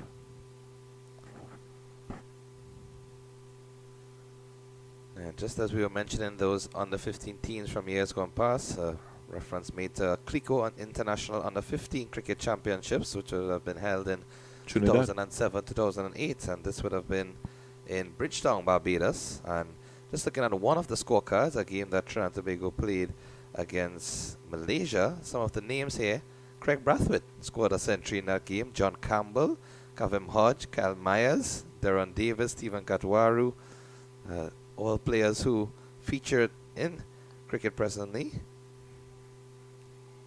Went on to play Test cricket as well too. Yep. Quite a number of players. And that would have benefited because you would have had the St. Kitts Nevis 13 under tournament who would have produced the likes of a Craig Brathwaite, Jason Holder, Kyron Powell, Rakeem Cornwall, Jamal Hamilton, Omari Banks. All of those players would have come to that system. Shamar Brooks, Carl Mayers. Those were the days when you had a relationship with the Ministry of Sports Department. Cardigan Connor, one of the pioneers, who's now a sports minister. Trevor Shillingford, sports director in Dominica. Late Lloyd Lazar from St. Kitts. Mervyn Richards, who was also the director of sports in Antigua. Late Pat White. Montserrat also participated for a couple of seasons as well. Bermuda. Trinidad and Tobago participated in that tournament as well. A tournament which I think is very timely and needed right now in the Leeward Islands. Definitely agree with that. The more cricket that you can play, better your chances of improving will become. And Captain Paris coming into the attack. 3-dot deliveries to start in his first over. Very impressive with his leg spin. Yeah. He's going to be a handful. Hey, what I like about it is that no matter what pitch or what surface he has played on, he's been able to turn the ball. He's got the ball to and he's got the ball to rip. And then the variations as well, when he brings it back in to the right-handed batter. Something Barbados will be working on. Yeah, the likes of the great old George Linton. Remember, he had a period of time that Winston Reid was just still getting so much wickets in Barbados cricket. Left arm spinner.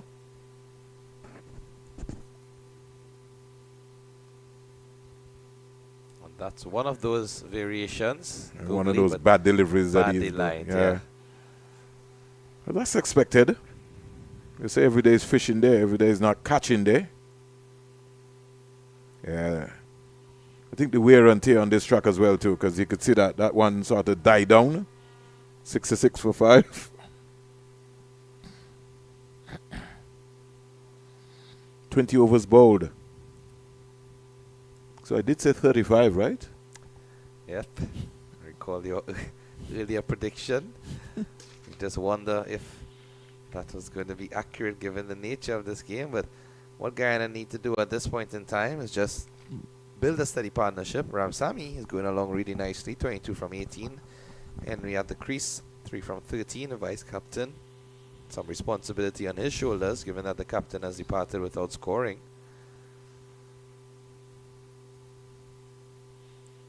Every now and again, the Guyanese batsman looking to go square rather than looking to punch the ball up in front of them.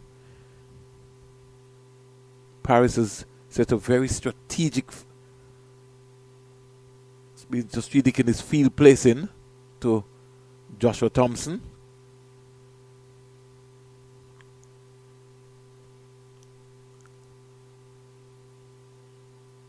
Have to stop that, Thompson. You're also a fielder. You're not just only a bowler. Got to get that boot out. Stop that. Deny that single. Keep that pressure up. Something I've seen here from Justin Paris. I've seen he's moved the mid-off down to long off. Could afford to bring that fielder up. Tugged in the air. Wide of the mid-on. And down to the boundary for 4. Short delivery. And only to retrieve there, Zarel Hardin.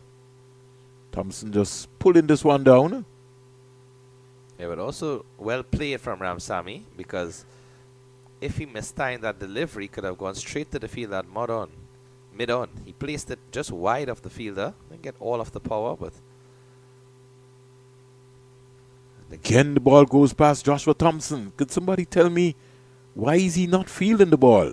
and I think he's trying, given the fact that his reaction is one of disappointment. I think he is trying to stop the ball, but is just unable to get his hands on it. Gotta watch the ball. He's gotta watch the ball.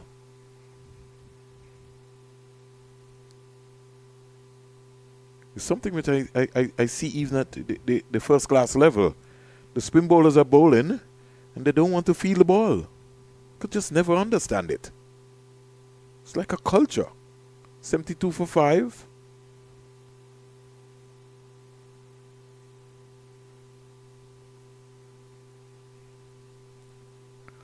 Yeah, definitely when you look across the region, it's something that needs to take note of. Feeling after your own bowling, but I can at least say no bias intended here, but in terms of Trinidad and Tobago, I can mention at least a couple of our spinners who are excellent fielders and always do their best when bowling and trying to field and stop. Brian Charles, Carrie Pear, two of those guys, good examples to follow in terms of never letting that pressure loose. In fact, Brian Charles, I believe, led the West Indies Championship with the most amount of catches, and many of those coming in the slip cordon. Fielding a very important aspect of the game. Chase Mohammed also coming out with the most runs. A veteran at this level. Oh, that's beautifully bowled by Paris. And a bounce and turn. You see the glove work of Seth Smith? Excellent. Queen's College boy.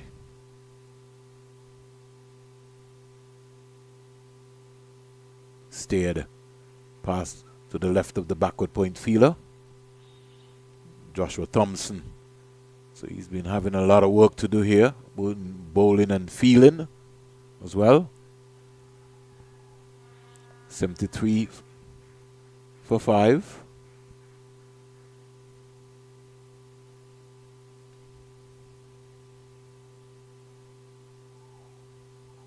Comes quietly forward here, just above the eye line. Paris. Give him something to think about. Brandon Henry, he looks tempted. If he wants to go, let him go. Let's see how you can outfox him.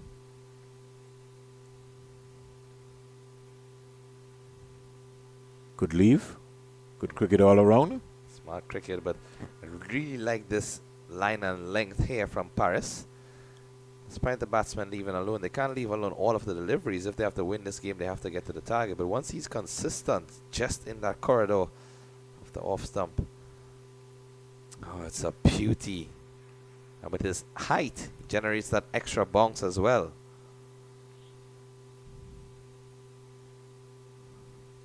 Something has to give here.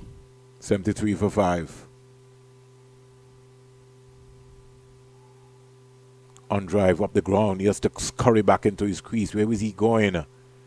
Good throw there from Zarel Hardin, who is a natural athlete as well too. 22 overs bowled. Guyana under 15, chasing 210 for victory. They're 73 for 5.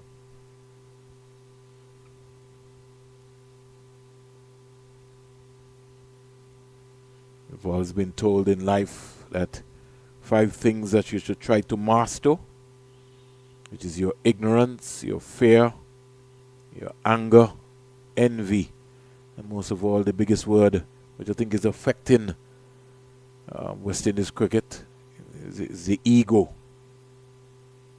Too many people seeking validation more or less rather than everyone coming together for the common goal. You have to understand sometimes life is like a relay race. When the baton is being passed from one to the next. But Cricket West Indies, it's a billion-dollar industry. You only have to look at the legends and their contribution that they would have made to world cricket and still maybe making, even as mentors around the world. People pay huge sums of money to hear them talk. Whipped away in the onside, comfortably for a single.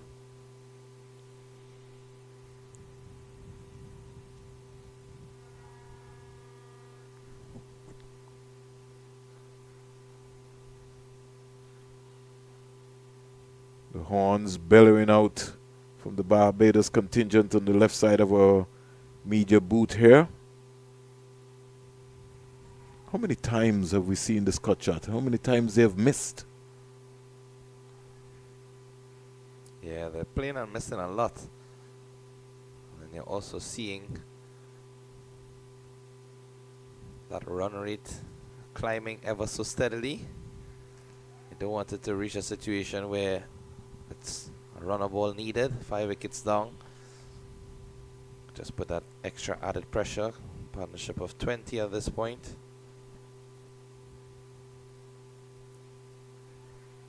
Certainly can't win the game blocking. 75 for 5 at the end of 23. Yeah, what this pair of bowlers are also doing well, Thompson and Paris, is that they're getting through their overs quite quickly. And those simple aspects of the game just give you an extra advantage when you don't allow the batsman much time to rest. Dot deliveries every over, unable to score freely. And then as you get a minute in between overs, the bowler is ready at the top of his mark. So Ghana need 135 runs in 27 overs, which breaks down to 162 balls. Count run rate is 3.26. Required run rate is 5.0.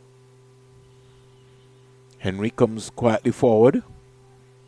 And Nathaniel Ramsamy, he's gone quiet for a while, simply because wickets are falling around him.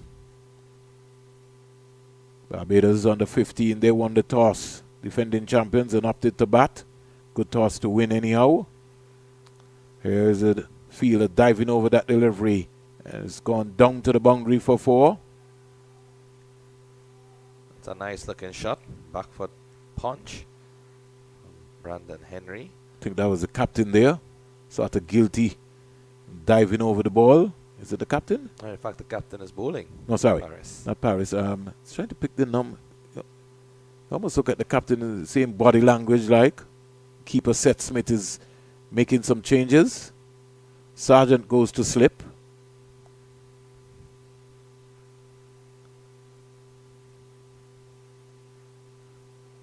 Barbadian cricketers, good stature, good tall guys here. Prasad, I think, will be the tallest on the team. Number 11 is Jeremiah Ford, the left-arm seamer who I hope he gets a chance to bowl today. With good communication between Smith and Paris.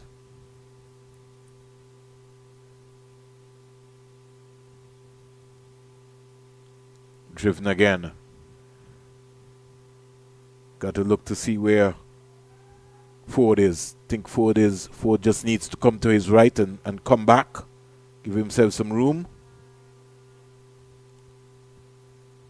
As we saw through many of the games, sometimes those fielders in that square bit too close, given the fact that the ball does race along the square, has some variable bounce. In the air, it's safe. Ball is racing away. They won't get a boundary. Sargent after it, and they get 2 runs in the process. So Paris just maybe getting bored. He's not been able to pick a wicket up yet. By his standards, he normally gets wickets. Within his first or second over, he Yes. usually picks up a wicket. So he doesn't wonder if some minor frustration setting in. But he just needs to be patient, back himself, knows his ability. Today might just not be his day. Flighted. Good bounce. Good delivery there. So over number 24. Sargent is leaving the field. Wonder if he's okay. Guyana lost wickets at 1 for 3, 2 for 35, 3 for 35, 5 for 54, and 5 for 55. So those wickets falling in clusters. Yeah, they've just not recovered. They need 128. This partnership, you would think, might be the all-important one. Ramsamy 31 of 28. He doesn't seem phased at all by any of the Barbados bowlers. And Henry is now coming to his stride at the crease, playing more confidently in his strokes. This has been an impressive spell so far from the left-arm spinner Joshua Thompson. It's into his 8th over. And he's bowled all of those overs on the trot as well. 82 for 5. Number 3, Thompson. Again, Brandon Henry looking to go square. Paris standing at first slip. Flighted, driven in the air. Wide of Thompson. He can't catch that. If that is the position, then I would like to see the short extra cover. I don't know how you feel. Maybe just go back and just come to his right and then just bring the long off a lot more straighter. If he's going to play that ball into that area. Hammered. Pulled into the ground, but he was quicker, faster. Really couldn't get onto it. The ball hustled on to Ramsamy. And he got a 4 in the previous over. A similar type shot this time. Just before the fielder. So he's been playing that shot repeatedly, not as convincing as he would like, and aerially, so Barbados team won't mind that at all. Delayed twice here. Count run rate is 3.36. Required run rate is sneaking up to 5.01. Seth Smith. Looked as if he lost something. Maybe one of his spikes maybe dropped out. Captain has put that into his right pocket. Driven again. Time to feel at mid-on. Coming in very quickly. Number 4, Zarel Hardin. Very good athlete. Athletic ability. The partnership is 28 from 48. Pressure mountain. Punched again. Single just too easy, Paris. Got to look at that. You're giving away. No need for you to give that single away. Cut that single out. Bring your mid on and your mid off up. We're halfway there. Guyana under 15 chasing 210. 25 overs bowled. They're 84 for 5.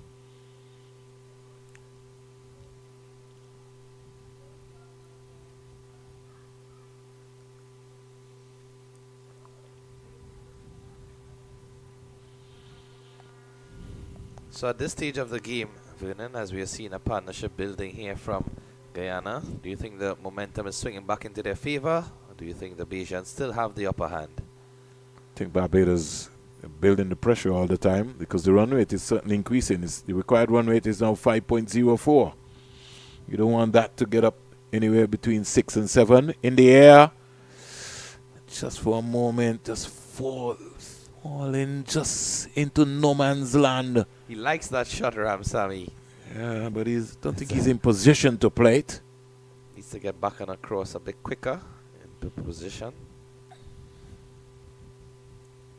Beautiful delivery, good flight. That's what I'd like to see Paris come up with, especially to Ramsamy. And once he flights those deliveries, the batsmen tend to keep their heads up in the air. Stroke play follows the suit. In the air, in the air, in the air. Passat takes it. Pressure mounting. Finally, the Barbados captain Justin Paris strikes. And Nathaniel Ramsamy, he couldn't resist. Wicket. One more wicket to Barbados. Just look at it. Just above the eye line.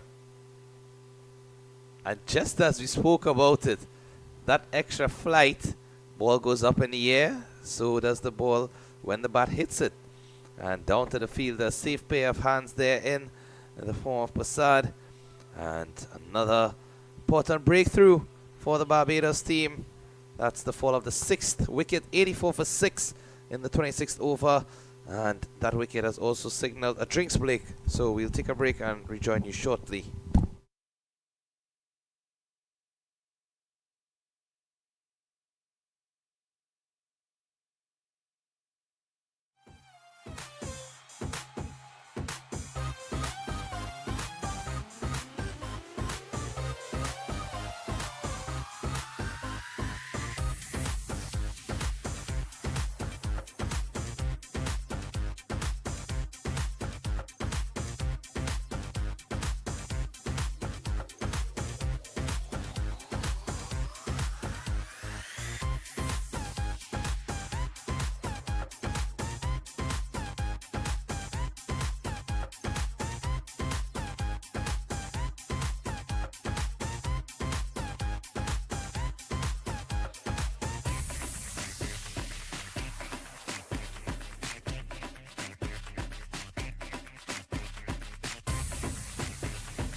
So Guyana losing another wicket, 84 for 6 as we resume from the water break. This is the start of the 26th over. Riaz Latif comes to the crease. I think I saw one of his parents here in the stand. Look like his mom or his family. So at least he has some support from Guyana. Comes quietly forward and gets a single. Paris is after it. Hope they won't have a collision here between him and Hardin. Communication, they got to talk. They have a little laugh about it, but that was dangerous there. Very dangerous. That was like a football slide tackle off of his own teammate. Yeah, I don't think they need that at this time. But good urgency there from Paris. Paris looking to wrap this game up. He maybe wants to go into town and get some gifts for his family. Closing ceremony, I think, is tonight at the Sir Vivian Richards Stadium. 85 for 6. And the pressure mounting here. The run rate is now up to 5.14.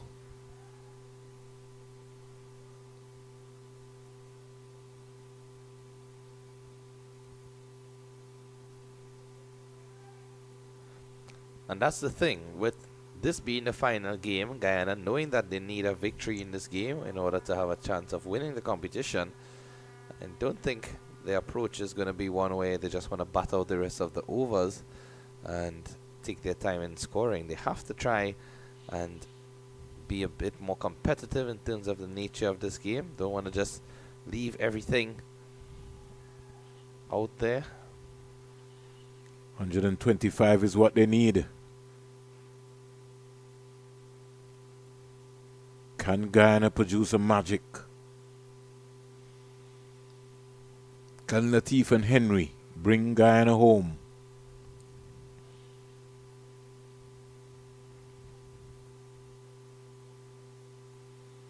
Latif has shown in the previous games that he has the ability with bat in hand. Top score of 48 not out for him. Also a couple scores ranging into double figures. Goes back and punches that into the offside. Get a very comfortable single in the process. Had enough time, really.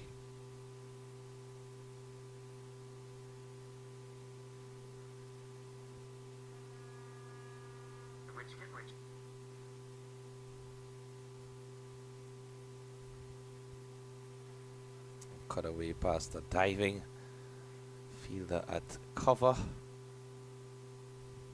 Looks to be Sargent back on the field. Yeah, he is back, Sergeant.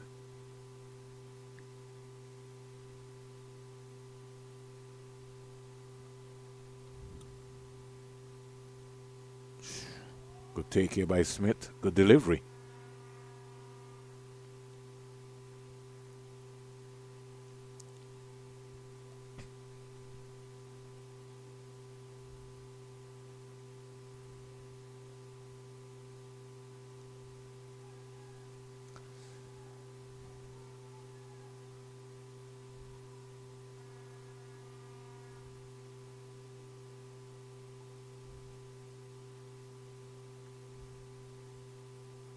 Again, very consistent from Thompson.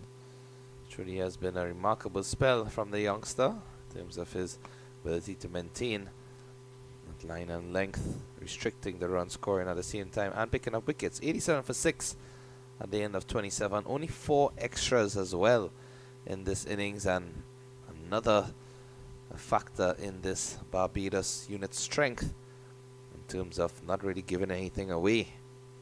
Many teams you've seen high number of extras in terms of wides, no balls, buys, leg buys. Bayesian team only 4 thus far, and already into the 28th over.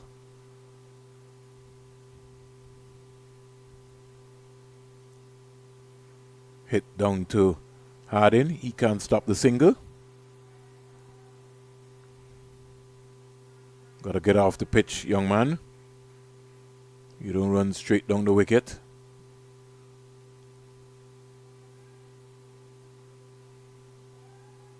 For those folks who are celebrating birthday today, we wish you a happy Earth Day. Ooh. It's a beauty from Paris. And look at this matchup here with the leg spinner Paris to the leg spinner Latif. Yeah. So I'm sure Latif is going to have some extra thoughts in his head about that delivery. It's always the contest that you look for. Because somebody who bowls their art don't want their opposite number to get them out.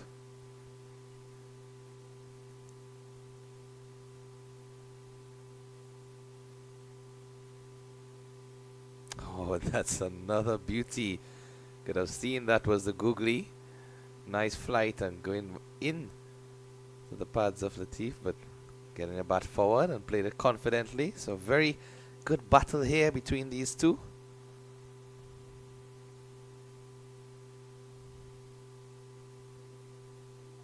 Ooh, this guy always popping aerially back towards Paris. Just have a feeling that he's going to try quicker delivery at some point as he's flighted. Of the 5 deliveries in this over. Goes to the flight again. This time more turn Latif just tickles it down the leg side, chase on. He didn't know anything about that one, but at least he got his bat onto it. The amount of turn that we saw there, I don't think even the keeper knew what was going on, and Smith has been alert at every single point of this game. Just goes to show you. Promising talent of this youngster Paris. Using the pitch, of course. I want it to do its work. 90 for 6 at the end of 28. It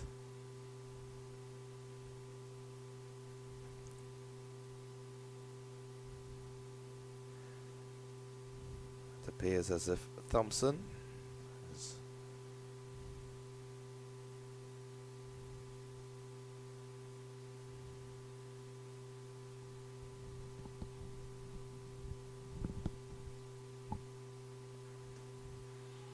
I see Dr. Sir Richie Richardson has been making the rounds. He was at Antigua Recreation Ground this morning. Just passed through a couple of minutes ago and posted some stuff looking at the Barbados team. Cricketer Coolidge.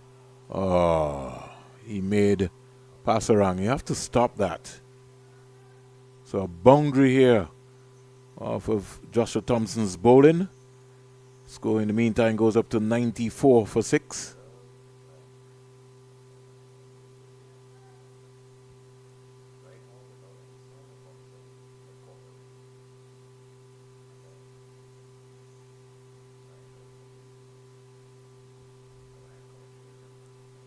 Beautiful delivery. Left alone there.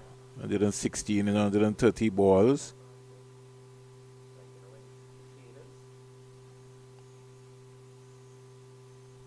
Flatter, fast delivery. Punch. Gone past Sargent. Out to the sweeper. And he just fires a return. Asher Branford. Back in. Barbados just know it's only a matter of time now, but if I know Coach Roddy Eswick, he wants to execute this in a very quick time.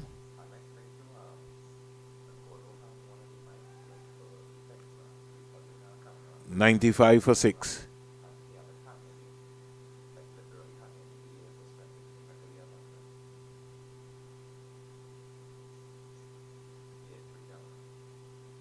Here goes Joshua Thompson. Latif stands up straight and punches it out to the field at backward point. Over number 29 completed. At the end of 29, Guyana at 95 for 6.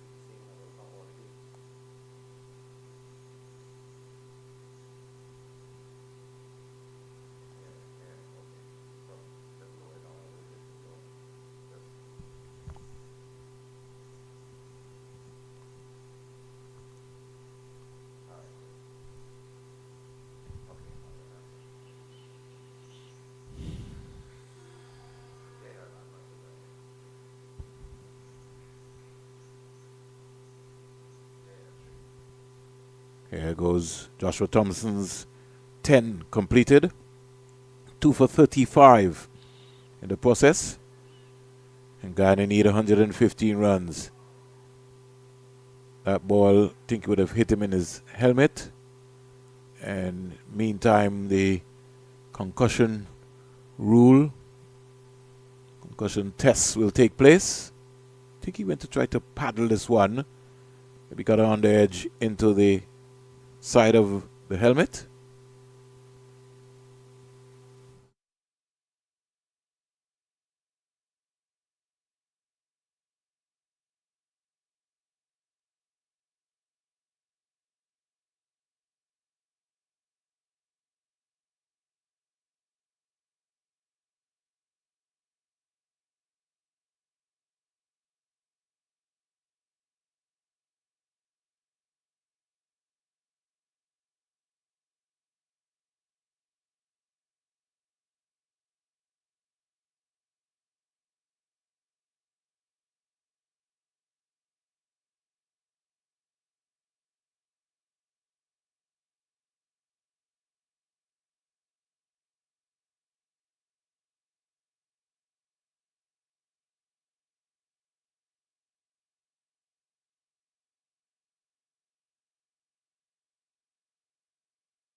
So 95 for 6.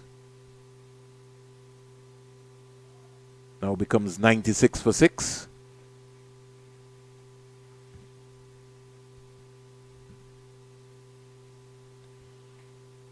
So just want to thank all of the folks who follow the Cricket West Indies YouTube channel coverage of the Cricket West Indies Under 15 Championship in Antigua and Barbuda. Latif driving up to Sargent, who misfields. Gotta give yourself some room. These guys are not watching the ball. First of all, he got himself into a wrong position. If you're fielding the ball and you're in the long barrier position, it's on your right-hand side, then you need to collapse on that side. It's collapsing on the opposite side. Gotta watch the ball.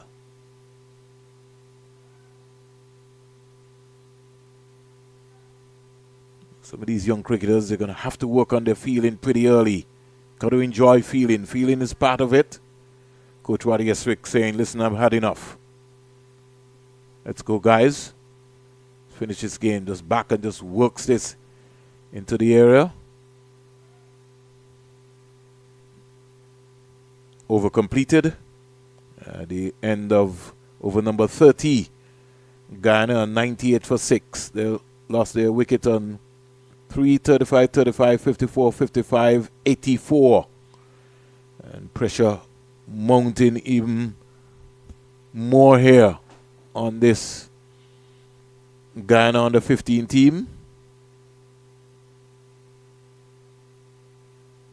There's no let up here from the Barbados under 15 squad. Waddy Eswick has just sent a message out to said, hey, it's demolition time. Let's wrap this game up. So finally, the man that I wanted to see, I get an opportunity to see him, Jeremiah Ford. As I said, good afternoon to Milton Small, one of the test players from Barbados, one of the coaches, National Sports Council. 98 for 6. And the left armer, Ford, will get an opportunity to bound in.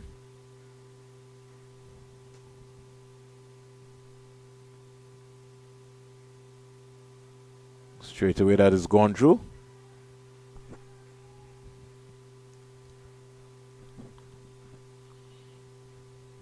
I think Guyana knows that they will not be threatened here. Unless they get... Barbados know that they won't be threatened here by the Guyana batting team.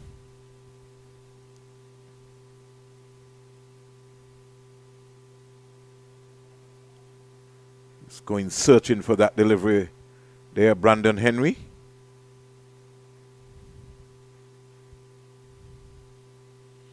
Required run rate is 5.69. Current run rate is 3.23. This is the final game of this 2025 Cricket West Indies Rising Stars Under 15 Championship.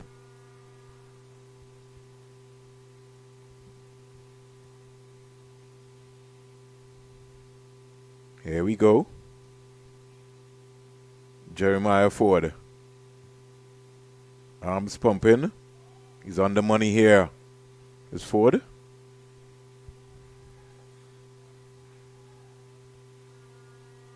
Ford, also 15 years of age as well. Oh, how he would love to pick up a wicket here, Ford. No slips for Ford. Something pretty interesting. I certainly would have had a slip in for him. On the money again. So he's been given a roll. Ford has bowled 4 good deliveries so far.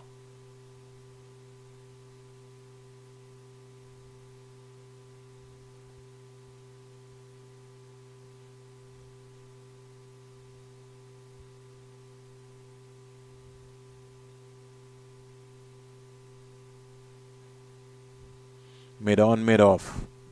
All walking in. cover, backward point, wide delivery.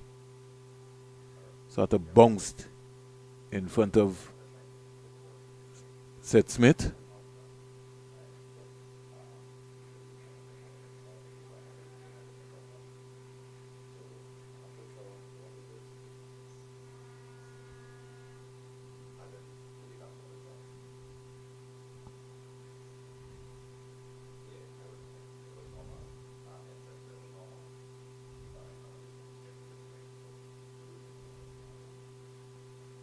Stayed away down to the third man area. Picking up an easy single.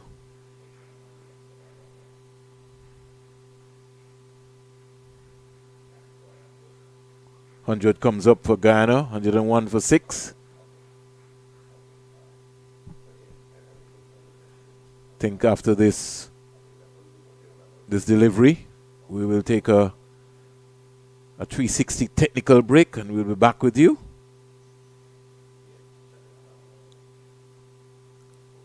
Beautiful delivery. So over number 31 comes to an end. Guyana, 101 for 6 of 31 overs. We'll take a quick technical break and we'll get back to you.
So 104 for 6 since you last heard from us. 2 singles and a leg by.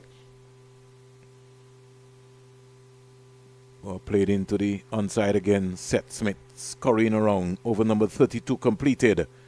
And at the end of it, Guyana under 15 there, 104 for 6. Nathaniel Ramsamy top scored so far with 32. Brandon Henry's on 21. 32 overs bowled. Barbados scoring 209 for 8. Defending champions. They are 4-0 in this competition. Who would bet against them at this time? Guyana, in the meantime, needs 106 and 108 balls. Required run rate is 5.89. You don't want to start getting that going over 6. Then on to 7.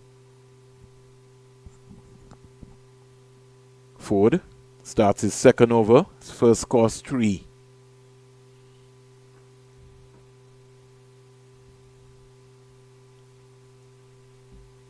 Coach Waddy Eswick, he did get up. Short delivery. Just worked into the onside by Latif. So good afternoon to Anthony Gray. So is Dragonaut. Spoken to you in a very long time. Robert Haynes in Jamaica. Today maybe just not Guyana's day.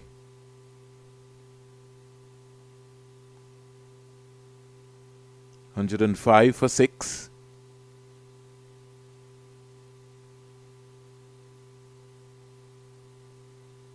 Again, sneaking away into the onside. These are some good areas that Ford is bowling. Bowling well within himself. Jeremiah Ford, almost like Jeremiah Louis.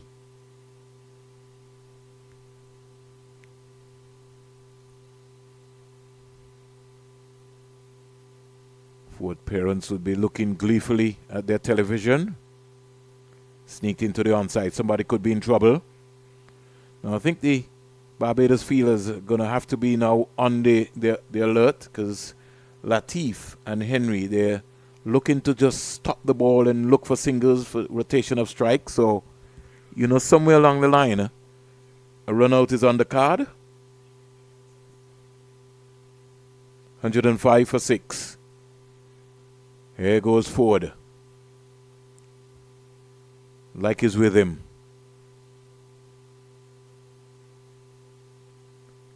Again, he took off. Fielder there at mid-off. Lyman caught on the heels. I think it's the captain. No, it's not the captain. It's Zawel Hardin, and he's not normally caught off guard. Yeah, they have to understand what's happening right now. They have to start putting on their thinking caps. These two are just hitting the ball and running.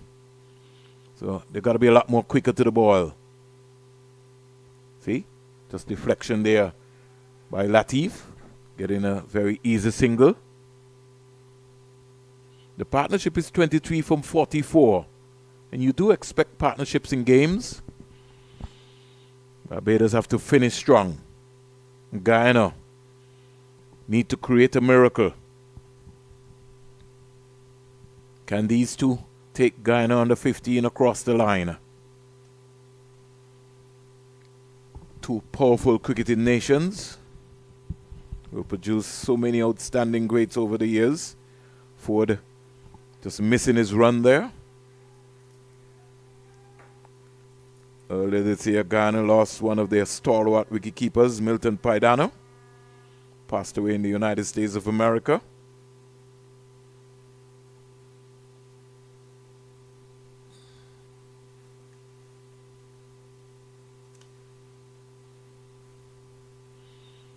Here goes Ford to Henry. Punches it down to caught napping. Looks like Joseph there. So a little bit of pressure being placed back onto the Barbados team.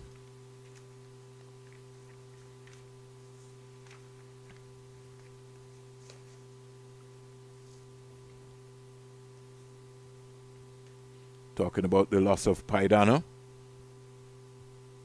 Passed away the 15th of April, 875. Played some 3 ODIs for the West Indies. And played in a team with Greenwich, Haynes, Richardson, Richards, Gomes, Marshall, Holding, Baptist, Wayne Daniel, Roger Harper. Game seemed like a very long time ago.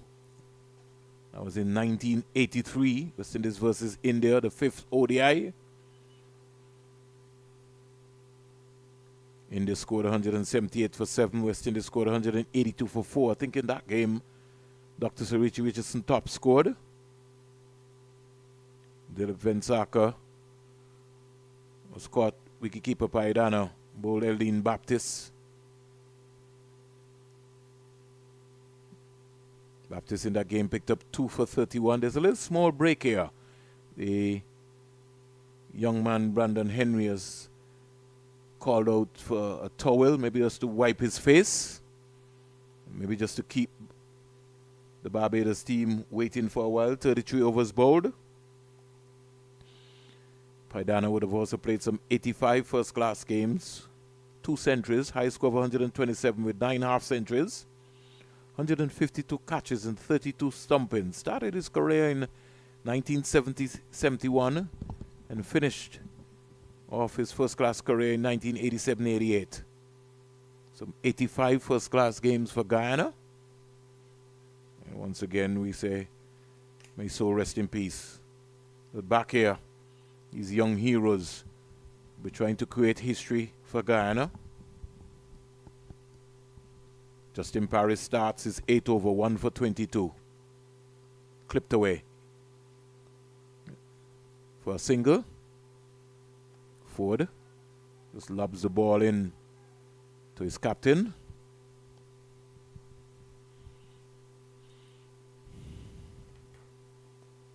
So it's exactly a run on ball required at this stage. 326 in Antigua and Barbuda, 226 in Jamaica. Very cool day here at the Coolidge Cricket Ground. Overcast.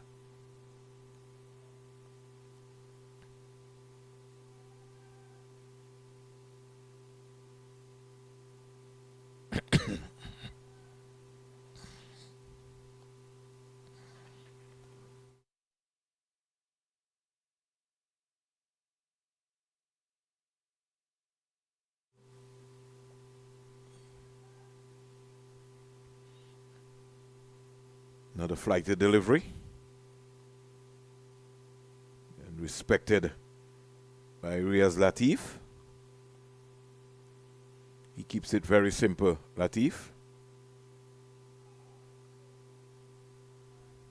That delivery didn't get up at all. Did well to keep it out, and now still gets a single due to the overthrow. Yeah, there was no need for that. Got to get the ball into the keeper. If you look at the body language of the Barbados players, it just seems to have dropped a bit. Of course, they're still in very convincing position and still on top of this game, but I think they just need to adopt that killer instinct to finish it off. When you're going for 5-0, it's always hard. There's a P for leg before. I think that would have hit him outside the line of the off stump. 8 over completed here by Justin Paris. Score at the end of 34, 110 for 6.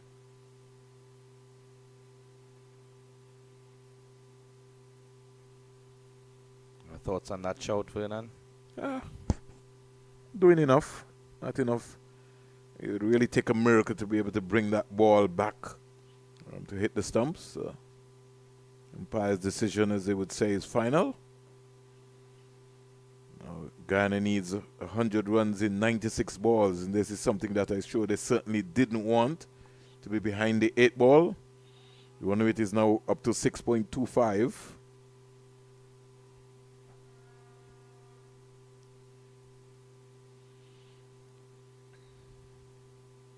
Short delivery.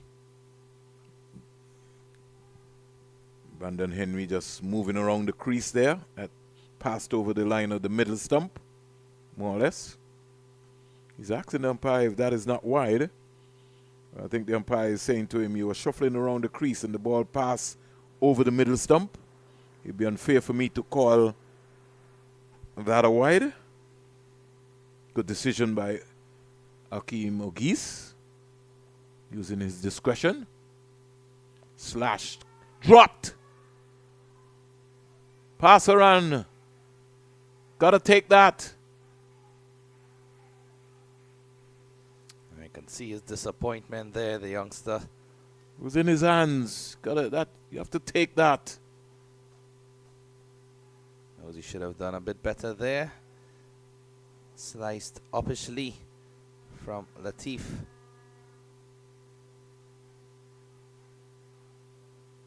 Just dropping out of his hands. Low down there, Parsuram. 111 for 6. Nelson. Short delivery, held in the air. Feeler won't get there. It's gone for 4. So, a drop catch and then a boundary. That always happen offline. And Brandon Henry just helping it into the mid-wicket area. His partnership is now 31 from 54. A valiant attempt there from the fielder as well on the boundary roast, but unable to pull it back in. In fact, he had the ball in hand, I think, as he tried to flick it back in to the field of play. Just seemed to have held on to it as he went past the boundary rope. So it's leaking some runs at this stage, Barbados. Good comeback here by Ford.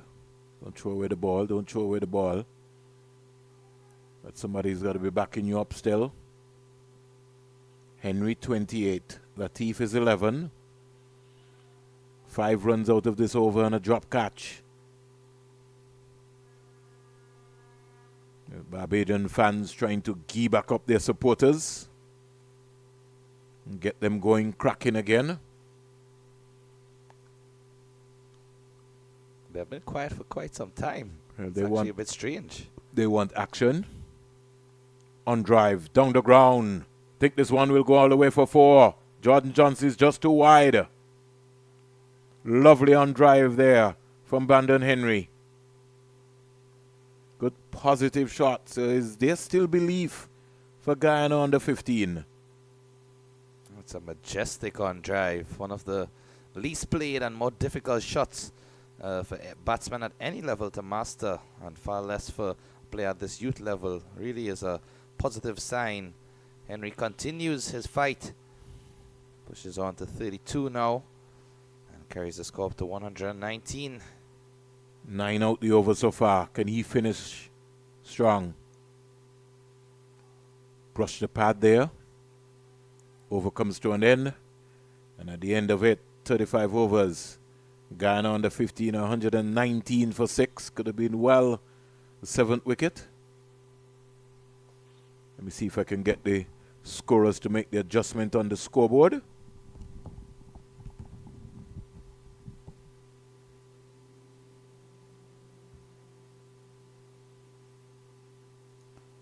So Ford getting an opportunity.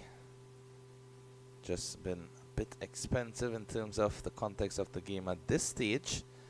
3 overs, none for 16 has looked well. A good prospect to work with, of course. And some of those boundaries factors being that the fee would have been in, as they're trying to keep the pressure on.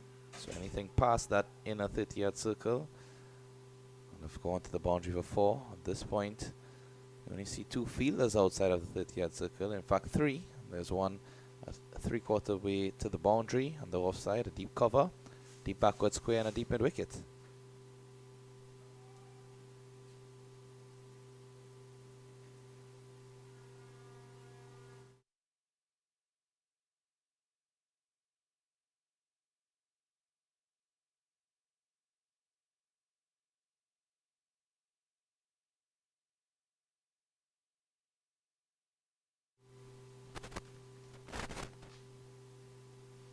Paris continues. Nice steady flight into his 9th over.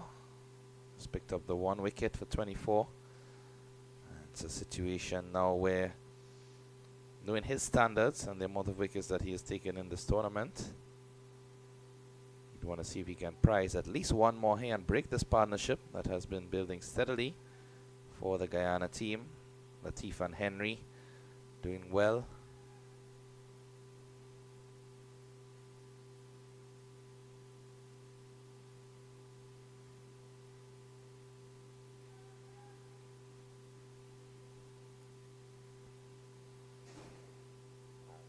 90 runs required in 87 deliveries, so by no means is the game over. Both teams still within a chance. And the Guyanese batsmen seem to be just very watchful and mindful of Paris. Not going to give anything away.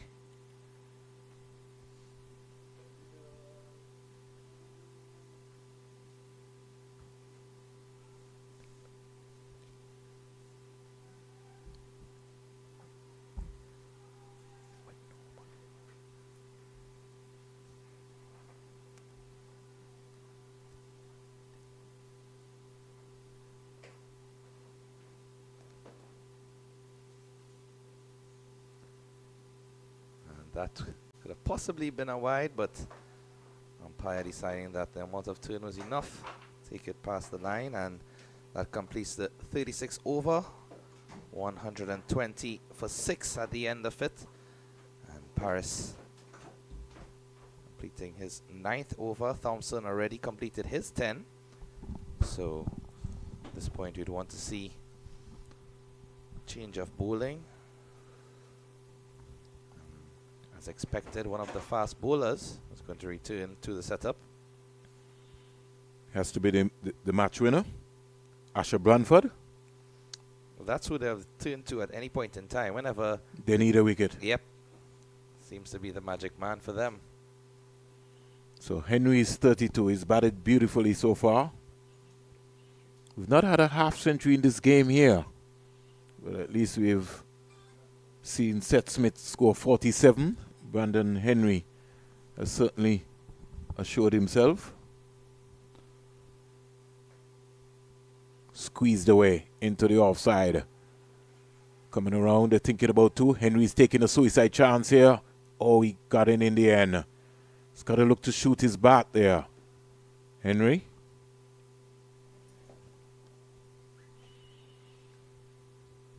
So 2 runs in the process.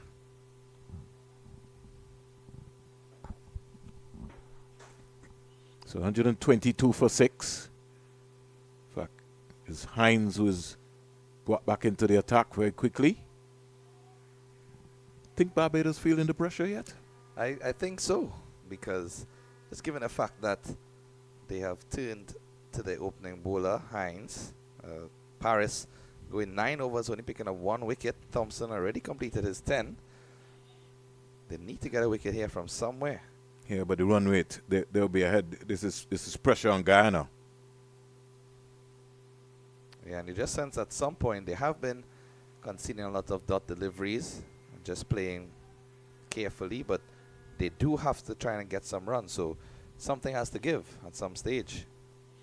I think that's where the experience of a Barbados team who would have been in this situation before will now look to stand up, full toss, punch up to mid-off, get an easy single. Henry, in the meantime, goes up to 35. Now brings Riaz Latif into strike. Got to look across to the Guyana dressing room and see if they believe that they can win. But I think everybody does believe that they can win until when they win.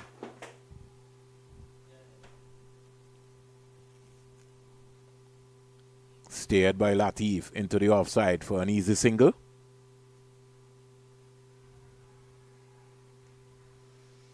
The partnership is 40 from 68. Sorry, my buddy. And that's exactly what I was going to say. But look how easily that partnership has climbed to 40. It seemed as if just a couple of overs ago, the 6th wicket fell, and Latif came to the crease. You know he's capable with bat in hand, but Henry has certainly been progressing nicely.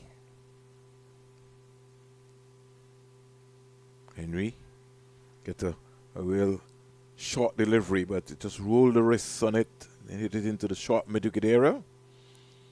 Looks like it is the Barbados captain who fielded. And he will look to maybe complete his spell. 37 overs bowled. So I did tell you the game would have been maybe done in 35 overs. I think we're definitely past that We're now. past that now.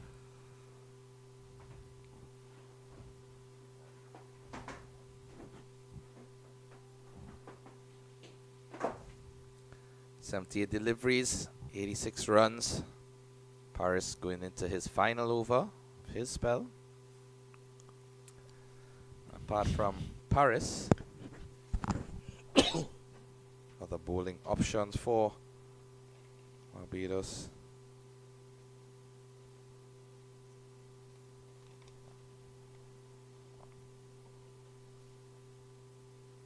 We do have Sargent who bowls some off spin. Also have Parsuram who bowls some leg spin.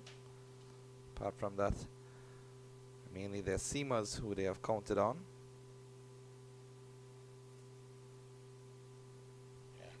Paris. 1 for 25 so far. At least he's in the wickets. The customer picking up 2 and 3. Not to be today. Start of the 30th over. Beautiful delivery. The amount of times that we have seen Paris beat the bat. Don't think he has bowled as well as he would have liked as well too today. He's just not his bubbly self. I think that's sometimes just down to momentum, but of course in this game he did have a good contribution with bat in hand, so one would have reasonably assumed that he would have carried that confidence forward into his bowling. Yeah, he'd be maybe disappointed the way he got out anyhow, because he was batting so well. Run rate 6.97. You know, come to think about it, boundaries have been very hard to come by.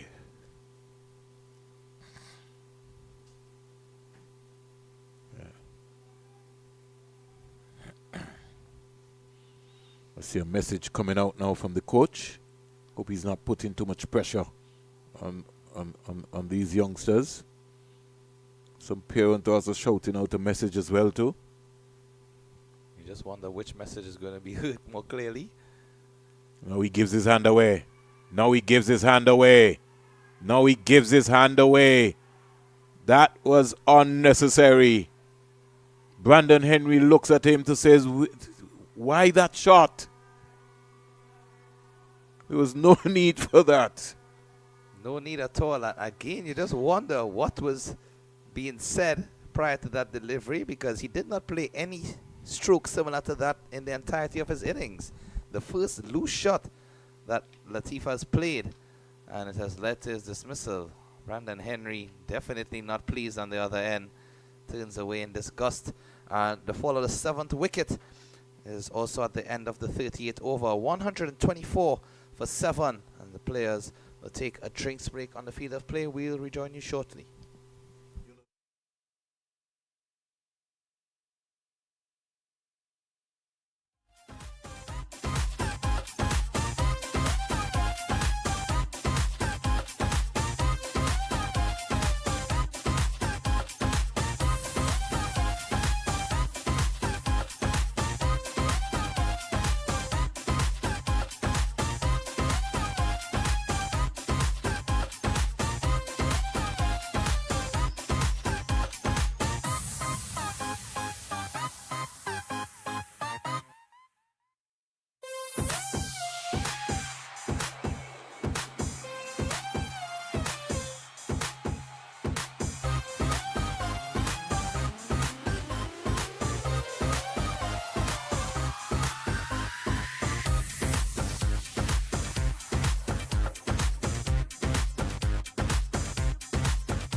don't think we want to say the writing is on the wall at the end of 38 overs, but the run rate is now 7.17. It's not impossible, but we've seen more experienced teams buckle under the pressure. I think they would need 86 from 72 balls, and while it's easy for me to say you can get 86 singles, Brandon Henry will really have to step on the gas very quickly.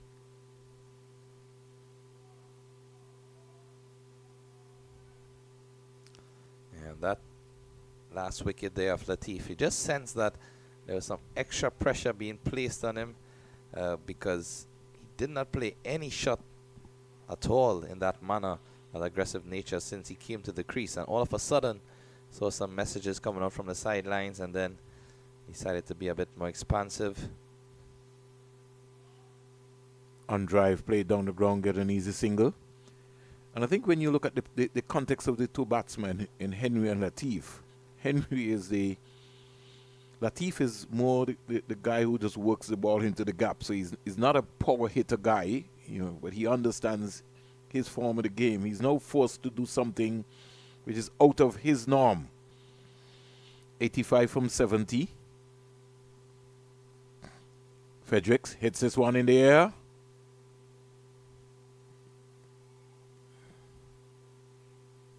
Some good work there. The boundary. Is that skipper Paris himself? Is it Paris or Harding? Well, as you said previously, many of them have a similar stature. Number 4. It is Harding. Harding, Paris, Ford, Hines. They have the same. Once they have the hat demeanor. on, a similar type of tall stature. Same kind of demeanor. Played into the onside. Yeah, the folks in the 30-yard circle are linemen. Paris Ram caught on his heels there, not converging in. He's gonna have to get in a lot more quicker. And just look at the positioning of the keeper, Seth Smith. The Brilliant. amount of times that we have seen the wicket keepers not get to the stumps as quickly as they should have, or just not get to it at all. But he has been really somebody who has set the tone. I hope Dowling is looking. Not watching, but looking. Gotta look sometimes. You copy from someone and see what they're doing.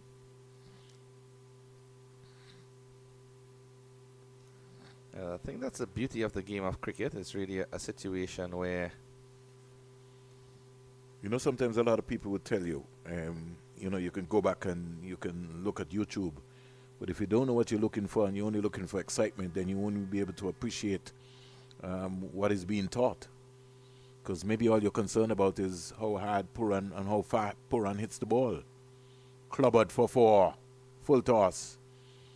And Henry opened up.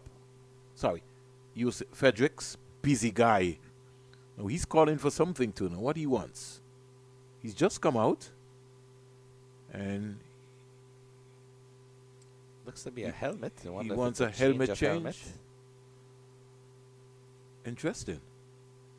Don't usually see that. So he came out with a wrong helmet? Oh. Well, this is good.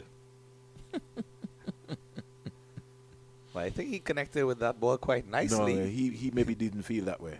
So he's gone for another helmet. Let's see what he'll do now. Because he's going blazing. He should be more comfortable. And Parasuram is going to get his opportunity. The right-hand leg spinner. A lower bat.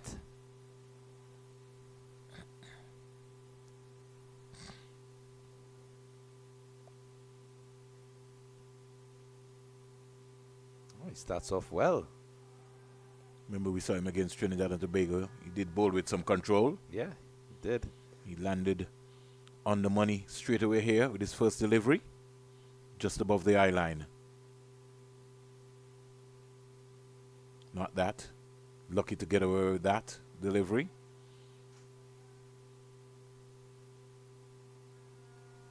Henry pushes on a 38. So you see in Fredericks, seems as if he has come to the crease with one plan, that alone, in terms of trying to score aggressively and get the Guyanese team within favor of this total that's required. this point. More than a run a ball, 78 from 64. He'd want to get that under. No, so he's not going to last very long. You can see that, right? Anything just above his eye line, he's going. There's one mission in mind for Fredericks. Like Usain Bolt, Usain Fredericks wants the speed to the finish. Pass around. No need for that pass around. You yourself just got ruffled now. Got to bowl the ball on the wicket. Maybe put back the mid on to long on, because I think he's going hoiking. That's too short, pulled away in the air, but safely in front of the fielder. And as you said, I think at this point all they need to do is just control the flighted deliveries and tempt the batsman to go after them, spread the field, have your boundary areas protected. And it's just a matter of time. They may get a couple boundaries or not, but have shown the tendency to hit uppishly. That's it nicely from Henry. This time played all along the ground. Yeah, he's got to check the run rate. It's climbing. And the big question is, when does he take charge? He's got to look for a bowler or two that he can go after. Pass around might be that bowler. What I just said to you. Got to put that man back. His intention, you got to bring this Passad up. He's looking to go everything. That right hand, that bottom hand is coming into play. Cross-batted strokes. But the fielder in the circle at mid-on. Sealed over his head quite comfortably. So you need to have that protection on the leg side. You have to. 139 for 7 after 40. So I think it's either it's going to be a matter now of do or die now. The final power play. 40 overs bowled, 139 for 7.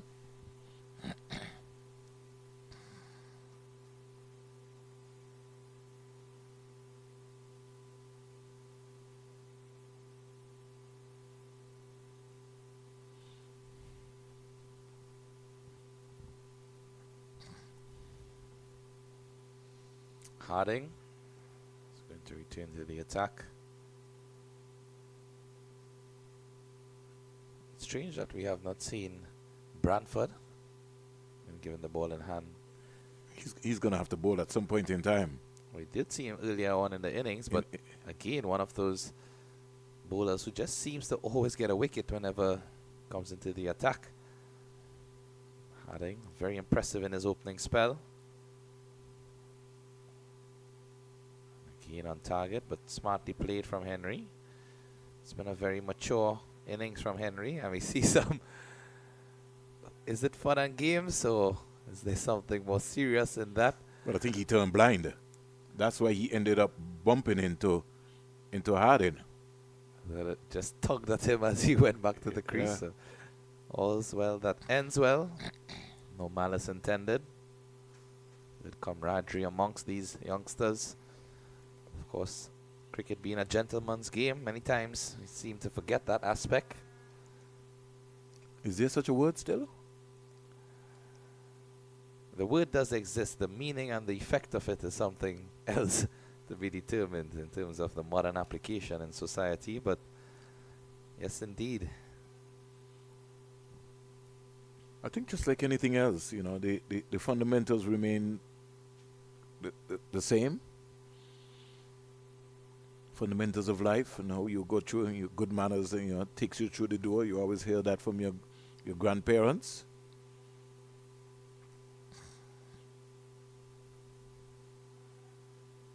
Wow. I think there's gonna be a collision sooner rather than later. Just seen a couple instances of players coming very close to each other. The batsman running close to the pitch itself, and the bowlers follow through. But they have done well in terms of getting a run off of each of those deliveries. And if they can maintain that and trying to get a boundary each over, that run rate of 7 may very well not be too far out of the target. 68 from 57. A couple boundaries and it's back under a run off a ball again required.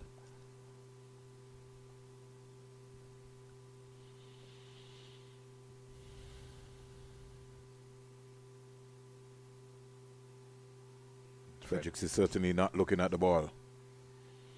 You know, he's been given instructions from the coach to just go and have a heave. He was just told, don't worry about anything, just have a heave. Well, if he connects, he looks as if he'll get the ball to the boundary ropes with ease, but If he connects. it's just a matter of that. He's not Keeping your watching the eyes ball. on it. Yeah, He's got to watch the ball for a longer period. that's nicely played in the offside. Previously, he was only going toward the leg side on this occasion, showing that he has more shots in his ambit.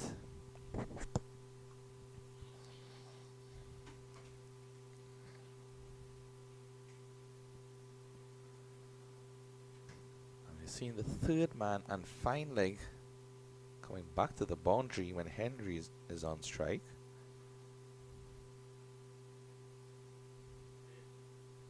Very well played.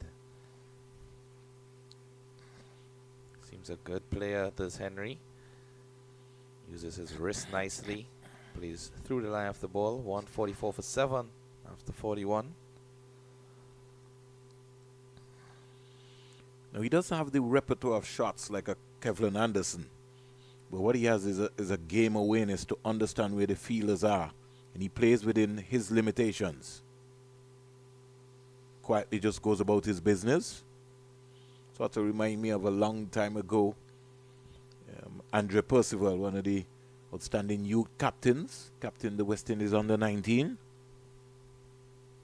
Left-hander from Guyana.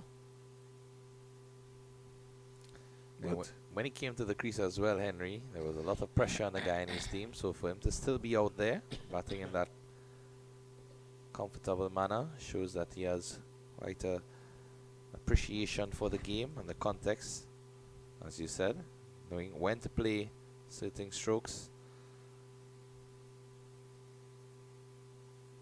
good presentation of the bat. I think he's going to take maybe something special to get Henry out today.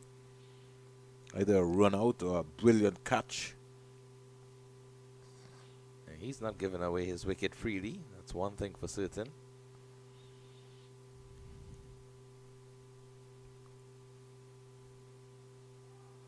That's a ripper. Too good for him.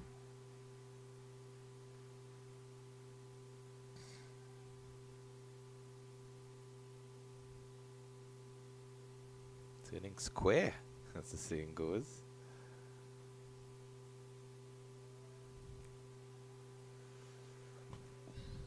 Yeah. I think what is automatically happening, right? And they got to be careful. They're just hitting the ball to the Barbadian fielders and running. It doesn't matter where it goes.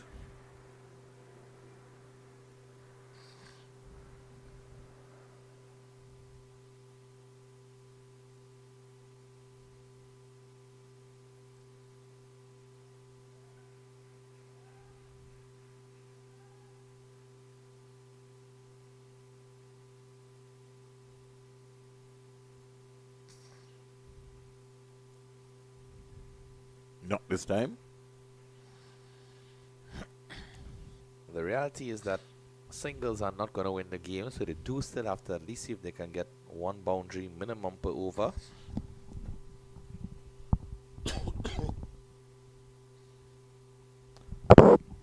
Riskily played, but How did he get that down there? I'm not too certain. But it looks as if And he he's... almost got 4. Yep.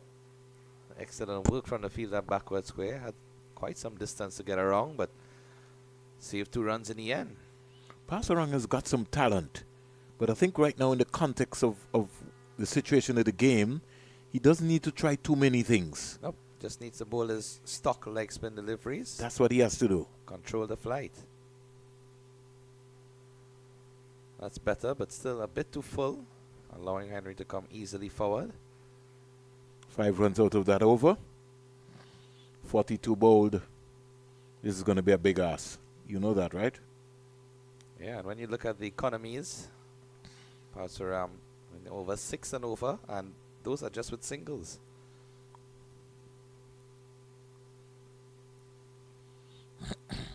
When is the strike bowler coming back? And another factor to consider, when you mainly have the faster bowlers to come back into the attack. We all know how this game of cricket is, Vernon. Those fortuitous edges, sometimes errant deliveries can skid past the keeper. The ball runs to the boundary much more quickly than when a slower bowler is in operation. So Guyana looking to post their 150. Brandon Henry looking also for his half century.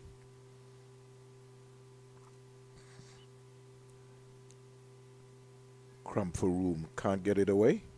Good start here by Zarel Hardin. Henry just looking to the skies for some final inspiration here. These last 7.5 overs with legal deliveries in this match and in this tournament. Think they're going to fall short. Pull to the onside. He'll only get 1 run. Stylish played though. Yeah. An element of class to him, the youngster. But I think he's got to be thinking about trying to get as much of the strike as possible now. Brandon Henry. He's now equal the highest score in the match so far, which was scored by Seth Smith. No half centuries have been scored yet. Coach Waddy Swick up and about. Clipped in the air. Who wants it? Fall short. Yeah. They won't mind that. The single is okay. Where they'll start to get concerned is when you get a couple of boundaries. Yeah, well, I think from the Barbados perspective, also, they would have wanted to finish this game in a much more convincing fashion. They want to still be out there with the Guyanese team having a chance at it. But it's good for the climax of the championship as well. Good delivery again there Yeah, of course. from Hardin. You don't want all the games to be rolled over in terms of what we saw today. Teams failing to even get to 100. First game over at Sir Vivian Richards Stadium was in fact finished before the lunch interval. Second game at the Antigua Recreation Ground just after the lunch interval. This game going down to the wire. And rightfully so, the two teams that would have been heated contests throughout the entirety of this competition, and as the odds would have it, they are both fated to play this final game. Barbados undefeated coming into this game. Guyana with only 1 loss, and that would have been to Jamaica.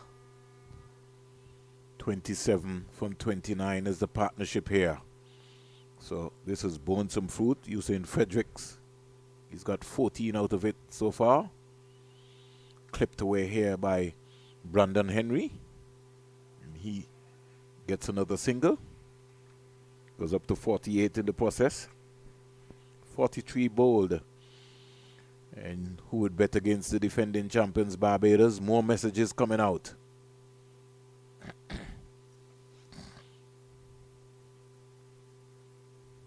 think the umpire is going across to have a conversation now.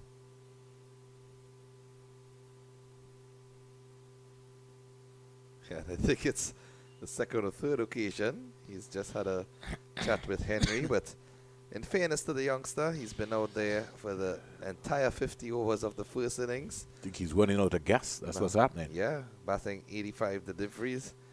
And, of course, apart from the physical strength that he has shown, the mental strength as well will be taking a toll. Concentration. Focusing here on this game and the task at hand.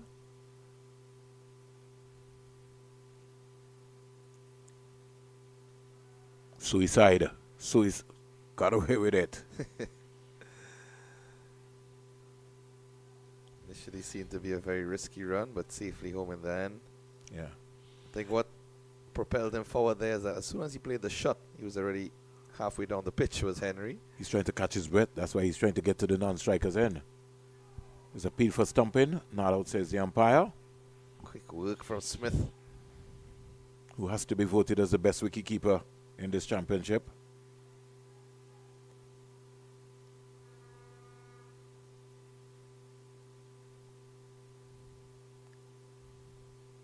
Wicketkeeper always has easily one of the hardest jobs. You have to watch all 300 balls in a game, especially in an innings more or less. Clubber down the ground. Will it go for 4? Big tumbling save there. That's good work there by Hines. Just can't get under it, Fredericks. It's Brantford, in fact. Yeah, number 12. Sorry, Brady. Partnership up to 30 off 33. So to Guyana's credit in the latter half of the innings, as this one passes the infield with just a single, they have formed quite some partnerships, and that's the half century for Brandon Henry off of 87 deliveries, 4 fours, no sixes, strike rate 57.4. But really well played from the young man. Muted celebrations because he's focused on the larger task at hand. Yeah, well played. Clubber in this one. You only get 1 run. This is going to be a big axe. Got to get a big hitter in there. I don't know if Henry's that kind of player. I think we'll see now, because he has no choice. You can't leave it all up to the player on the other end, who would be the newer batsman in, try to get to boundaries. And he's Bowled him. Came too far across. And Passaram strikes here. After a wonderful half century from Brandon Henry, he maybe just ran out of gas, came too far across, trying to get pretty, didn't make contact, and got bowled around his legs. Huge breakthrough there for the Barbados team and Parasuram. I think that was just too full for him to sweep. What would you say? Yeah, and also apart from playing the sweep shot, in fact, it looked as if he tried to play one of those paddle scoops behind the keeper. But then he should have waited a little longer. And not only that, it was just too close to him. we haven't seen him play any shots like that throughout his innings. So as again, soon out as you of reach contacts. 50, you try to play something newer. In his usual manner, he would have played that along the ground. Yeah. He would have played with a straight bat and possibly gotten 2 runs, depending on the angle. But walks back to some deserved applause. Yeah. Guyana team dugout, obviously not the most happy at this stage, but still have to give the young man credit for his innings. He really tried his best to bring the team back into this game. And just look at this again.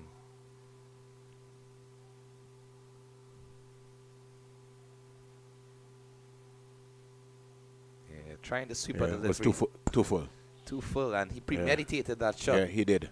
Back and across before the delivery was even released. And that was because of the field placing. Yeah. So he worked out that he had to find a way to get a boundary. Tried to force something out of it. Well, Raphael McKenzie comes out. Can he be the hero for Guyana, along with Fredericks?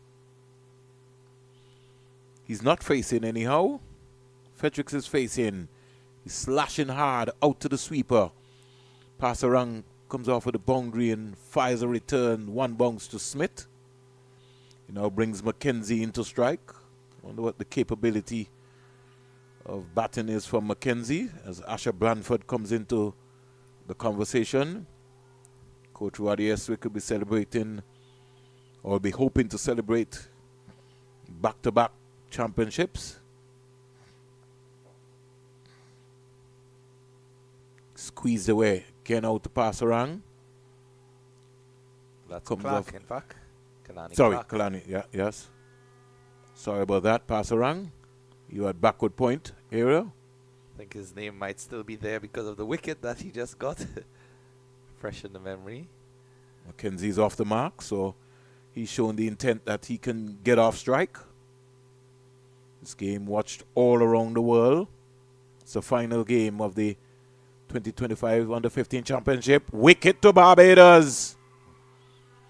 Branford strikes again. And the captain with the catch, Justin Paris. Safe pair of hands, diving to his left and made it look very safe and comfortable in the end. Despite initially it seemed as if it might have been going over the 30-yard circle, but Fredericks has to go. So his brief stay has finally ended. He came in a hurry and he left in a hurry. 17 from 16. Patrice Fraser comes out. So now we have the two fast bowlers at the crease with Fredericks, of course, one of the fast bowlers as well, but Fraser and McKenzie.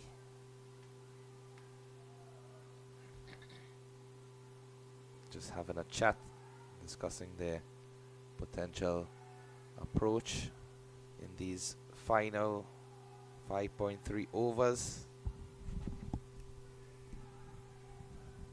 The Barbados fans and supporters They're singing, "We are Bajans." And we are proud to be Bajans.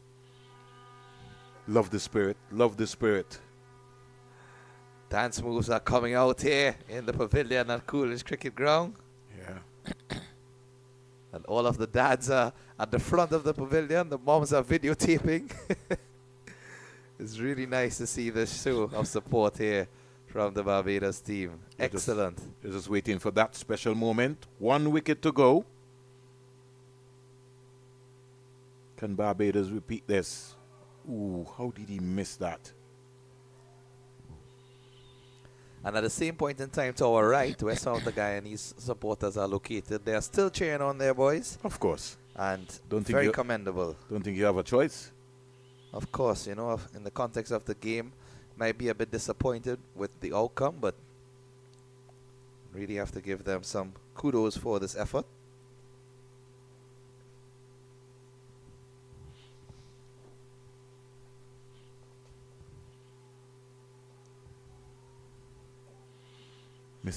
Missed completely. Really was a pleasure working with you, my brother, and the entire 360 team on this trip. Yeah, most certainly. It's Being been the main person to produce this on behalf of the 360 team. I look forward in working with you guys. 158 for 9. Oh. Over comes to an end. And so, will it be passed around? Yeah, I think they're going to give him another opportunity. And as you said, it certainly has been a privilege to be alongside your company, Vernon, and especially here at the Coolidge Cricket Ground. Lots of fond memories for me here personally as a youngster.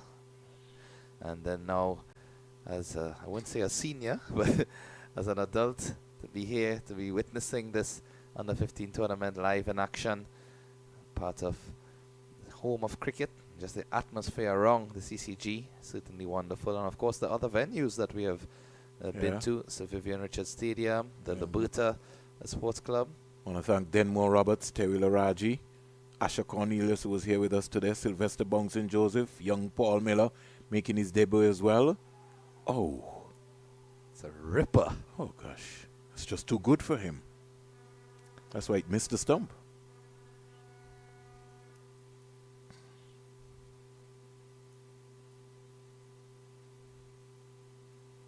Tugging this one down to long on.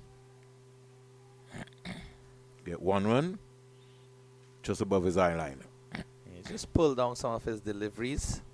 And every over, I think at least 1 or 2 has just been a bit too short. But of course, that will improve over time. When he has hit the spot, he's done it with some good competency as Parasuram. Fraser with a big number, 121. Gets his 4th delivery. Down the onside, signal a wide. Just trying too many things, pass around. Just pull the ball on the stump. Yeah, he does need to go wicket to wicket. Yeah. Why are you giving away an extra?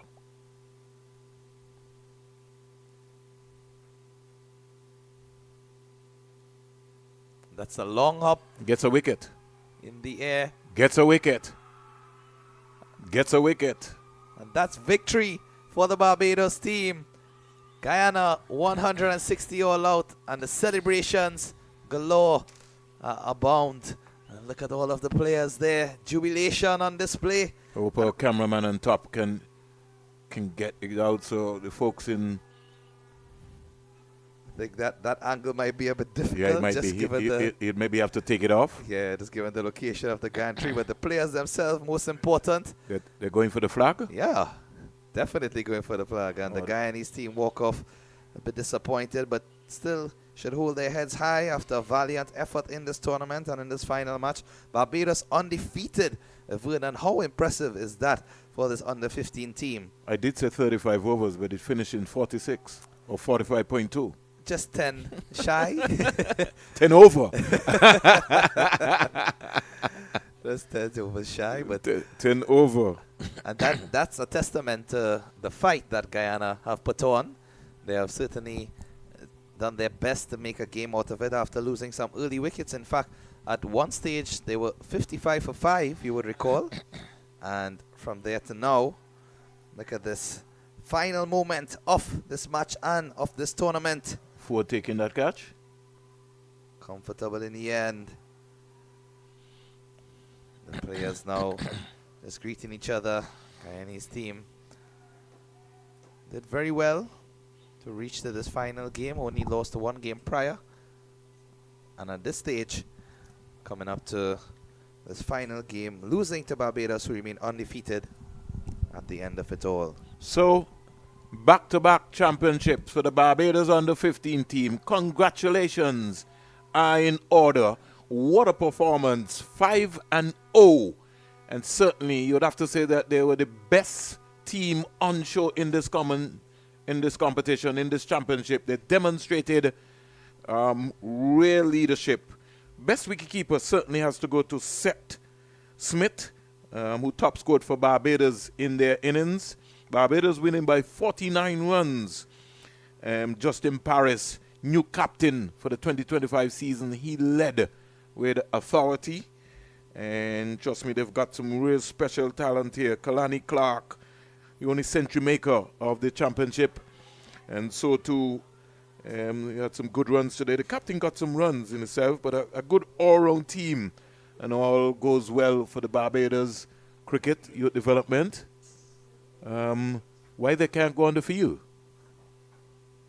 They're not doing anything. They're celebrating. The game is done and dusted. I mean, some folks are stopping them from going onto the field, but I really don't understand that. It's an under-15 championship. They're not going to mash the field up. Why sometimes we just operate like that? We're all West Indians. This is a spectacular moment for them to enjoy themselves. Could just never understand these things.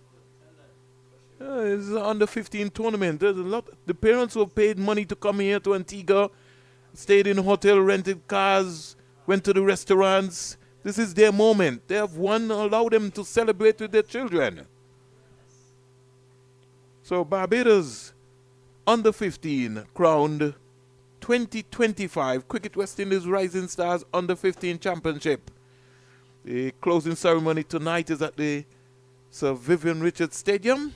And on behalf of the entire 360 team here, Terry LaRaja, Denmore Roberts, the man himself, Asher Cornelius, Paul Miller, Sylvester Bouncing Joseph, I'm Vernon A. Springer signing out and saying to you the next time you hear us will be, don't know, sometime, might be quicker than we expect.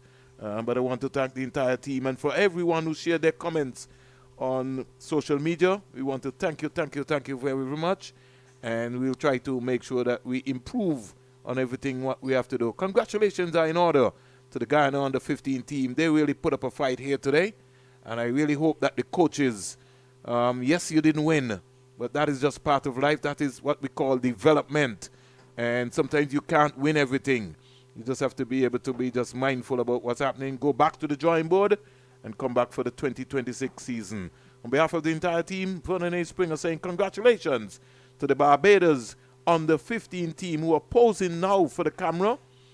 They've got their, what we call maybe their water out there, and they want to have a big celebration. So we couldn't capture that moment there, but hey, another time from here. So we sign out as we get ready. Hopefully the coach is taking the Guyana team. Where is he taking them? Maybe they're going to get a photo in front of the Coolidge area. Mr. Ramzan. So, meantime, the Barbados team celebrating with some vigor. So, Congratulations to Team Barbados and to Coach Roddy Eswick and his coaching panel. I'm out of here on behalf of the 360 team.